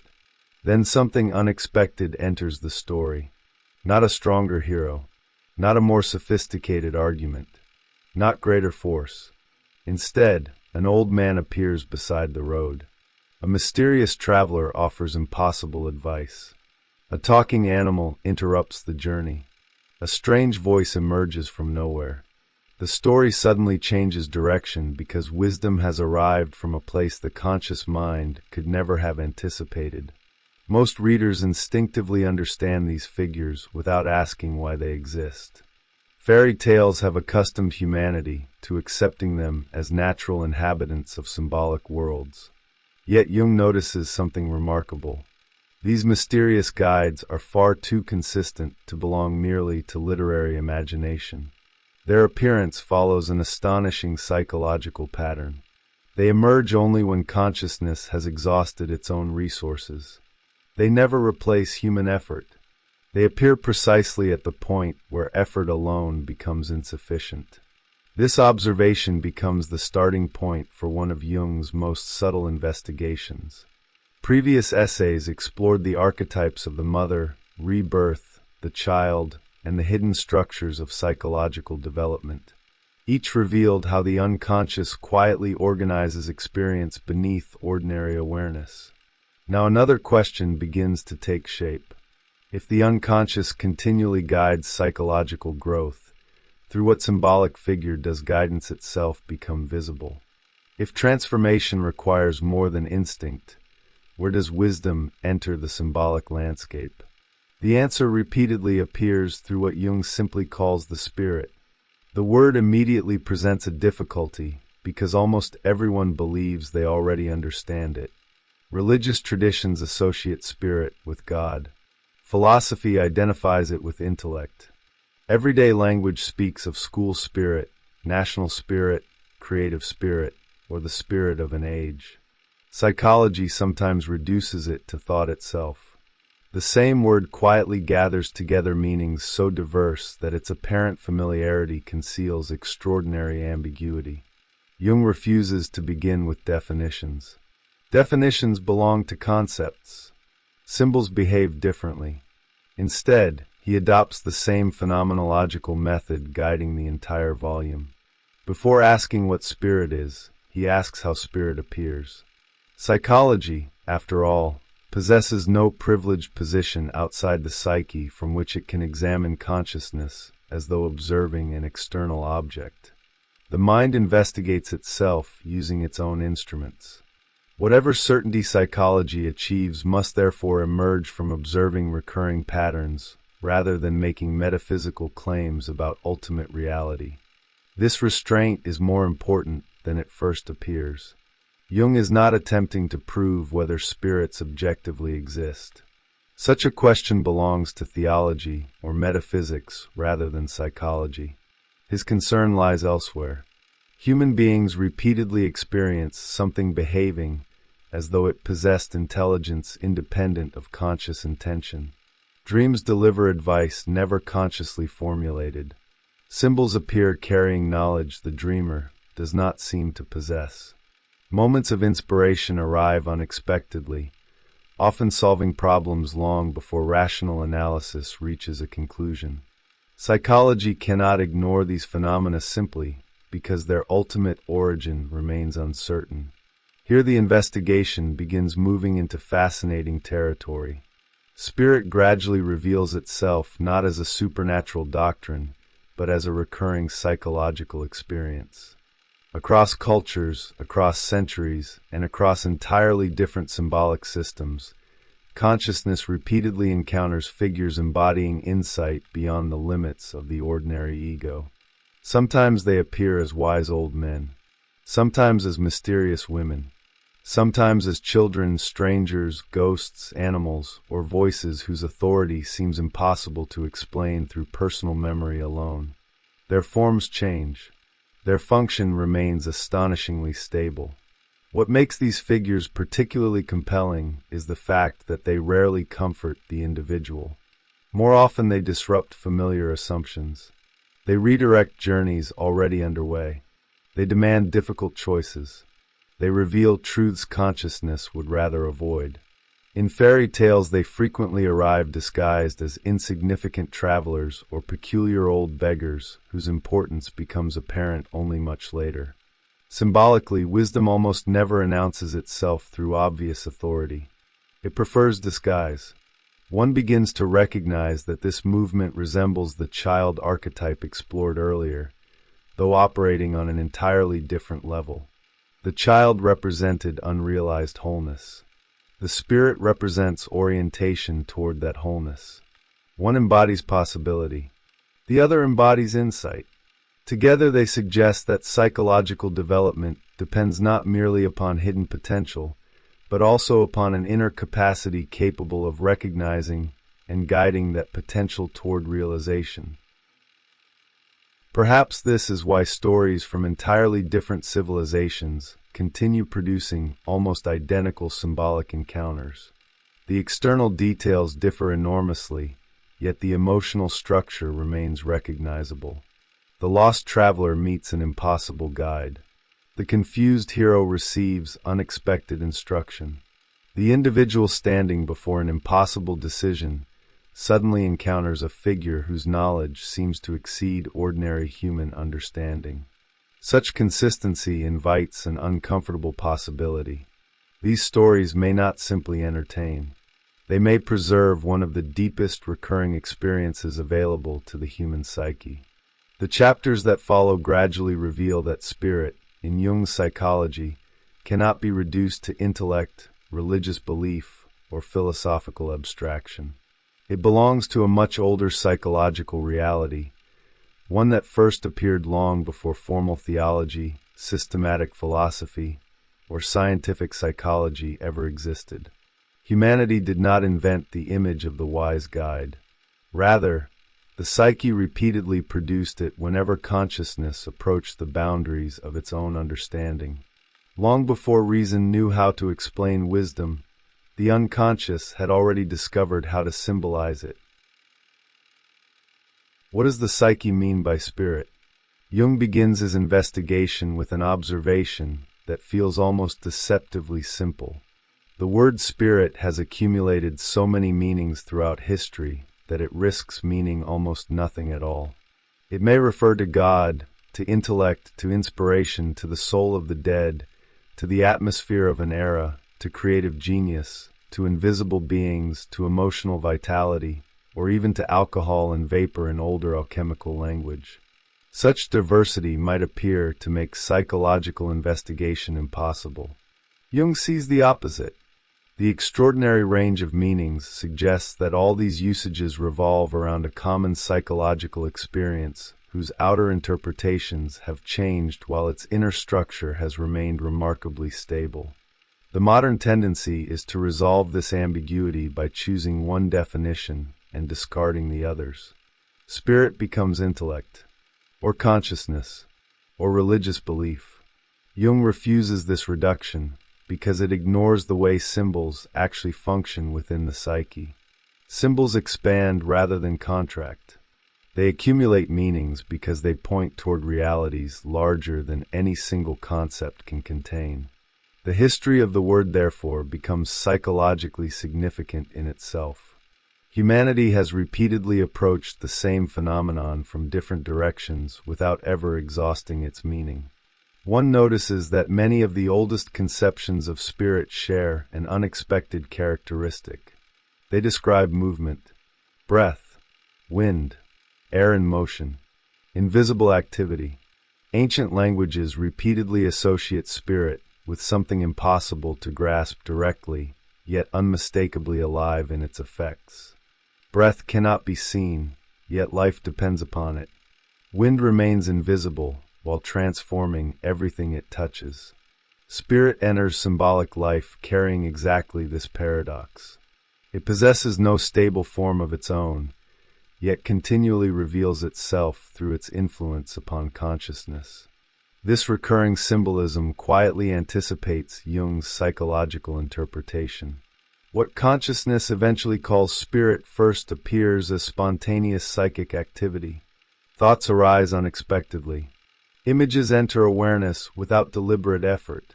Creative insight arrives before rational explanation catches up. Emotional transformations occur whose origins remain obscure. Primitive humanity interpreted such events as encounters with invisible beings because no distinction yet existed between internal psychic processes and external spiritual realities. The interpretation differs from modern psychology. The experience itself remains surprisingly familiar. Jung finds this continuity deeply revealing. Human beings continue describing inspiration as though something entered them rather than being consciously manufactured. Artists speak of ideas arriving. Scientists report discoveries emerging unexpectedly after periods of frustration. Writers frequently insist that characters begin behaving independently of conscious intention. Everyday language preserves traces of this ancient psychology without fully recognizing their significance.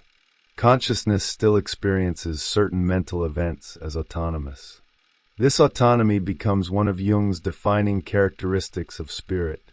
Genuine spiritual phenomena cannot simply be commanded into existence through acts of will. One may prepare the conditions under which inspiration becomes possible, yet inspiration itself arrives according to rhythms not entirely governed by conscious intention. The psyche behaves as though another organizing principle quietly participates in creative life alongside the conscious ego. The implication is surprisingly radical. Modern consciousness often imagines itself as the sole author of its own thoughts. Jung repeatedly encounters evidence suggesting otherwise. The mind certainly thinks, but it also receives. Images emerge unexpectedly. Associations organize themselves without deliberate planning. Symbolic figures appear carrying meanings consciousness had never intentionally constructed. The psyche begins looking less like a machine producing thoughts and more like a living field within which multiple layers of intelligence continuously interact. This observation explains why primitive cultures so readily personified spiritual experiences. When an impulse felt entirely foreign suddenly entered awareness, attributing it to another presence became psychologically understandable. The distinction between one's own mind and autonomous psychic contents had not yet developed into the modern concept of an individual ego. Strange thoughts therefore belonged quite naturally to spirits, ancestors, gods, or demons. Jung does not ridicule these interpretations. Instead, he asks what psychological reality they were attempting to describe. His answer remains carefully phenomenological. Psychology cannot determine whether supernatural beings objectively exist.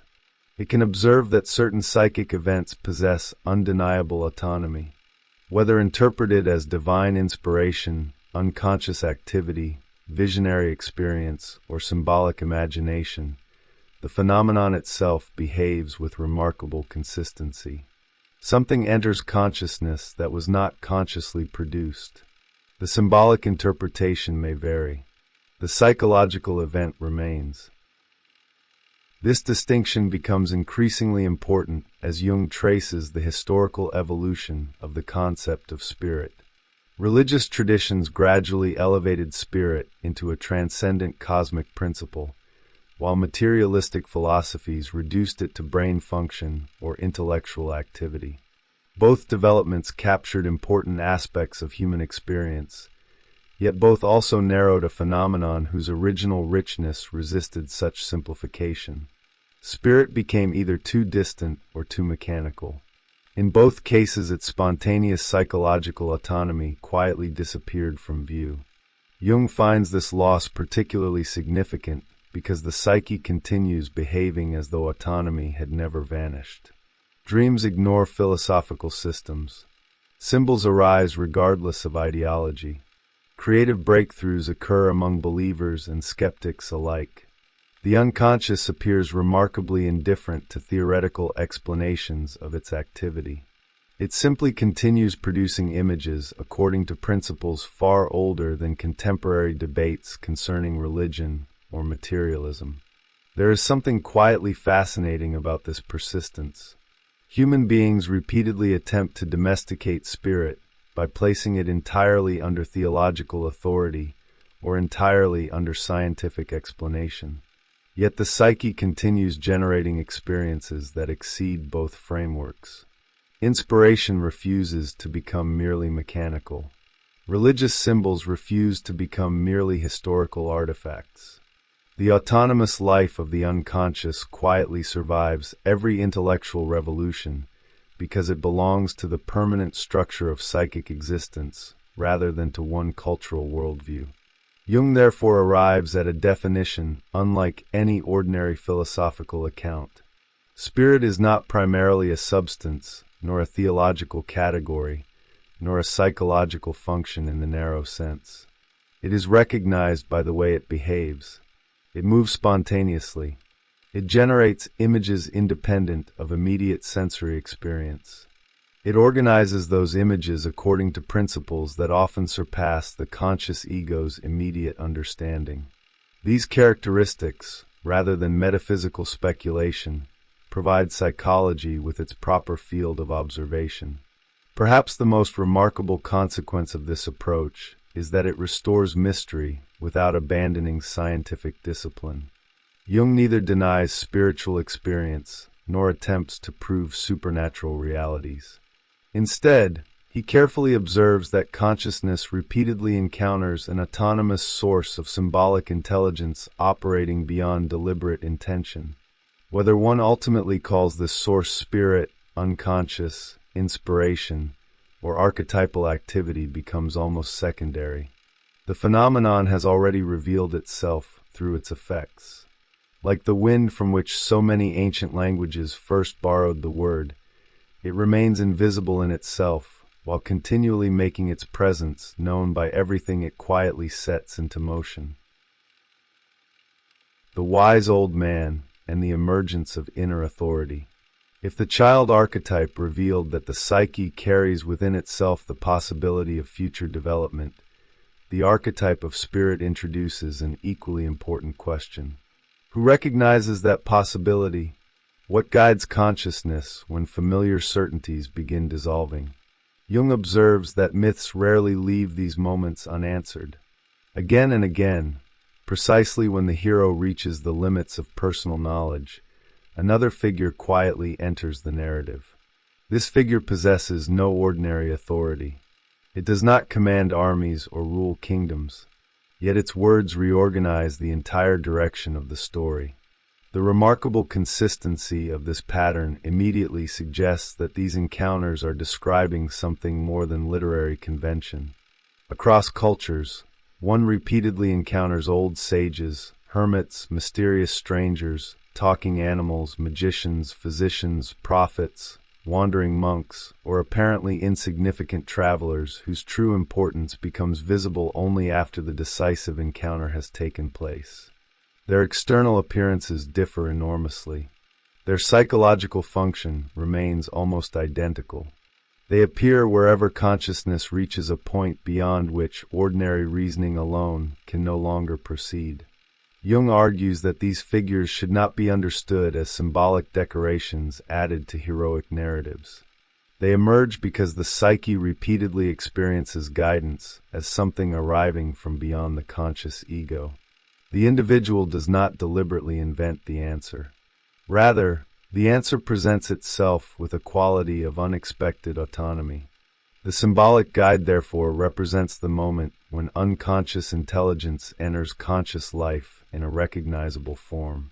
This autonomy deserves careful attention. The wise figure rarely confirms what the hero already believes. More often it introduces an entirely different orientation. Existing assumptions are challenged. Familiar strategies become inadequate. The journey changes direction not because the hero suddenly becomes more intelligent, but because another perspective has entered the psychological field. Symbolically, wisdom appears as an encounter rather than an achievement.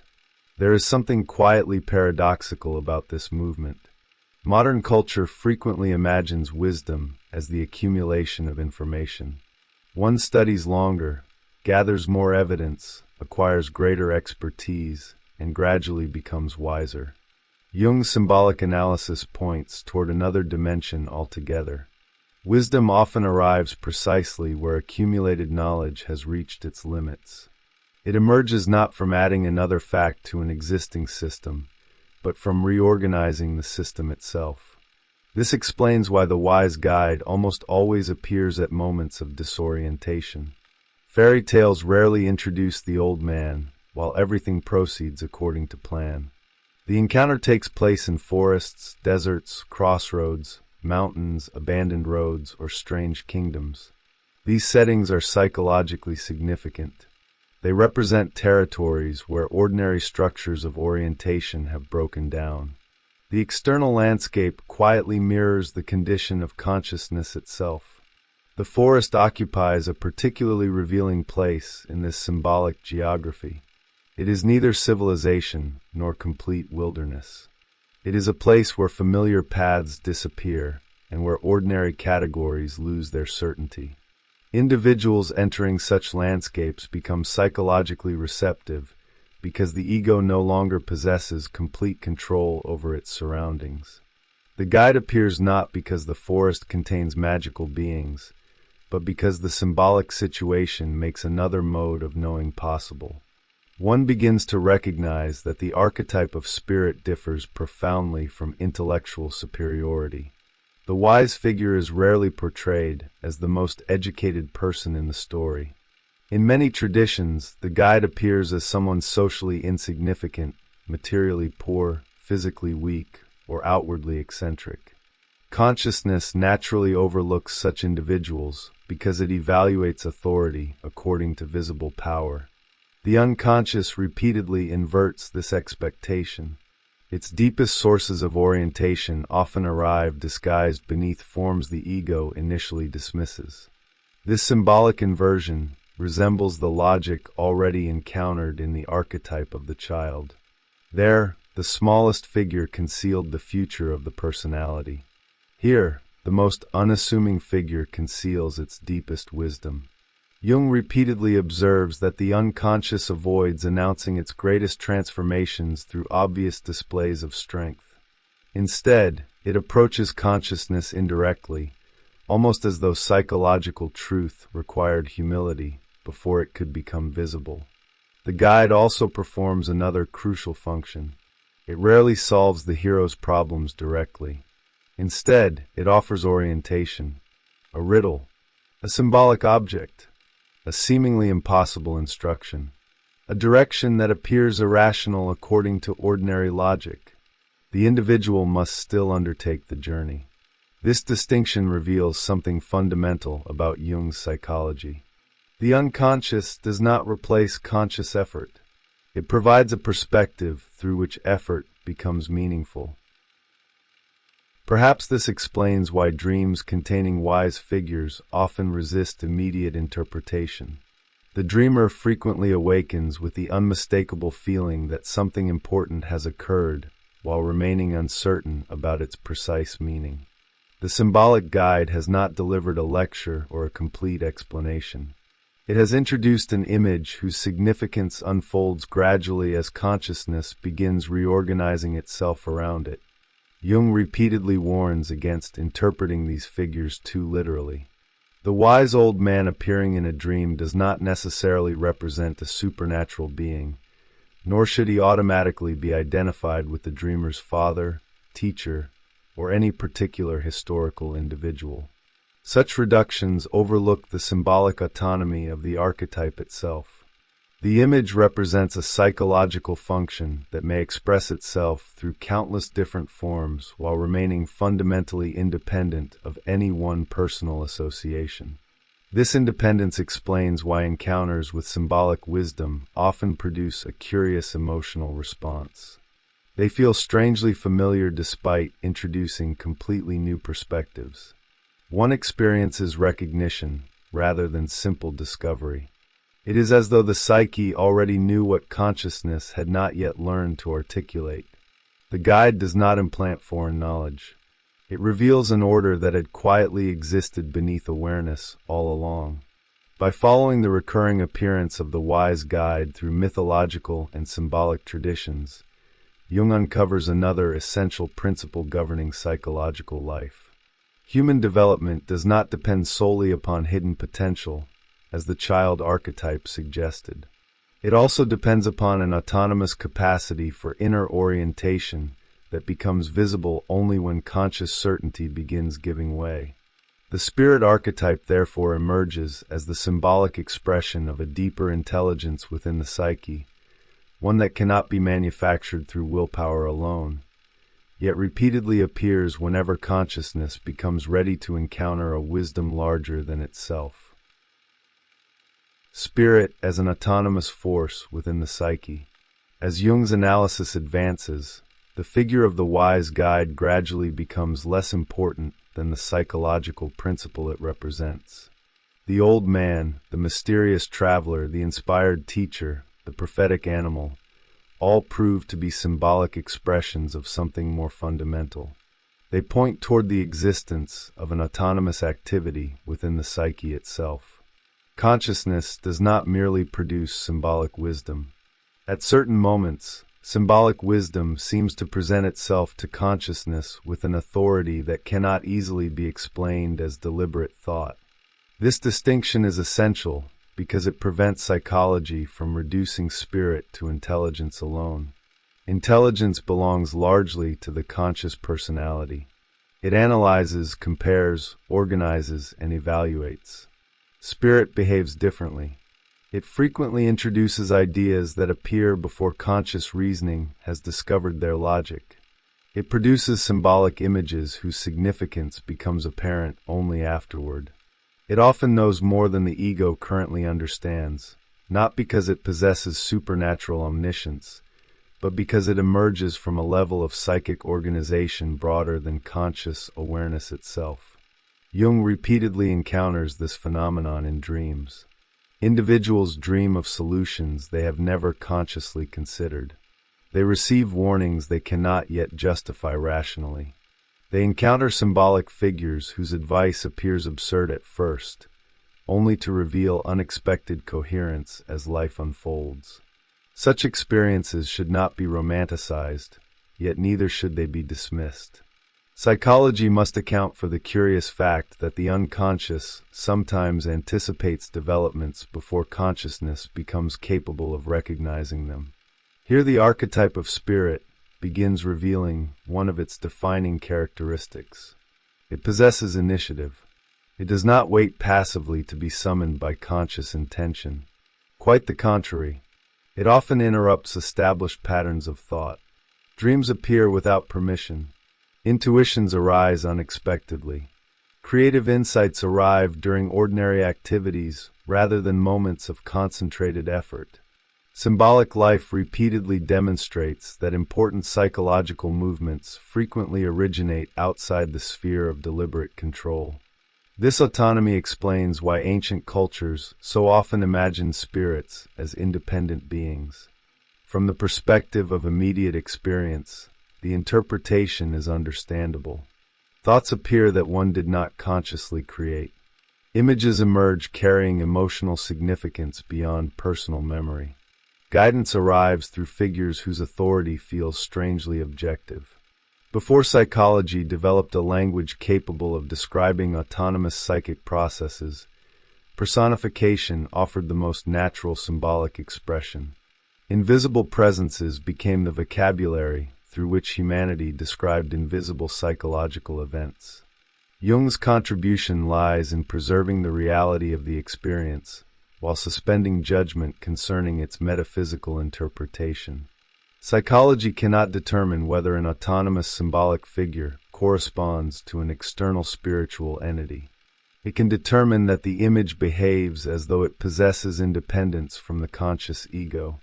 That observable autonomy is sufficient to justify serious investigation. The psychological fact exists regardless of the ultimate philosophical explanation. There is something profoundly humbling about this conclusion. Modern consciousness often imagines itself as a unified center directing every aspect of mental life. Jung repeatedly uncovers evidence suggesting that the ego occupies a far more limited position. It governs many conscious activities, yet it continuously shares the psyche with processes unfolding according to principles beyond its immediate supervision.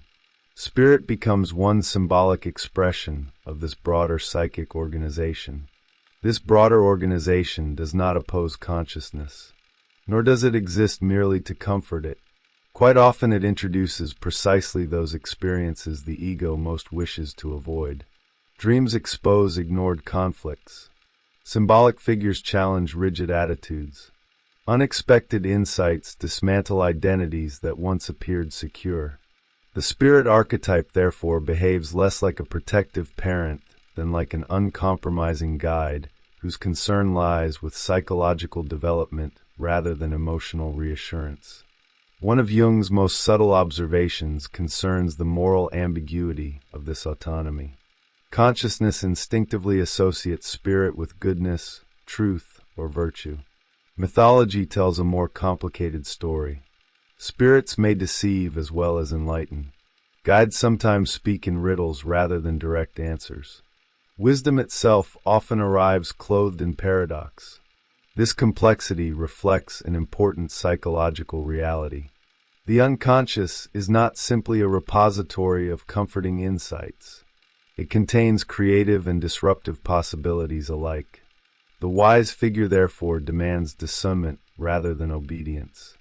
Jung repeatedly distances himself from any notion that every inner voice deserves immediate trust. Autonomous psychic contents become psychologically valuable only through dialogue with consciousness. The ego must neither dominate the unconscious nor surrender itself completely to it. Genuine development requires an ongoing relationship between both dimensions of the psyche, allowing symbolic material to become integrated without overwhelming conscious judgment. This reciprocal relationship distinguishes Jung's psychology from mystical absorption on one side and rigid rationalism on the other. Pure rationalism attempts to silence autonomous, symbolic life altogether. Uncritical mysticism risks dissolving the ego within archetypal experience. Jung consistently seeks a third possibility. The symbolic guide should be heard, interpreted, and engaged, yet never confused with unquestionable authority. Psychological maturity depends upon sustaining conversation rather than replacing one center of power with another. It is fascinating that mythology itself often illustrates this balance. Heroes rarely succeed merely by following supernatural instructions mechanically. They must interpret them, struggle with them, misunderstand them, and eventually embody them through lived action. Wisdom remains symbolic until consciousness translates it into experience. The guide opens the path. The journey still belongs to the individual.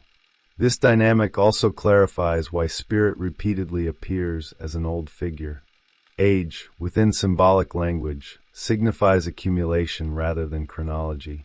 The archetype represents experience extending beyond the lifespan of the individual ego. It carries the weight of something psychologically ancient, something shaped by countless generations rather than one biography. The wise old man therefore symbolizes not personal memory, but collective psychic inheritance becoming momentarily visible through symbolic form. By the end of this stage of Jung's analysis, the spirit archetype has moved far beyond religious vocabulary. It has become the psychological image of an inner organizing principle whose activity continually exceeds conscious intention while remaining deeply involved in human development. The mysterious guide encountered in myths and dreams is ultimately less important than the autonomous intelligence that speaks through that figure. Every symbolic encounter quietly suggests the same possibility.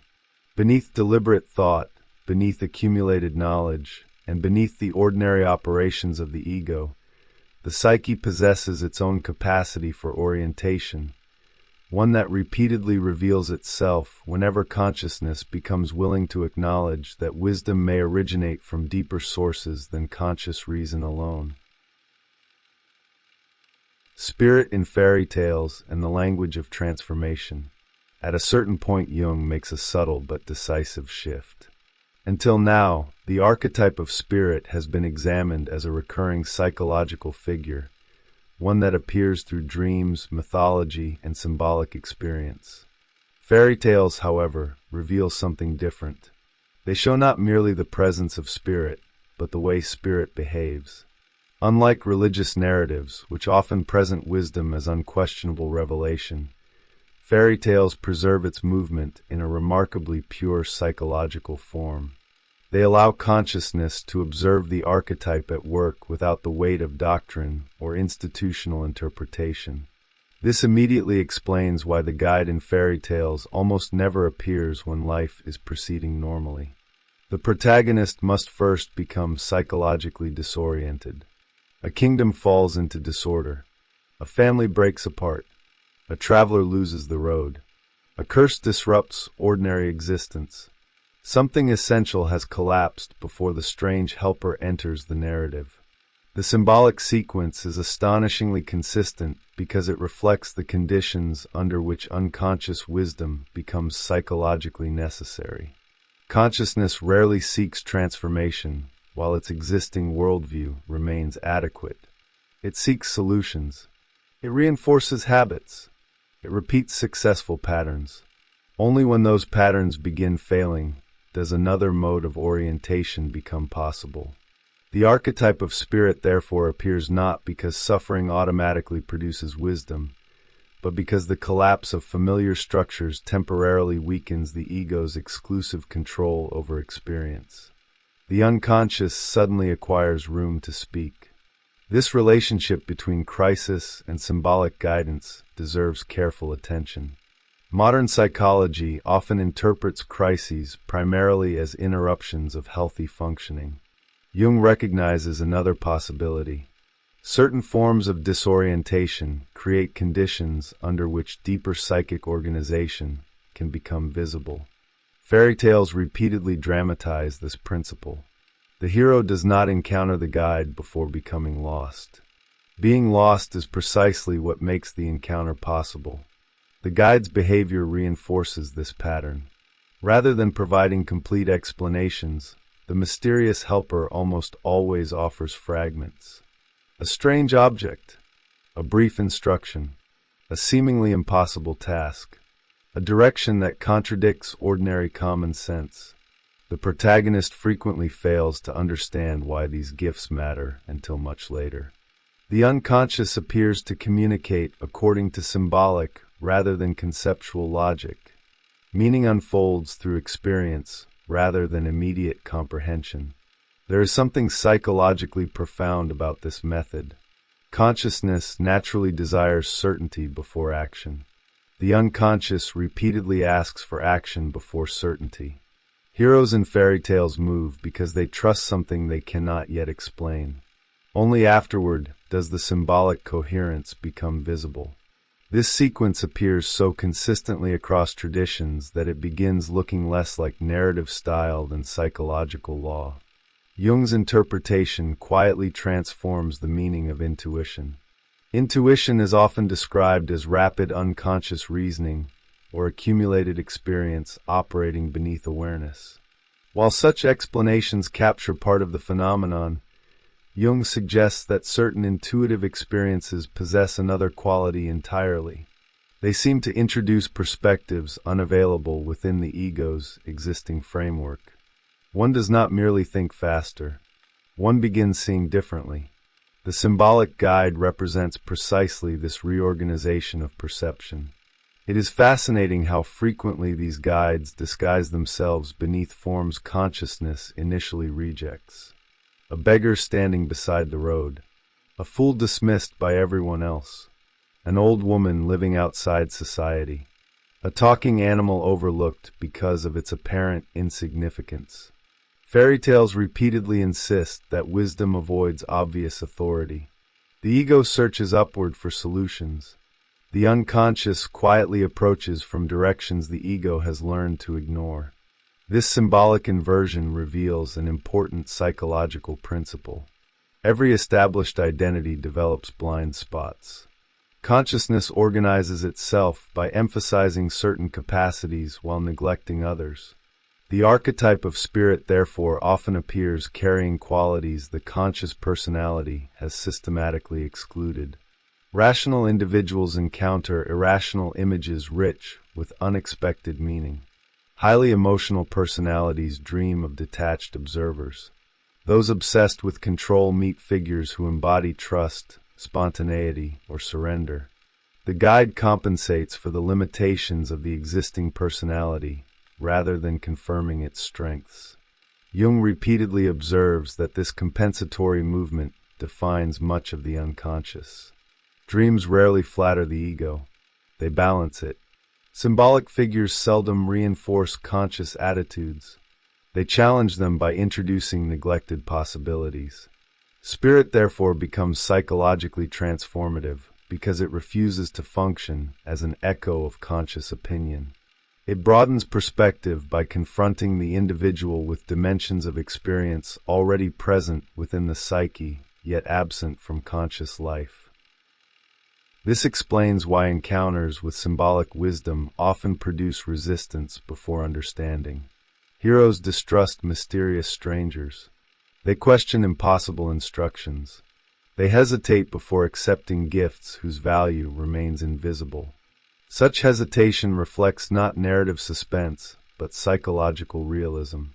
Consciousness naturally protects its existing organization. Genuine transformation initially feels disruptive because it introduces forms of order incompatible with those already governing the personality. The role of symbolic objects within these stories becomes particularly illuminating. A key, a ring, a feather, a lamp, a cloak, a seed.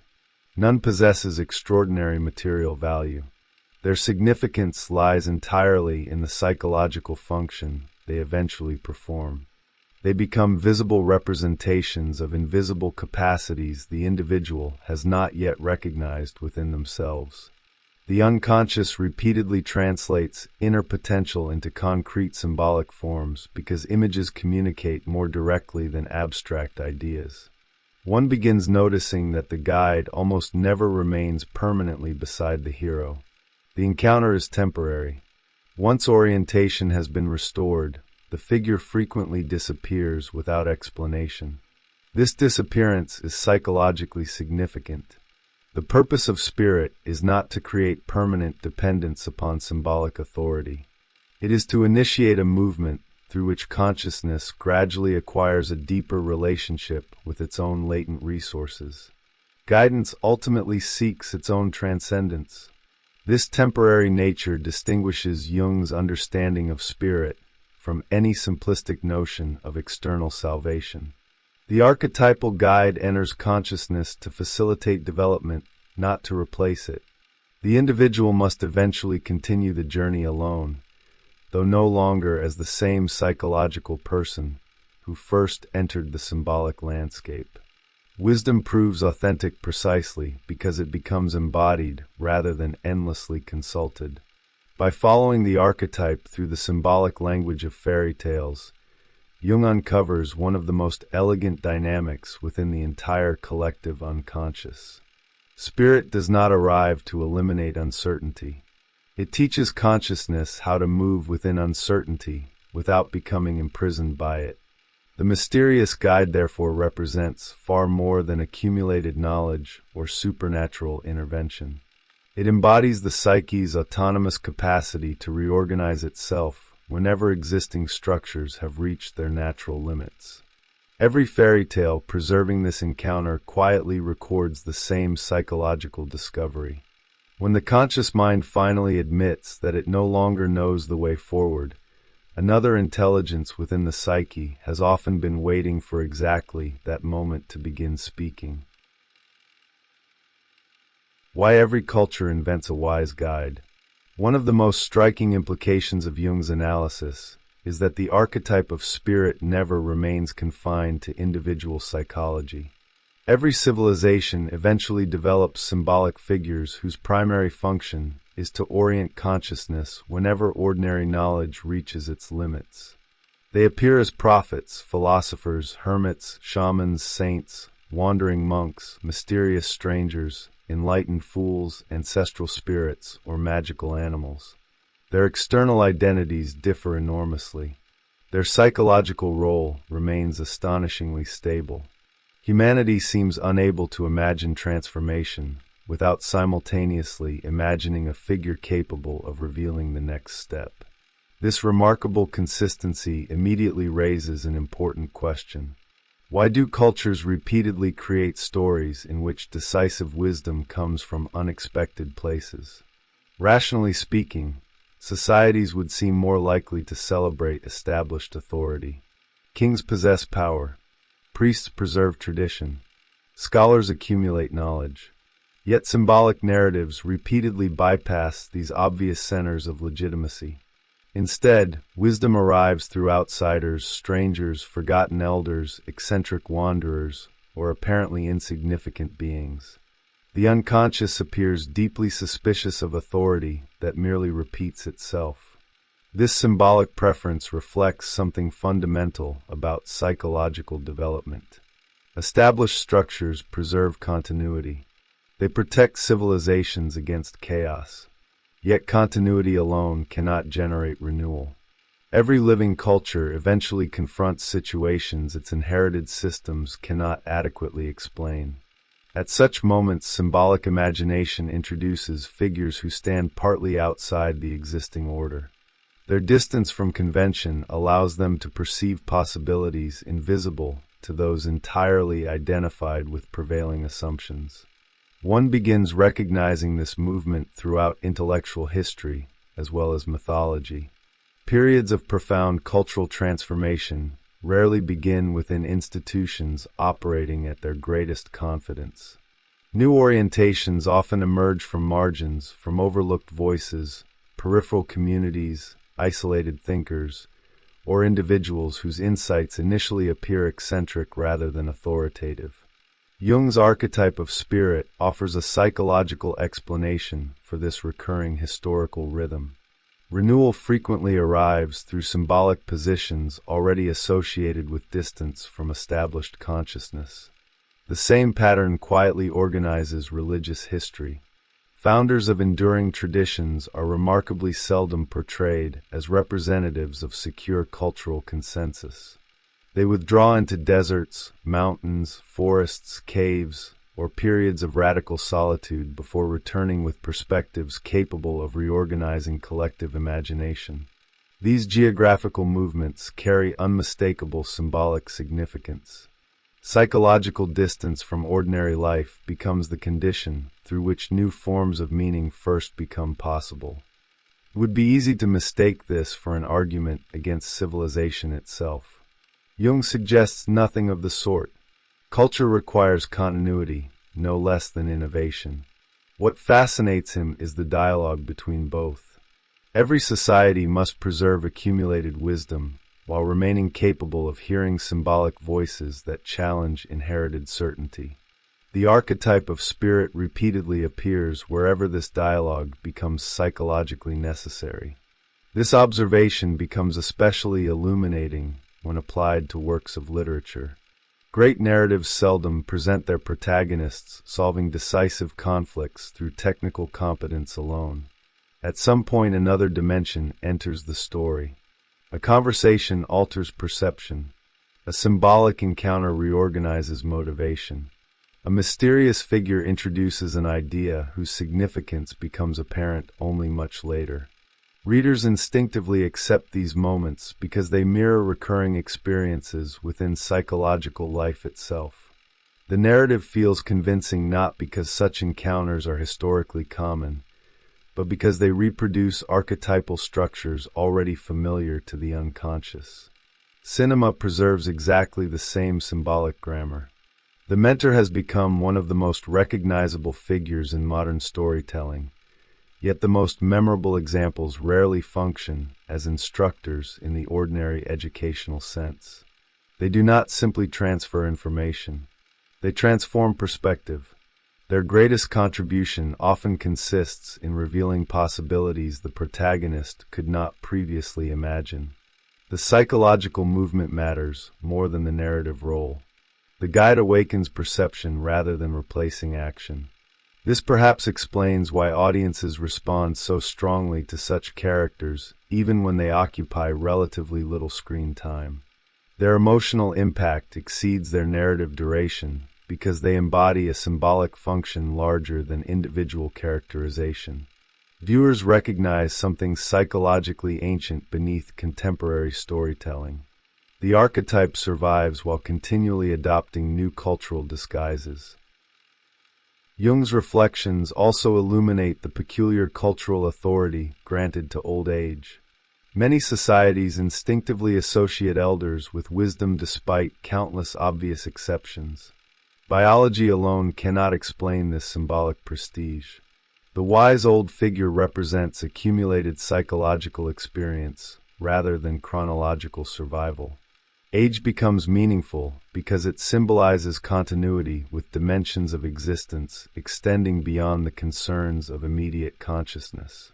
Even cultures that celebrate youth continue preserving images of ancient guides whose authority depends upon something deeper than physical strength. There is another fascinating implication hidden within this symbolism. Modern societies frequently identify intelligence with the rapid acquisition of information. The archetype of spirit quietly resists this equation. Wisdom appears as orientation rather than accumulation. One may possess enormous knowledge while remaining psychologically disoriented. Conversely, symbolic guides often possess remarkably little conventional information, while nevertheless perceiving the essential direction of a situation with extraordinary clarity. The distinction remains profoundly relevant because contemporary culture often confuses informational abundance with genuine understanding. The archetype therefore continues performing an indispensable cultural function. It reminds civilizations that no quantity of technical mastery entirely replaces symbolic orientation. Human beings require meaning alongside explanation. They require direction alongside efficiency. Whenever cultures begin believing that analytical knowledge alone can satisfy every psychological need, symbolic figures quietly return through literature, religion, art, dreams, and collective imagination, restoring dimensions of experience excluded by purely instrumental thinking.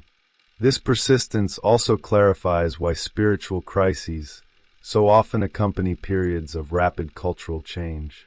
Technological development may transform external life with astonishing speed, while symbolic systems evolve far more slowly. Individuals suddenly possess unprecedented practical capacities without corresponding symbolic frameworks through which to interpret them. The archetype of spirit responds by generating renewed searches for guidance, not necessarily because traditional answers remain sufficient, but because the psychological need for orientation has never disappeared. Perhaps this is the deepest cultural significance of Jung's analysis. Every civilization eventually discovers that information cannot tell people why they should live, only how certain things work. Technique explains mechanisms. Symbolic wisdom organizes existence. The archetype of spirit survives because it belongs to this second domain. It speaks whenever consciousness confronts questions no amount of factual knowledge can finally resolve. By tracing the recurring appearance of wise guides across mythology, religion, dreams, literature, and cultural history, Jung uncovers a continuity extending far beyond any particular tradition. Humanity repeatedly imagines wisdom as something encountered rather than manufactured, because psychological experience itself continually presents it in that form. Beneath every old sage, every mysterious traveler, every prophetic stranger, and every impossible helper lies the same enduring insight. Consciousness grows not only by thinking more clearly, but by becoming capable of recognizing moments when a deeper order of understanding has quietly begun speaking through symbols it did not consciously create. Wisdom was never outside the human mind. By the conclusion of Jung's investigation, the archetype of spirit has undergone a remarkable transformation. What began as an inquiry into mysterious figures appearing in myths and fairy tales gradually becomes an exploration of one of the deepest capacities of the psyche itself. The wise old man, the prophetic stranger, the talking animal, the hermit in the forest, all reveal themselves as symbolic expressions of an autonomous principle that repeatedly emerges whenever consciousness reaches the limits of its own understanding. This realization immediately alters the meaning of wisdom. Modern culture often treats wisdom as the final product of accumulated knowledge, experience, or intellectual refinement. Jung's analysis points elsewhere. Wisdom appears less as something consciousness manufactures than as something consciousness gradually learns to encounter. It arrives unexpectedly, often through symbols, intuitions, dreams, and experiences whose significance only becomes visible in retrospect. The individual certainly participates in the process, yet rarely controls its deepest movements. There is something profoundly humbling in this conclusion. The conscious ego, despite all its remarkable achievements, occupies only one region of psychological life. It reasons, plans, analyzes, and remembers. Yet beneath these familiar operations another order quietly persists, one capable of producing symbolic orientation precisely where conscious certainty begins dissolving. Spirit becomes the name given to this mysterious autonomy, not because psychology has explained its ultimate nature, but because human beings have never stopped experiencing its effects. This distinction protects Jung's psychology from two opposite misunderstandings. On one side lies the temptation to dismiss every symbolic experience as mere fantasy, reducing inspiration to accidental brain activity and myth to historical curiosity. On the other lies the temptation to treat every autonomous image as unquestionable supernatural revelation. Jung consistently avoids both extremes. Psychology neither denies nor confirms metaphysical claims. It observes that the psyche behaves as though autonomous symbolic intelligence continually participates in human development. That observable fact alone demands serious attention. Perhaps this careful restraint explains why Jung's work continues feeling surprisingly contemporary. Modern civilization possesses unprecedented access to information, yet many of its deepest psychological questions remain remarkably similar to those confronting ancient cultures. Individuals continue searching for direction during periods of uncertainty. Dreams continue presenting unfamiliar perspectives. Creative insight still arrives unexpectedly. Rational analysis continues reaching limits beyond which another form of understanding becomes necessary. The symbolic language changes. The underlying psychological experience remains. One begins noticing that this continuity extends far beyond individual lives. Entire civilizations repeatedly confront moments when inherited systems lose their explanatory power. Existing institutions continue functioning while gradually losing symbolic vitality. At precisely these historical thresholds, cultures begin generating renewed images of guides, prophets, visionaries, wandering teachers, and forgotten wisdom. The archetype of spirit becomes collectively active whenever established consciousness, whether personal or cultural, requires a more comprehensive orientation. This also clarifies why genuine wisdom so often resists institutional certainty. The symbolic guide almost never appears as the unquestioned representative of existing order. More often the guide stands slightly outside it, not because civilization is rejected, but because renewal always requires a perspective unavailable from within structures that have become psychologically complete unto themselves. Spirit therefore represents not rebellion for its own sake, but the continual possibility that consciousness may discover forms of understanding exceeding its present organization. There is another lesson quietly woven throughout Jung's discussion. The purpose of symbolic guidance is never permanent dependence. Heroes eventually continue their journeys alone. Dream figures disappear once their function has been fulfilled. The wise guide offers orientation, not substitution. The unconscious seeks dialogue with consciousness, not domination over it. Development succeeds precisely when symbolic insight becomes integrated into ordinary life, rather than remaining confined to extraordinary experiences. This movement reflects one of Jung's deepest convictions concerning psychological maturity. Wholeness does not arise by surrendering consciousness to unconscious forces, nor by suppressing those forces beneath rigid rational control. It emerges through sustained relationship between both. The ego gradually learns to recognize symbolic intelligence without abandoning critical awareness. Spirit ceases being an external authority and becomes an inner dimension of psychological life itself. Seen from this perspective, myths and fairy tales acquire entirely new significance. They no longer preserve impossible events from an imagined past. They preserve recurring encounters with realities still unfolding within the contemporary psyche. Every mysterious traveler encountered beside the road, every wise hermit emerging from the forest, every impossible helper arriving during moments of despair quietly records the same psychological discovery.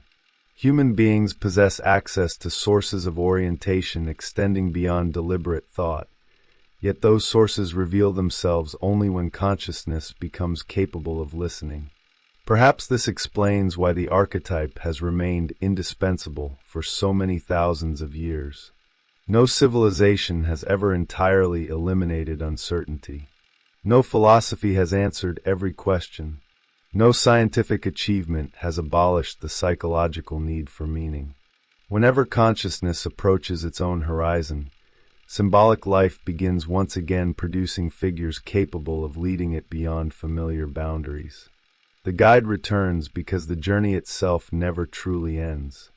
Jung began by asking what the psyche means when it speaks of spirit.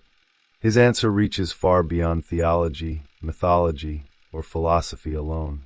Spirit emerges as one of the deepest symbolic expressions of the psyche's autonomous capacity for orientation, a living principle that repeatedly appears whenever the conscious personality has exhausted its existing possibilities. It is not opposed to reason. It begins where reason alone becomes insufficient. The essays preceding this one have revealed the mother as the archetype of origin, the child as the archetype of unrealized wholeness, and rebirth as the symbolic movement through which psychological life continually renews itself. The spirit archetype quietly gathers these movements into a broader perspective. Origin requires guidance. Potential requires orientation. Transformation requires a wisdom capable of recognizing paths invisible to the ordinary ego. In doing so, Jung leaves the reader with an image that is both ancient and unexpectedly modern. The deepest guide a human being encounters may never stand outside the psyche at all. It appears through symbols because symbols remain the natural language of realities, too comprehensive for concepts alone. Whenever consciousness reaches the edge of what it already knows, the unconscious has often been preparing another possibility in silence. The figure who steps forward at that moment is not merely a character from myth or a relic of forgotten religions. It is the enduring reminder that the human mind contains forms of wisdom older than the individual, broader than the ego, and patient enough to wait until consciousness is finally ready to recognize the voice that had been speaking within it all along. The Path of Individuation. There is a quiet assumption shaping almost every human life. It rarely announces itself, yet it governs the way people understand identity, choice, responsibility, and even freedom. The assumption is simple enough to feel obvious. The conscious mind believes it is the whole person. Thoughts seem to originate within it. Decisions appear to belong to it. The individual naturally experiences the ego as the center from which psychological life radiates. It feels so immediate that questioning it almost seems absurd. And yet Jung begins this stage of his work by suggesting that this certainty may be one of consciousness's greatest illusions. This is not merely another discussion about the unconscious. Earlier essays had already explored archetypes, symbolic figures, and the autonomous activity of dreams. They revealed that beneath ordinary awareness exists an immense psychological world capable of producing images, myths, intuitions, and patterns far older than individual experience. But a more unsettling question now emerges. If the unconscious truly belongs to the individual, then who exactly is the individual? Is the ego the complete personality, or only one visible region within something much larger? Jung notices that analytical psychology inevitably reaches this question. As therapy progresses beyond symptom relief and immediate personal conflicts, patients eventually confront a deeper problem. The relationship between consciousness and the unconscious begins changing. What first appeared to be isolated dreams or occasional emotional disturbances gradually reveals itself as evidence of an entire psychological system operating beyond deliberate awareness. The task is no longer simply to interpret unconscious material. It becomes necessary to reconsider what the human personality actually is. The distinction is subtle but decisive. Modern life naturally encourages identification with conscious experience. One remembers thoughts, intentions, plans, opinions, and choices. Everything lying outside immediate awareness tends to be treated as secondary, accidental, or psychologically insignificant. The unconscious becomes a storage room for forgotten memories or repressed emotions, useful perhaps for clinical explanations, but fundamentally peripheral to personal identity. Jung quietly dismantles this assumption. If unconscious processes continually influence behavior, generate symbolic life, anticipate development, and shape emotional existence, then excluding them from the definition of the person becomes increasingly difficult. An uncomfortable implication follows almost immediately. Consciousness may not be the whole psyche at all. It may only be the field illuminated by the ego, while an immeasurably larger psychological landscape continues functioning beyond its horizon. This possibility changes the meaning of individuality itself. Becoming oneself can no longer mean strengthening the conscious personality alone. It must involve establishing a relationship with dimensions of the psyche that consciousness neither created nor fully controls. Jung introduces the word individuation precisely at this point, though not in the sense it has often acquired in popular psychology.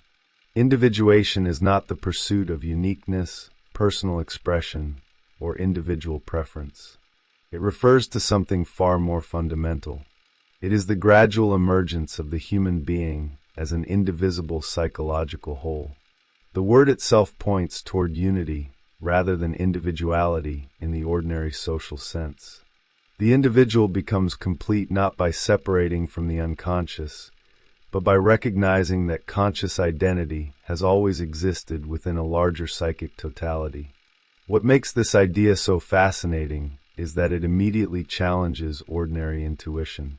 The ego naturally assumes that expanding consciousness means becoming more complete. Jung repeatedly encounters evidence suggesting another movement altogether. Consciousness grows by discovering that it is not the whole. Every genuine expansion of awareness simultaneously reveals how much remained invisible beforehand. Psychological maturity, therefore, carries an unexpected humility. The more consciousness develops, the less justified it becomes in imagining itself as the absolute center of psychic life. One begins sensing that this investigation differs from everything that came before. Earlier archetypes described recurring symbolic figures. The mother revealed psychological origins. The child embodied unrealized wholeness. The spirit introduced autonomous wisdom. Now Jung turns away from symbolic characters toward the architecture within which all those figures appear. The question is no longer what the unconscious contains. The question is what relationship consciousness itself bears to the total structure of the psyche. Perhaps this is why the subject possesses such enduring importance. Every culture develops ideas about identity. Some define the person through memory, others through morality, rationality, social roles, or spiritual essence. Jung proposes something unexpectedly psychological. Identity cannot be adequately understood by examining consciousness alone, because consciousness itself emerged from conditions preceding it. Long before the ego learned to say, I, psychic life was already unfolding in silence. The conscious personality, impressive as it may become, remains the youngest inhabitant of a psychological world far older than itself. The chapters that follow pursue this idea with remarkable consequences. What begins as a discussion of consciousness gradually becomes an exploration of fate, intuition, dreams, psychological transformation, and the mysterious organizing principle hidden beneath the visible personality. The individual who first entered the discussion believing the ego to be the unquestioned center of psychic life slowly encounters another possibility. The center may have been somewhere else all along, quietly shaping the movement of consciousness long before consciousness ever became aware of itself. The ego is not the whole personality. Jung begins this essay by questioning what most people rarely think to question. If consciousness occupies only a small portion of psychological life, then why is the ego so readily identified with the whole person? The answer, he suggests, lies less in evidence than in experience. Consciousness naturally mistakes itself for totality because everything directly related to the ego becomes immediately visible. What falls outside that narrow circle remains invisible by definition. The absence of awareness is therefore confused with the absence of existence. This confusion has shaped much of modern psychology. Earlier theories often understood the unconscious as little more than weakened consciousness, forgotten memories, or ideas pushed below awareness through repression. Such explanations undoubtedly describe important psychological phenomena. Jung acknowledges as much, yet they leave unanswered a far more disturbing observation. Again and again the unconscious produces contents so radically different from conscious thought that they cannot reasonably be explained as material that merely slipped below the threshold of awareness. The distinction becomes especially visible when Jung compares neurosis with psychosis. Neurotic conflicts remain psychologically understandable. Their emotional logic, however painful, can usually be reconstructed. The unconscious material encountered there still belongs recognizably to the person's ordinary psychological life. Certain psychotic experiences, however, present something altogether different. They introduce images, systems of thought, and symbolic constructions possessing a strangeness impossible to derive directly from conscious experience. The individual becomes overwhelmed by ideas that seem to originate from a psychological territory no ordinary reasoning can reach. This observation forces Jung toward an uncomfortable conclusion. The unconscious cannot simply consist of forgotten conscious material. It possesses capacities capable of generating forms of psychic experience fundamentally unlike those available to the conscious ego. The implications extend far beyond psychiatry. If the unconscious can produce entirely original symbolic realities, then it cannot be understood merely as a passive storage system.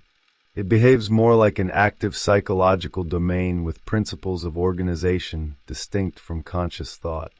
Here one begins noticing an important shift from Jung's earlier essays. Previously, the unconscious revealed itself through archetypes, dreams, and symbolic guides. Now it begins demonstrating something even more fundamental. It exhibits autonomy. Not only can unconscious contents influence consciousness, under certain conditions they may even overwhelm it.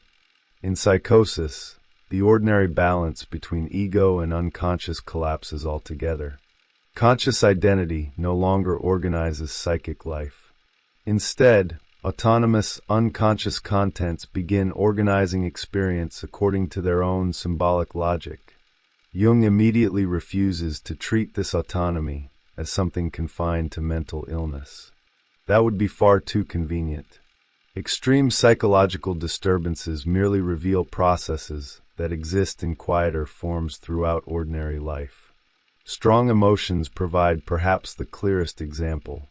During moments of intense grief, rage, love, terror, or overwhelming joy, people frequently speak and act in ways they later describe as completely unlike themselves. Yet who exactly was acting during those moments? The experience suggests that beneath ordinary consciousness lie psychological forces capable of temporarily displacing the ego itself. This insight becomes surprisingly unsettling because it transforms emotions from subjective feelings into demonstrations of unconscious autonomy. A powerful emotion is not simply something consciousness possesses. It is something that possesses consciousness.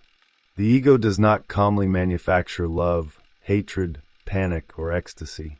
Such states emerge spontaneously, reorganizing perception, memory, judgment, and behavior with astonishing speed.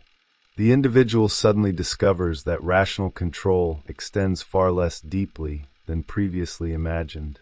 One cannot help noticing how relevant this observation remains. Entire crowds become swept into collective enthusiasm or panic. Political movements generate emotional climates capable of overriding individual judgment. Economic optimism transforms overnight into irrational fear. Historical events repeatedly demonstrate that psychological epidemics spread through populations with extraordinary force. Jung interprets these collective experiences as enlarged expressions of the same unconscious autonomy visible within individuals. What appears socially exceptional may simply reveal psychological principles always present beneath ordinary consciousness. This perspective quietly redefines the relationship between freedom and unconscious life. Human beings often imagine freedom as complete conscious control over thought and behavior. Jung proposes something far more complex. Freedom cannot consist in denying unconscious influences, because those influences never disappear.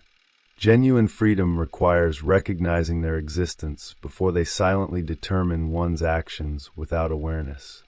Consciousness gains autonomy not by escaping the unconscious, but by entering into relationship with it. Perhaps the most fascinating idea introduced during this stage concerns the nature of potential itself. Jung describes the unconscious as a reality existing in potentia. At first glance, this seems almost paradoxical. How can something unknown nevertheless exist meaningfully within the psyche? Yet ordinary experience constantly confirms the phenomenon. The thoughts one will think tomorrow already possess hidden conditions today. Future decisions grow from psychological tendencies not yet consciously recognized. Entire transformations of personality may remain dormant for years before circumstances suddenly bring them into awareness. This observation leads directly toward one of Jung's most original insights. The unconscious possesses what he describes as a Janus face. One side looks backward toward humanity's prehistoric inheritance, preserving instincts, symbolic structures, and patterns accumulated across countless generations. The other side looks forward, anticipating future development through possibilities already latent within the individual. Memory and destiny therefore become strangely intertwined. The unconscious simultaneously preserves what has always been and prepares what has not yet become. Dreams begin assuming a new significance within this framework. Modern thought often interprets dreams as regressions into forgotten memories or unresolved emotional conflicts. Jung agrees that dreams frequently contain historical material, yet he insists they perform another function no less important. They anticipate future psychological development, not by predicting external events in a magical sense, but by revealing tendencies already forming beneath consciousness before the ego becomes aware of them. Earlier civilizations, he notes, instinctively regarded dreams as oriented toward the future as much as the past. Psychology, surprisingly enough, may have more to learn from that ancient intuition than modern rationalism has generally been willing to admit. There is something deeply compelling about this conception of psychological time. Consciousness measures life in years, projects, and immediate circumstances. The unconscious appears to operate according to a vastly broader horizon. It carries within itself both evolutionary history and unrealized possibility. What feels unprecedented to the ego often belongs to symbolic patterns repeated across millennia. Likewise, what appears to be an unexpected turning point in an individual's life may have been quietly developing beneath awareness for decades. By the end of this stage of the essay, Jung has accomplished something remarkable. He has not merely enlarged the concept of the unconscious. He has radically diminished the absolute authority of the ego. Consciousness remains indispensable, but it no longer occupies the throne it once imagined secure. Instead, it appears as one relatively recent achievement emerging from an older, deeper, and vastly more comprehensive psychic reality. Individuation, therefore, cannot simply mean strengthening conscious identity. It must involve learning how consciousness relates to the immense psychological world from which it first arose, and upon which it continues depending far more profoundly than it usually dares to admit. Consciousness is only an island. The first consequence of Jung's argument is perhaps the most difficult for the modern mind to accept. Consciousness is not the psyche. It is only one of its expressions. The distinction appears almost grammatical at first, yet it quietly transforms the entire psychological landscape. If the ego occupies only a limited field of awareness, then every certainty constructed upon conscious experience alone immediately becomes provisional. The individual does not simply know less than previously imagined. The individual discovers that the very center from which knowledge seemed to arise may never have been the true center at all. Jung repeatedly emphasizes that this conclusion is not philosophical speculation. It arises from observation. Every dream introduces material the conscious personality did not intentionally create. Every powerful emotion reorganizes perception without asking permission. Every spontaneous fantasy reveals symbolic structures whose origins cannot be traced directly to deliberate thought. These experiences point toward the same reality. Psychic life continuously exceeds the boundaries of conscious intention. The ego nevertheless resists this conclusion with remarkable persistence. Its resistance is understandable. Consciousness experiences itself from within. Every perception, decision, and memory appears organized around the immediate feeling of I. The illusion of totality, therefore, becomes almost inevitable. One mistakes the illuminated portion of the landscape for the landscape itself, because everything beyond the circle of light remains temporarily invisible. Jung finds it fascinating that this illusion resembles ancient cosmology. Early civilizations naturally imagined the visible horizon as the limits of the world, because nothing beyond it could yet be experienced directly. Consciousness commits a similar error. It identifies the visible field of awareness with the totality of the psyche, forgetting that invisibility does not imply non-existence. Psychological exploration repeatedly expands that horizon without ever reaching its final boundary. This expansion gradually transforms the meaning of self-knowledge. Ordinary introspection often consists of examining conscious thoughts, memories, intentions, and emotions. Analytical psychology proceeds differently. It begins listening to what consciousness did not produce. Dreams, symbolic fantasies, unexpected emotional reactions, irrational attractions, recurring images, and spontaneous intuitions all become indispensable because they reveal dimensions of the personality unavailable through introspection alone. The psyche begins speaking most clearly precisely where the ego has remained silent. One begins noticing that Jung's method consistently reverses familiar assumptions.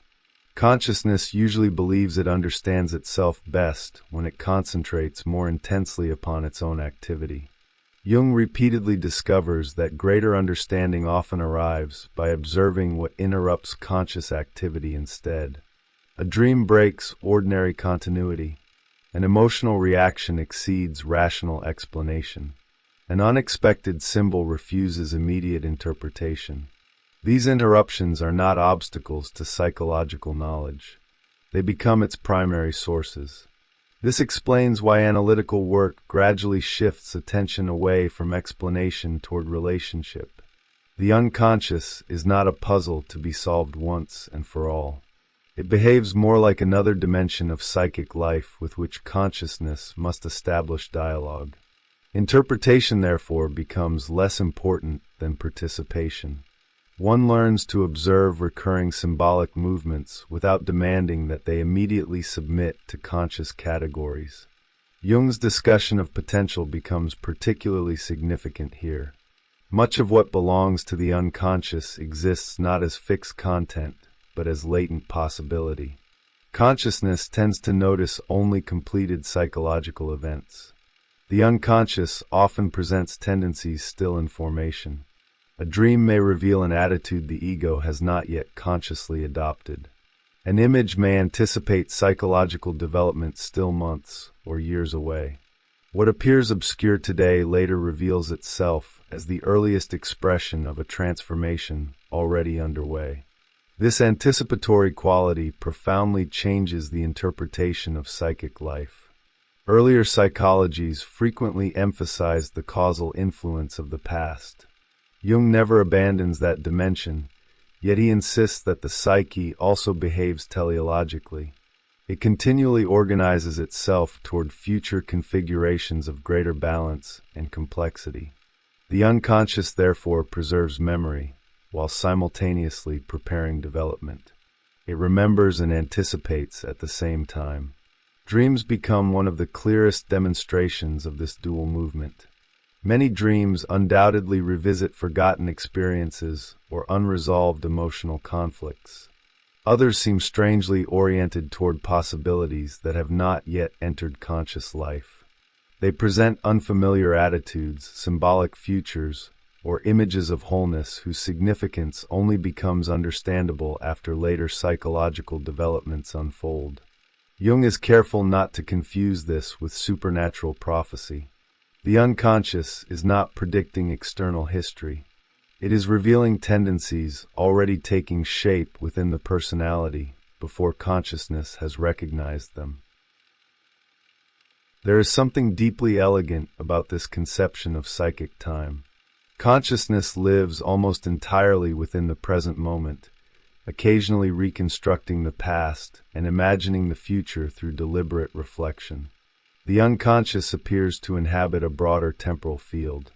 It carries evolutionary inheritance stretching backward across countless generations, while simultaneously containing unrealized configurations pointing toward future psychological organization.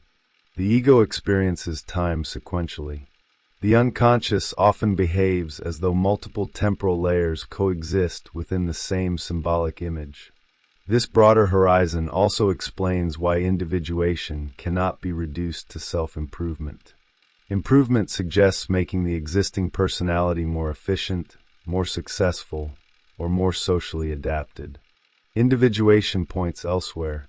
It concerns discovering dimensions of the psyche that were never created by the ego in the first place.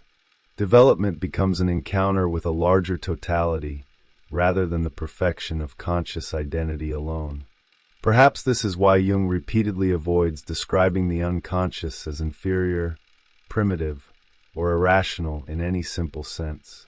Certainly it contains instinctive forces and archaic symbolic structures. Yet it also possesses remarkable creative capacities unavailable to the conscious personality. Civilization itself, with its religions, myths, philosophies, and artistic achievements, repeatedly emerged through symbolic processes originating beyond deliberate rational planning. The unconscious, therefore, appears not merely as the repository of humanity's past, but also as one of the deepest sources of its future. By following this line of thought, Jung quietly prepares the reader for an even more radical conclusion.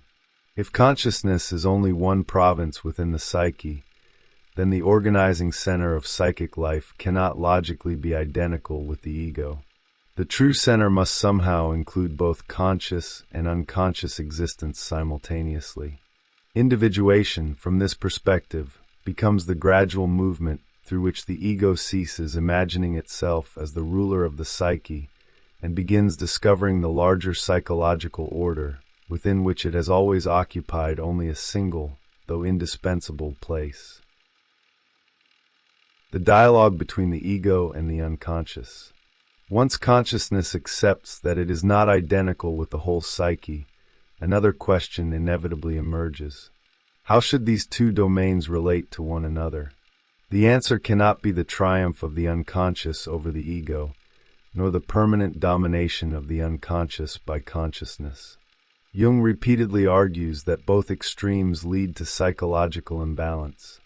The real task lies in establishing a living dialogue between them, one in which neither side loses its essential character, while both gradually become transformed through their relationship.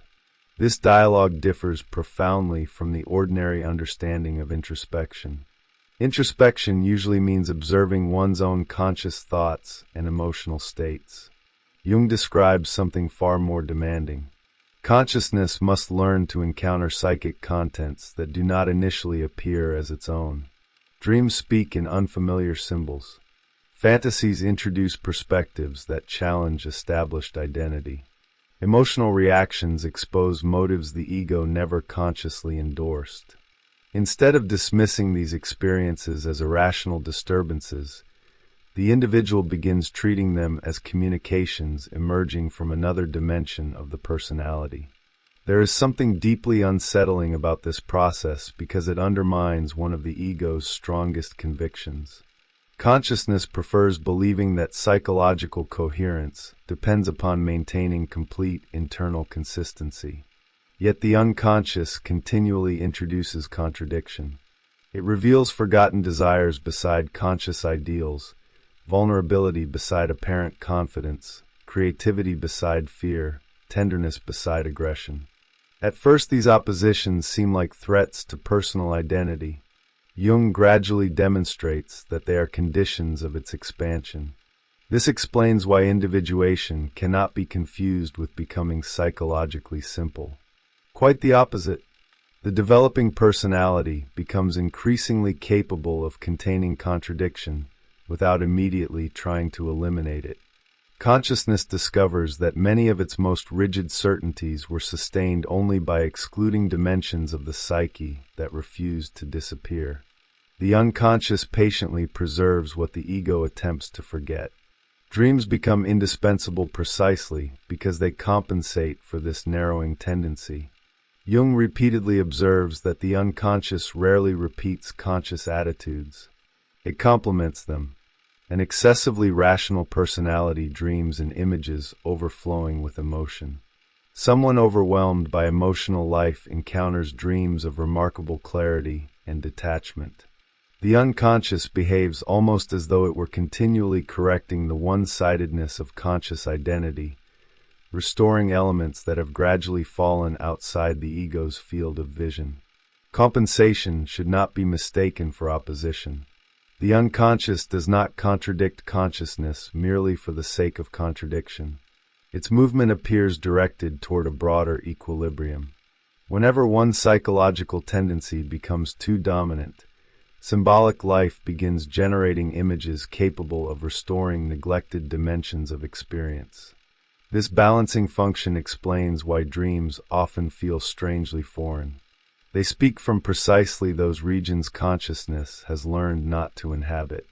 It is fascinating that this dialogue frequently begins with misunderstanding. The ego naturally attempts to translate every symbolic image into familiar conceptual language. Yet symbols resist immediate reduction. A recurring figure in a dream may refuse identification with any known person. A landscape may evoke emotions disconnected from conscious memory. An apparently insignificant image may continue returning with extraordinary persistence. Jung interprets this resistance as psychologically meaningful. The unconscious refuses premature assimilation because it represents realities that consciousness has not yet fully integrated. One gradually realizes that analytical psychology asks consciousness to develop an entirely new attitude toward uncertainty. Ordinary thinking seeks rapid conclusions. Symbolic thinking tolerates incompleteness for surprisingly long periods. The meaning of a dream often unfolds across months or even years. An image first appearing obscure later reveals itself as the central organizing symbol of an entire phase of development. The unconscious does not communicate according to the tempo preferred by the ego. This difference in rhythm becomes especially important during periods of psychological transition. Consciousness frequently experiences these moments as confusion or loss of direction. Old identities weaken before new ones have acquired sufficient coherence. The ego naturally experiences this interval as failure because it measures stability according to familiar standards. The unconscious often behaves differently. Symbolic material becomes unusually active precisely because a new psychological organization is beginning to emerge beneath the apparent disorder. Jung repeatedly warns that this transition contains genuine danger. If consciousness identifies too completely with unconscious contents, it risks inflation. Symbolic images become interpreted as literal personal greatness or absolute revelation. The individual mistakes participation in archetypal processes for evidence of exceptional superiority. At the opposite extreme, rigid attachment to conscious certainty prevents any meaningful transformation from occurring at all. The psyche becomes increasingly divided because dialogue has been replaced either by surrender or by denial. This balance requires a remarkable psychological discipline. Consciousness must remain sufficiently stable to observe symbolic experience without being overwhelmed by it, yet sufficiently open to allow unfamiliar realities to enter awareness. Neither skepticism nor belief alone proves adequate. The individual learns instead to maintain a reflective relationship with unconscious life, one grounded in curiosity rather than domination. There is something profoundly modern about this challenge. Contemporary culture often encourages identities built upon consistency, efficiency, and clearly defined self-images. Jung's model introduces another possibility. A psychologically mature person is not someone who has eliminated inner contradiction. Maturity belongs to the individual capable of entering sustained conversation with those contradictions without immediately reducing them to simplistic resolutions. The implications reach beyond clinical psychology. Every creative act reflects some version of this dialogue. Scientific discovery, artistic innovation, philosophical insight, and spiritual renewal all require consciousness to receive material it did not deliberately construct. Creation begins where the ego becomes capable of collaborating with deeper psychic processes, rather than merely repeating what it already knows. The unconscious contributes possibility. Consciousness contributes form. Neither can complete the work alone.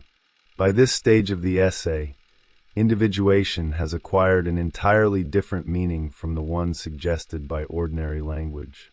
It no longer refers simply to becoming a more distinct individual. It describes the gradual establishment of a dynamic relationship between consciousness and the unconscious, one through which the personality becomes increasingly capable of expressing a wholeness neither domain could achieve independently. The ego remains indispensable, but it ceases to function as an isolated ruler. Instead, it becomes the conscious participant in a much larger psychological order, whose deepest movements have always extended beyond the limits of awareness. Individuation and the discovery of the true center. As Jung's argument approaches its decisive point, the meaning of individuation undergoes one final transformation. It no longer refers simply to the relationship between consciousness and the unconscious. It becomes the gradual discovery that neither of them constitutes the ultimate center of the personality. The ego cannot occupy that position because it represents only conscious awareness. The unconscious cannot occupy it either because, left entirely to itself, it lacks the reflective capacity necessary for psychological realization. The true center must somehow include both while remaining identical to neither. This conclusion emerges naturally from everything that has preceded it. The mother archetype revealed that consciousness begins life embedded within symbolic structures older than personal experience. The child suggested that the future of the personality already exists in latent form before conscious recognition. The spirit demonstrated that autonomous wisdom repeatedly enters awareness from beyond deliberate thought. Now these separate discoveries converge. They all point toward a psychological totality exceeding the ego's limited field of awareness. Jung therefore asks consciousness to perform something profoundly difficult. The ego must relinquish its claim to absolute centrality without surrendering its indispensable function. This distinction cannot be overstated. Analytical psychology never advocates dissolving conscious identity into unconscious life. Such regression would destroy precisely the reflective capacity required for individuation. Instead, consciousness learns to recognize itself as a participant within a larger psychic order rather than as its unquestioned ruler. There is something quietly liberating about this movement. The ego spends enormous psychological energy attempting to maintain complete control over experience. Every unexpected emotion, every contradictory impulse, every irrational dream appears as evidence that something has gone wrong. Jung gradually reverses this interpretation. These interruptions become signs that the psyche possesses dimensions extending beyond conscious management. They cease to be failures of personality and begin appearing as invitations to enlarge it. One begins noticing that this shift also transforms the meaning of conflict. Ordinary consciousness experiences inner contradiction as a problem requiring immediate resolution. The unconscious frequently preserves contradiction because opposing tendencies often belong to a larger pattern not yet visible. Individuation therefore demands patience. Premature certainty may restore temporary comfort, but it often prevents deeper psychological integration from occurring. This patience becomes particularly important whenever symbolic life grows unusually active. Dreams become more vivid. Unexpected intuitions multiply. Emotional responses intensify without obvious external cause. The ego naturally seeks rapid explanation. Jung repeatedly advises another attitude. Observe first. Interpret gradually. Allow recurring symbolic patterns to reveal their own internal coherence before forcing them into existing conceptual frameworks. The psyche frequently knows where it is moving before consciousness understands the direction of the journey. It is fascinating that Jung describes this process less as acquisition than as recognition. The individual does not manufacture psychological wholeness through discipline or intellectual effort alone. Wholeness already exists as the organizing tendency of the psyche itself. Consciousness slowly becomes aware of an order that has quietly accompanied it from the beginning. Individuation therefore resembles discovery far more than construction. This perspective also reshapes the meaning of psychological responsibility. If unconscious processes continually influence thought and behavior, responsibility cannot consist merely in controlling conscious intention. It must include becoming increasingly aware of the forces operating beyond immediate awareness. Freedom expands in proportion to consciousness's willingness to acknowledge what had previously remained unconscious. What remains unseen continues acting automatically. What becomes conscious gradually enters the sphere of genuine choice. Here Jung introduces one of the most subtle paradoxes in the entire essay. The ego becomes stronger precisely by accepting that it is not supreme. This sounds contradictory until one recognizes the difference between domination and participation. An isolated ruler must defend its authority constantly. A participant within a larger order draws stability from the order itself. Consciousness ceases exhausting itself through impossible attempts at absolute control, and instead develops confidence through relationship with the broader psyche. This relationship also explains why individuation frequently feels less like self-assertion than self-correction. The unconscious continually exposes one-sidedness. Every excessive identification eventually produces compensatory symbolic material. The personality grows not by becoming increasingly rigid, but by repeatedly adjusting itself in response to deeper psychic realities. Psychological balance proves dynamic rather than static, requiring continuous dialogue rather than permanent equilibrium. One cannot help noticing how radically this vision differs from modern ideals of identity. Contemporary culture often encourages individuals to define themselves through consistency, certainty, and unwavering self-affirmation. Jung observes that the psyche itself behaves quite differently. Its deepest movement favors increasing complexity. New dimensions continually emerge. Former certainties become provisional.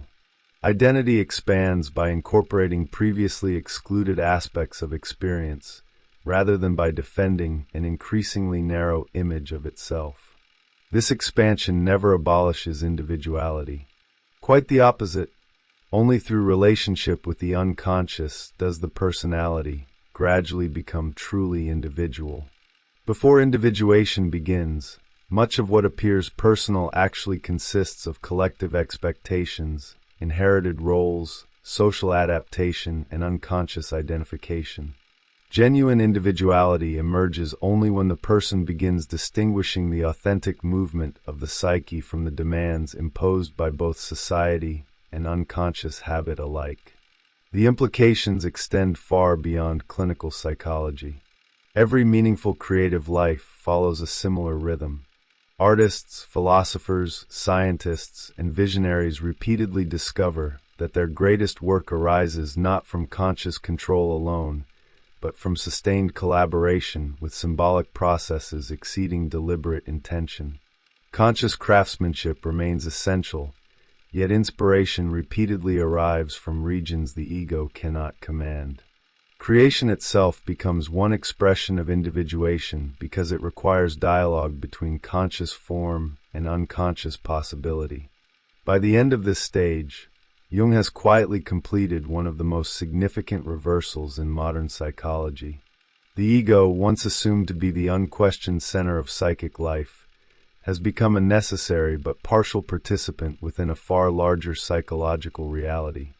Individuation, therefore, no longer appears as the perfection of conscious identity.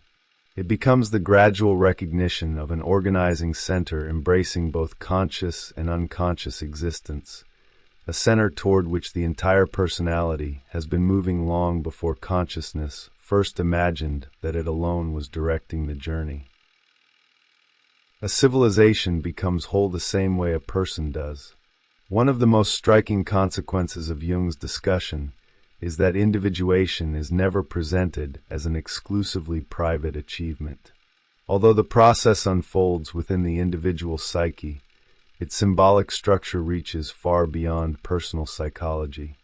The same relationship between consciousness and the unconscious that governs individual development appears repeatedly in the evolution of cultures, religions, philosophies, and civilizations. Human history, viewed symbolically, begins resembling the psychological development of a single immense personality. This continuity immediately explains why every civilization periodically undergoes crises of identity. Societies, much like individuals, gradually become identified with particular values, institutions, and systems of thought. These conscious achievements are indispensable. They create order, stability, and continuity across generations. Yet precisely because they succeed so well, they also become increasingly one-sided. What no longer fits the prevailing worldview slowly disappears from conscious cultural life. It does not disappear from the collective psyche itself. Jung repeatedly observes that what consciousness excludes does not cease existing. It moves into the unconscious, where it continues developing beyond the reach of ordinary awareness. The same principle applies collectively. Entire cultures repress symbolic dimensions incompatible with their dominant ideals. Rational civilizations neglect myth. Materialistic eras distrust symbolic experience. Highly spiritual cultures may undervalue concrete reality. The unconscious responds not by arguing against these tendencies, but by generating compensatory movements that gradually restore forgotten aspects of psychic life. This helps explain one of history's recurring rhythms. Periods of extraordinary intellectual confidence are often followed by renewed fascination with myth, religion, symbolism, dreams, and imagination. The transition frequently appears irrational to contemporaries because it interrupts established certainty. Jung would recognize it as compensation. Collective consciousness has become too narrowly organized around one psychological attitude, and the deeper psyche begins correcting the imbalance. One notices this movement repeatedly throughout cultural history. Great artistic revolutions often arise after periods of excessive formalism. Religious renewal follows spiritual exhaustion. Philosophical innovation emerges when inherited conceptual systems cease answering essential questions. Scientific revolutions themselves frequently begin through imaginative intuitions that existing theories initially reject. Conscious civilization expands by repeatedly encountering symbolic material it did not consciously intend to produce.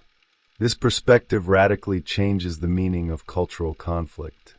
Modern societies often interpret opposing worldviews as battles in which one side must ultimately eliminate the other. Jung's psychology suggests a more subtle possibility. Many conflicts emerge because collective consciousness has become identified with one necessary truth, while forgetting another equally necessary dimension of experience. The unconscious responds by constellating neglected values until they acquire sufficient symbolic force to demand recognition. This compensatory movement explains why cultural transformations are rarely comfortable. Just as the individual ego resists unconscious material that threatens its established identity, civilizations resist symbolic developments that challenge their dominant assumptions. New myths are dismissed as irrational. Emerging philosophies appear dangerous. Artistic innovation feels incomprehensible. Yet history repeatedly demonstrates that some of these disturbing symbolic movements eventually become the foundation of entirely new cultural orders. Jung's conception of individuation, therefore, offers an unexpected interpretation of progress. Progress cannot simply mean accumulating more knowledge, more technology, or greater institutional complexity. Genuine development requires increasing psychological completeness. A civilization may become astonishingly advanced in practical achievement while simultaneously becoming impoverished in symbolic life. Conversely, a culture rich in symbolic imagination may struggle to organize practical existence. Neither pole alone constitutes wholeness. The relevance of this observation becomes increasingly apparent in modern life. Never before has humanity possessed access to such immense quantities of information. Yet the psychological questions confronting individuals remain remarkably similar to those faced by earlier generations. Questions concerning meaning, identity, vocation, mortality, love, creativity, and inner purpose resist purely informational solutions. They belong to symbolic life rather than technical knowledge. Jung's psychology reminds us that no degree of external sophistication abolishes the need for inner orientation. This is perhaps why dreams retain such extraordinary importance despite centuries of scientific advancement. Dreams refuse to modernize according to cultural expectations. They continue speaking through mythological images, symbolic landscapes, mysterious figures, paradoxes, and archetypal dramas. The unconscious appears astonishingly indifferent to intellectual fashion. It preserves symbolic language because symbolic language remains the most appropriate medium through which the deeper psyche communicates realities that conceptual thought alone cannot adequately express. The same persistence appears throughout literature and cinema. Audiences continue responding most intensely to stories centered upon transformation rather than information.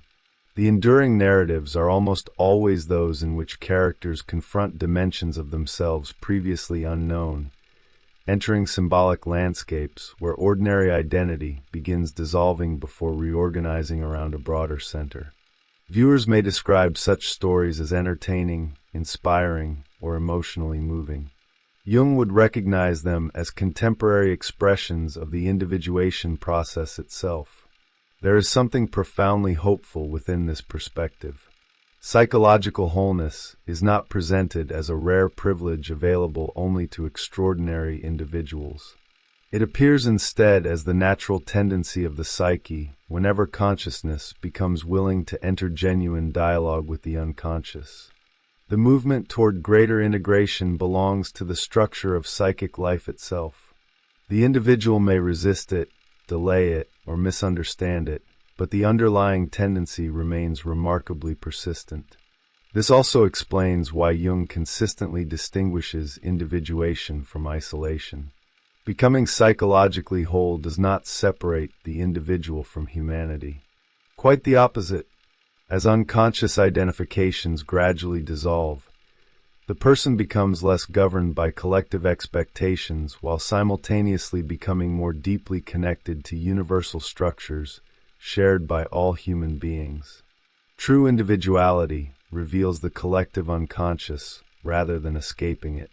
One becomes uniquely oneself precisely by participating more consciously in realities common to humanity as a whole. By extending individuation beyond the boundaries of clinical psychology, Jung uncovers one of the most comprehensive symbolic visions in his work.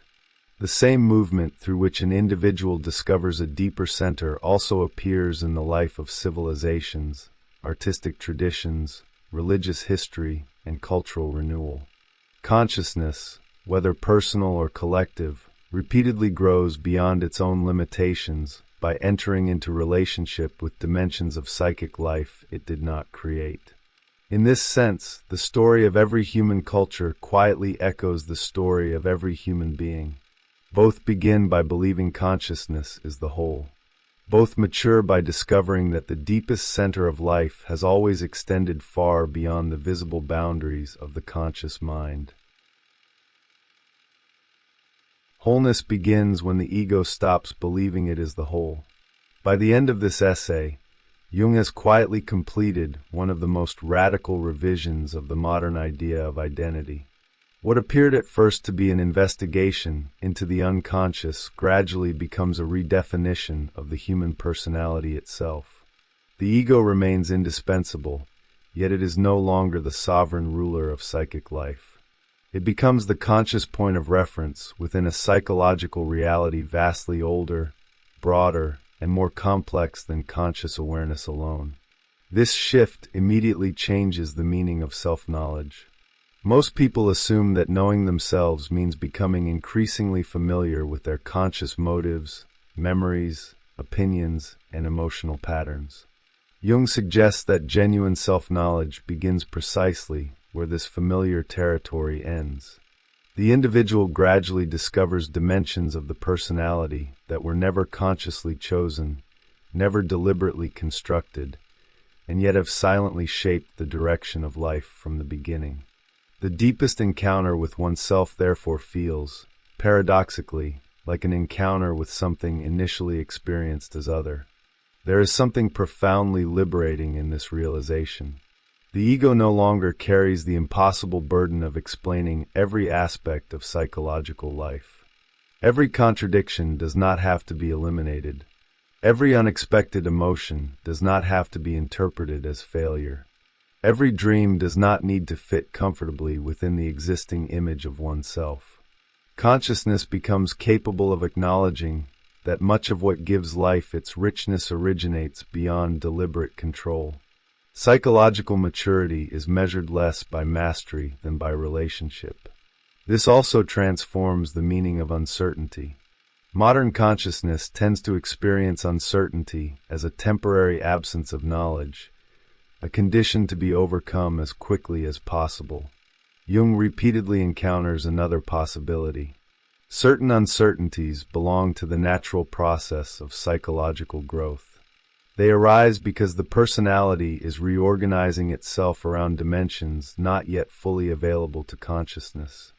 What appears from the perspective of the ego as confusion may simultaneously represent the earliest visible sign of a deeper integration already unfolding beneath awareness.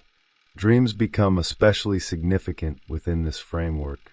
They are no longer interpreted merely as reflections of forgotten experiences or unresolved emotional conflicts. They become ongoing communications from a broader psychic reality, continually correcting, balancing, and expanding conscious life. Their symbolic language often appears obscure because they address aspects of the personality that ordinary conceptual thought cannot yet fully articulate. Meaning therefore unfolds gradually. Consciousness learns not simply to decode symbols, but to live in dialogue with them. Perhaps this is why Jung consistently resists presenting individuation as a destination that can finally be reached. Wholeness is not a completed state existing at the end of development. It is a continuous relationship between consciousness and the deeper totality of the psyche. Every stage of life introduces new unconscious material. Every transformation reveals further dimensions of personality previously unavailable. The process remains alive because the psyche itself remains alive. This vision also offers an unexpected understanding of freedom. Freedom cannot consist in complete independence from unconscious influence, because such independence is psychologically impossible. The unconscious continues functioning, whether consciousness acknowledges it or not. Real freedom emerges through increasing awareness of these hidden movements. The more unconscious patterns become conscious, the less automatically they determine behavior. Individuation therefore expands responsibility by expanding awareness. There is another implication quietly woven throughout Jung's argument. Human beings frequently imagine that individuality means becoming increasingly separate from others. Analytical psychology points in the opposite direction. As unconscious projections gradually dissolve and symbolic awareness deepens, the individual begins recognizing participation in psychological structures shared across humanity. What first seemed intensely personal reveals itself as archetypal. One becomes more uniquely oneself while simultaneously discovering greater continuity with the universal human condition. This continuity explains why myths, religions, dreams, and artistic symbols repeatedly accompany the individuation process. They are not decorative additions to psychological life. They are its natural language. The unconscious expresses itself through symbolic forms because symbols alone possess sufficient breadth to contain realities larger than conceptual thought. Every archetype explored throughout these essays has demonstrated the same principle. The mother revealed origin. The child revealed latent wholeness. Spirit revealed inner orientation. Now individuation reveals the psychological movement through which these symbolic realities gradually become integrated into conscious life. One begins noticing that Jung has quietly redefined the goal of psychology itself. The purpose is no longer simply to remove symptoms, restore adaptation, or strengthen conscious control. These may become necessary stages, but they are not the final aim. Psychology ultimately concerns helping consciousness enter an authentic relationship with the larger psyche from which it emerged. Healing becomes inseparable from enlargement.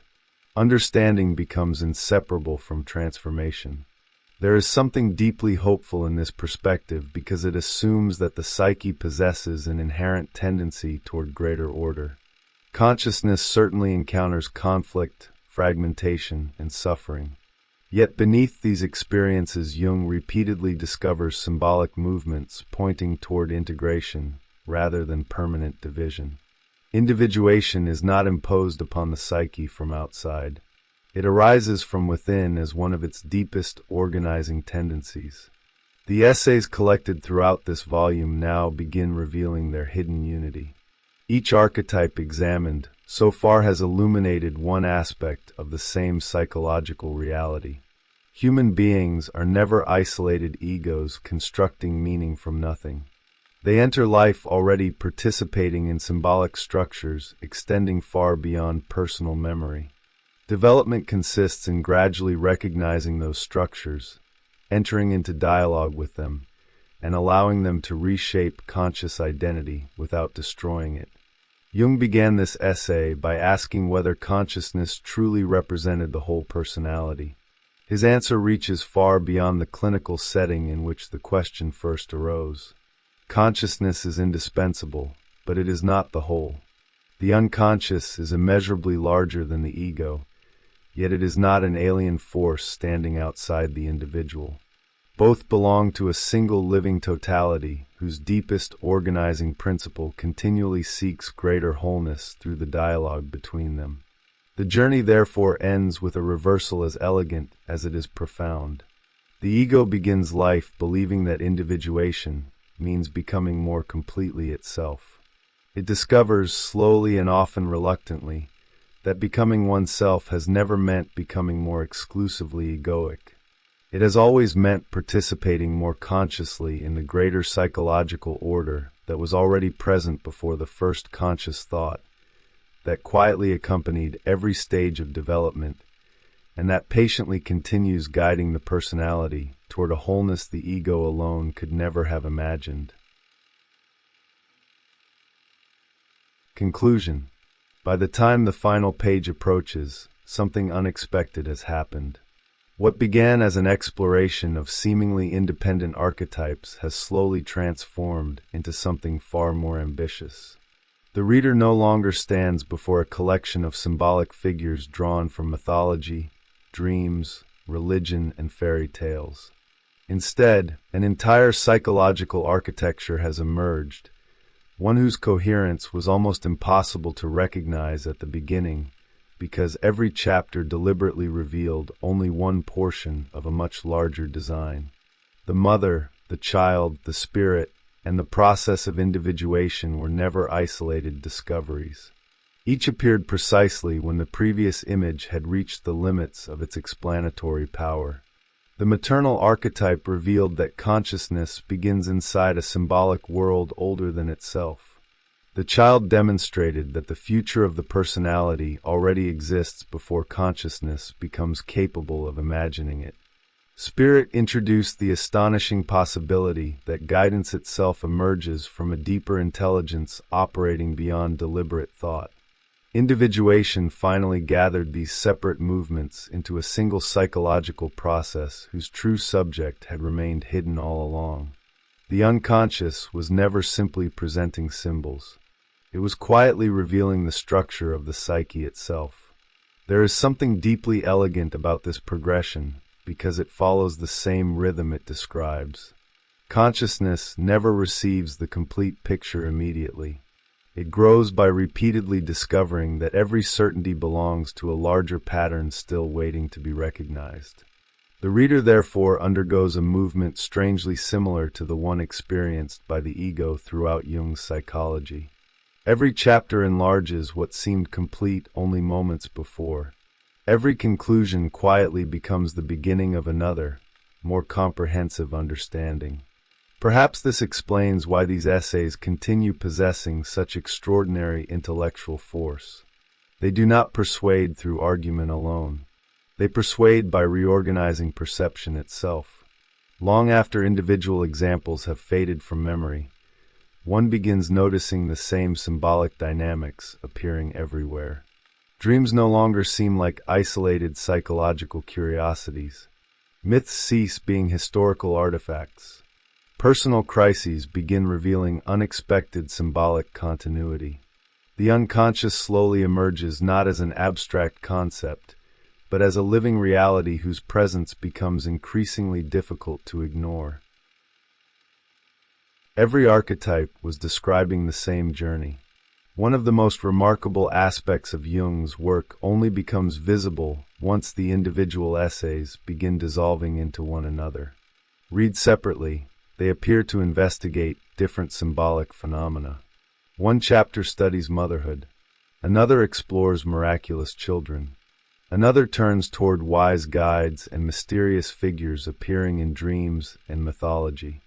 The final movement shifts almost entirely toward the structure of consciousness itself. Yet looking backward, it becomes increasingly difficult to identify where one subject truly ends and the next begins. The transitions were never changes of subject. They were changes of perspective upon the same psychological reality. This continuity reveals something profoundly characteristic of the collective unconscious. It never explains itself directly. It allows consciousness to discover its organization gradually, one symbolic form at a time. Every archetype appears complete when first encountered because consciousness can only integrate a certain degree of complexity at once. Only much later does the reader realize that each symbolic figure had always contained implications extending far beyond its immediate context. The mother already hinted at individuation. The child already anticipated the self. Spirit had already begun dissolving the illusion of the ego's centrality long before individuation finally gave that movement its proper name. There is something deeply psychological about this method. The unconscious itself behaves exactly this way during ordinary life. Dreams rarely explain themselves completely in a single night. Symbolic images return repeatedly under different forms, each appearance expanding the significance of the previous one. Personal crises often remain incomprehensible while they are unfolding, only revealing their coherence years later when enough psychological distance has accumulated. Jung's own writing quietly imitates this rhythm. The reader does not merely learn about symbolic development. The reader experiences it. This perhaps explains why the essays resist reduction into simple definitions. Every attempt to isolate one archetype immediately weakens its meaning, because no symbol exists independently of the larger movement from which it emerged.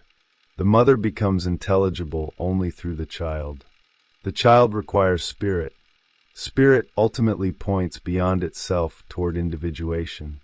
Individuation finally reveals that every previous archetype has been expressing different dimensions of the same organizing principle. The symbolic architecture continuously reorganizes itself, refusing to allow consciousness the comfort of permanent conceptual certainty. One cannot help admiring the extraordinary economy of this psychological system. Nothing introduced throughout the journey is ever abandoned. Every discovery remains alive, yet each one changes its meaning as the whole becomes increasingly visible. Earlier images are never discarded as incomplete theories replaced by superior explanations. They are retained, deepened, and quietly repositioned within a broader symbolic horizon. The unconscious appears remarkably conservative in this respect. It expands by inclusion rather than replacement, preserving earlier truths while revealing that they belong to realities more comprehensive than consciousness had first imagined. It is precisely here that Jung's psychology distinguishes itself from many other attempts to explain the human mind. Rather than constructing a theory imposed upon psychic life from outside, he patiently follows the internal organization through which the psyche continually presents itself. The archetypes dictate the movement of the investigation. They determine its rhythm, its sequence, and ultimately its conclusions. Consciousness does not master the unconscious by explaining it. It slowly learns to accompany it. This reversal may be the deepest lesson left behind by the entire volume. Human beings naturally imagine that understanding begins with observation and ends with explanation. Jung repeatedly uncovers another possibility. Sometimes explanation is only the beginning. True understanding emerges much later, when separate observations suddenly reveal themselves as necessary expressions of a single invisible order. The psyche has been leading consciousness toward that realization from the very first page. Only now does the architecture finally become visible in its entirety. The self was present before consciousness knew its name. As the entire structure finally comes into view, one discovery quietly begins reorganizing every previous one. Throughout these essays, the unconscious has repeatedly introduced symbolic figures that appeared autonomous, purposeful, and strangely coordinated. The mother prepared the emergence of consciousness. The child anticipated its future. Spirit repeatedly intervened whenever the ego exhausted its own resources. At first, these movements seemed independent. Looking backward, another possibility becomes impossible to ignore. They all behaved as though they were serving a single organizing principle whose presence remained largely invisible until the very end. This is where Jung's conception of the self acquires its extraordinary significance. The self does not suddenly enter the psychological landscape as another archetype alongside the others. It has been present from the beginning. Every symbolic movement explored throughout this volume has quietly pointed toward it without naming it directly. The mother expressed its ground. The child expressed its unrealized future. Spirit expressed its capacity for orientation. Individuation revealed the path through which consciousness gradually enters into relationship with it. What first appeared to be many symbolic realities slowly reveals itself as many expressions of one underlying order. There is something almost unsettling about this realization because it completely reverses the ordinary image of psychological life. Consciousness naturally believes it organizes experience from within. Jung repeatedly uncovers evidence suggesting precisely the opposite. Experience appears increasingly organized around a center that consciousness gradually discovers rather than creates. The ego is not constructing psychological unity through effort alone. It is awakening to a unity that has silently accompanied every stage of development long before conscious identity recognized its existence. This inversion transforms every earlier archetype. The maternal world is no longer simply the symbolic place from which life begins. It becomes the first manifestation of a totality already containing future development within itself. The miraculous child ceases being merely the promise of what consciousness may become. It becomes the earliest visible expression of a wholeness that already exceeds the ego's present organization. Spirit no longer appears simply as wisdom arriving during moments of uncertainty. It becomes the symbolic function through which the deeper center continually reorients consciousness whenever existing identity has become too narrow to continue developing. Perhaps this is why the unconscious displays such extraordinary patience throughout Jung's work. It never forces transformation prematurely. Every symbolic figure appears only when consciousness has reached the point where another movement has become psychologically possible. The mother releases. The child emerges. The guide appears. The ego gradually relinquishes its illusion of absolute centrality. None of these events occurs randomly. They unfold with remarkable psychological precision because they belong to one continuous movement rather than separate symbolic episodes. One begins noticing that this same architecture quietly governs ordinary existence. Human beings repeatedly experience life as a sequence of disconnected events. Relationships begin and end. Careers change. Crises interrupt stability. Unexpected opportunities emerge from periods of apparent failure. Looking backward across decades, many individuals discover an astonishing coherence impossible to perceive while living through those events. Jung's psychology suggests that this retrospective order is not merely an illusion created by memory. It reflects the gradual visibility of a symbolic organization that had already been operating beneath conscious awareness all along. Dreams provide perhaps the clearest demonstration of this hidden continuity. Throughout the essays, they repeatedly anticipated transformations before external life reflected them. They introduced symbolic figures before consciousness possessed conceptual language capable of understanding their significance. Images that first appeared isolated gradually revealed themselves as recurring expressions of the same deeper movement. The unconscious never seemed interested in isolated symbolic messages. It continually worked toward the formation of an increasingly integrated personality. This perspective also reshapes the meaning of psychological conflict. Earlier, contradiction appeared as something requiring resolution. Now contradiction itself begins revealing another function. Opposing tendencies often coexist because both belong to a larger organization consciousness has not yet fully perceived. The ego naturally attempts to eliminate one side in favor of the other. The self repeatedly works toward integration instead. Development therefore becomes less a matter of choosing correctly than of becoming capable of containing realities that initially appear incompatible. There is something deeply elegant about this conception because it dissolves the apparent fragmentation that characterized the beginning of the journey. Separate archetypes become different languages spoken by the same psychological intelligence. Different myths become different narratives describing identical symbolic processes. Different dreams become recurring attempts by the unconscious to communicate one continuous movement through whatever imagery consciousness can presently receive. Diversity itself begins revealing hidden unity. It is precisely this unity that ultimately distinguishes Jung's psychology from interpretations reducing the unconscious to forgotten memories or instinctive drives alone. The unconscious certainly preserves the past. Yet throughout these essays it has repeatedly demonstrated another capacity altogether. It organizes the future. Every symbolic image has quietly participated in a movement directed toward increasing psychological coherence. Memory and possibility have never been separate functions. They belong to the same living system, continually drawing consciousness toward a more complete realization of itself.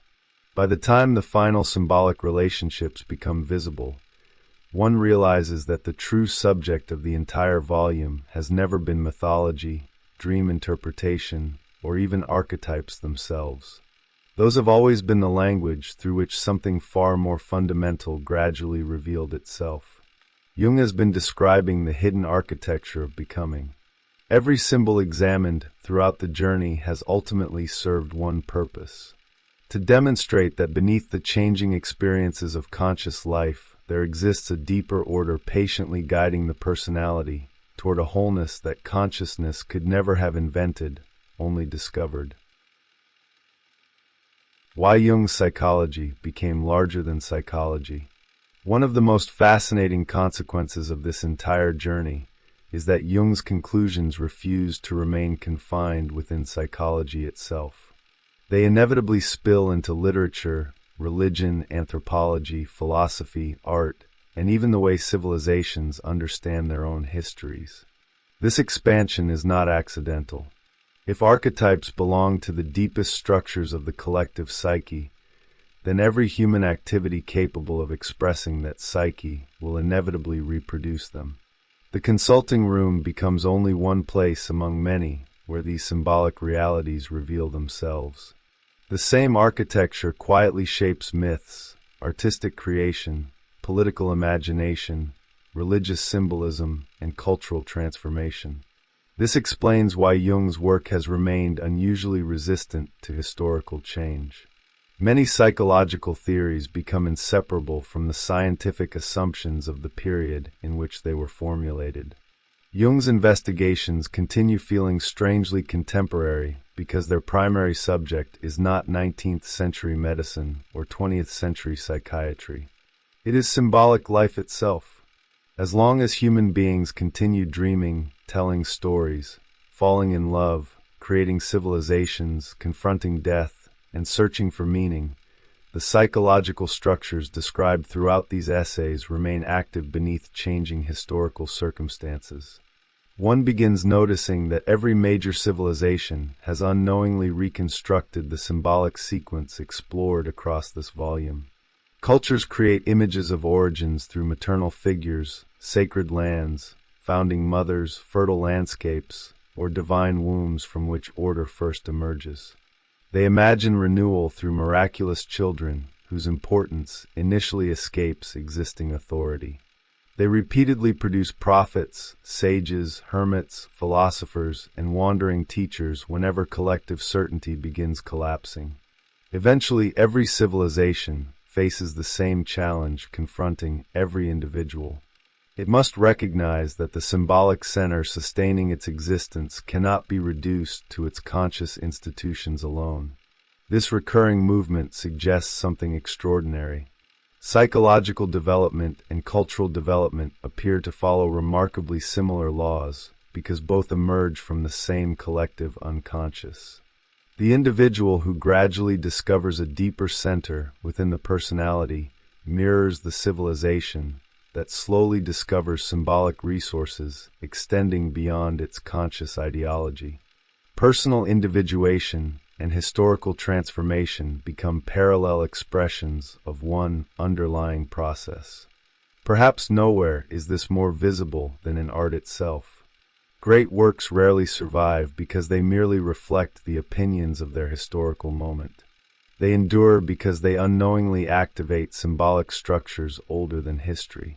The artist often believes they are describing one particular life, one relationship, one conflict, or one era. Yet audiences across centuries continue recognizing themselves within those works because archetypes quietly organize experiences extending far beyond individual biography. Symbolic truth repeatedly proves more durable than historical circumstance. The same continuity explains why mythology has never become obsolete despite repeated predictions of its disappearance. Modern societies no longer populate forests with literal spirits or imagine miraculous children descending visibly from heaven. Yet cinema, literature, popular culture, and even political narratives continue reproducing identical symbolic movements under new forms. The forgotten outsider transforms the world. The exhausted hero encounters an unexpected guide. The old order collapses before another can emerge. Humanity keeps rewriting the same psychological story because the unconscious continues generating the same symbolic architecture beneath changing cultural languages. There is something quietly astonishing about this persistence. The symbols evolve. Their psychological function does not. Earlier civilizations clothed archetypes in divine beings. Contemporary culture often clothes them in fictional characters, social ideals, scientific visions, or technological myths. Consciousness changes the costume. The unconscious preserves the structure. Jung's work therefore becomes less an interpretation of ancient mythology than an explanation for why mythology continually returns whenever human beings attempt to understand themselves. This perspective also reshapes the meaning of modernity itself. Technological advancement has transformed almost every aspect of external existence. It has not altered the symbolic foundations of psychic life. Human beings still encounter uncertainty before transformation.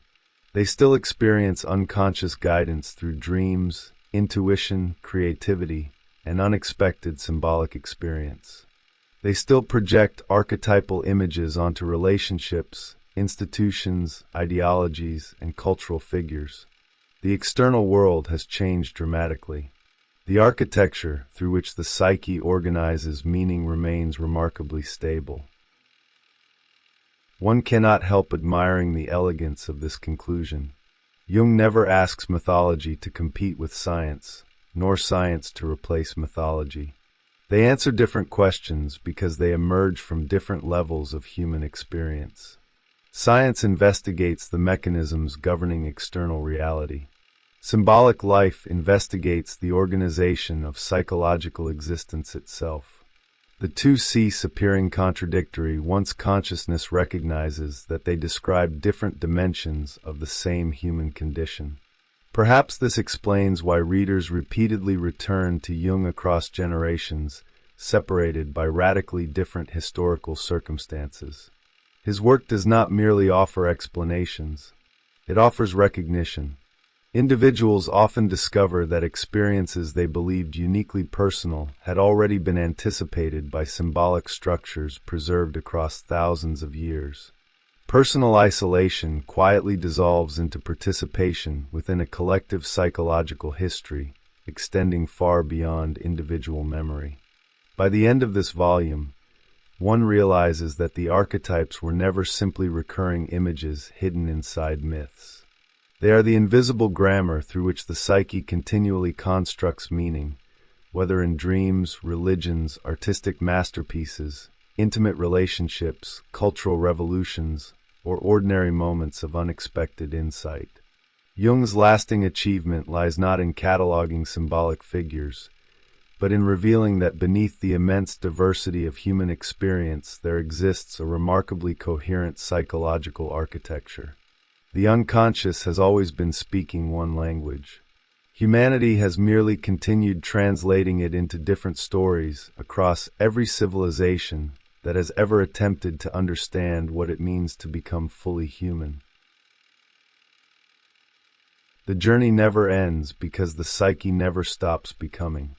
By the time these essays come to an end, one final realization quietly emerges from everything that came before. The goal was never simply to understand archetypes. It was never merely to interpret dreams, classify symbols, or explain myths. Every symbolic figure examined throughout this journey served another purpose entirely. Each one gradually dismantled the illusion that the conscious ego stands at the center of psychological life.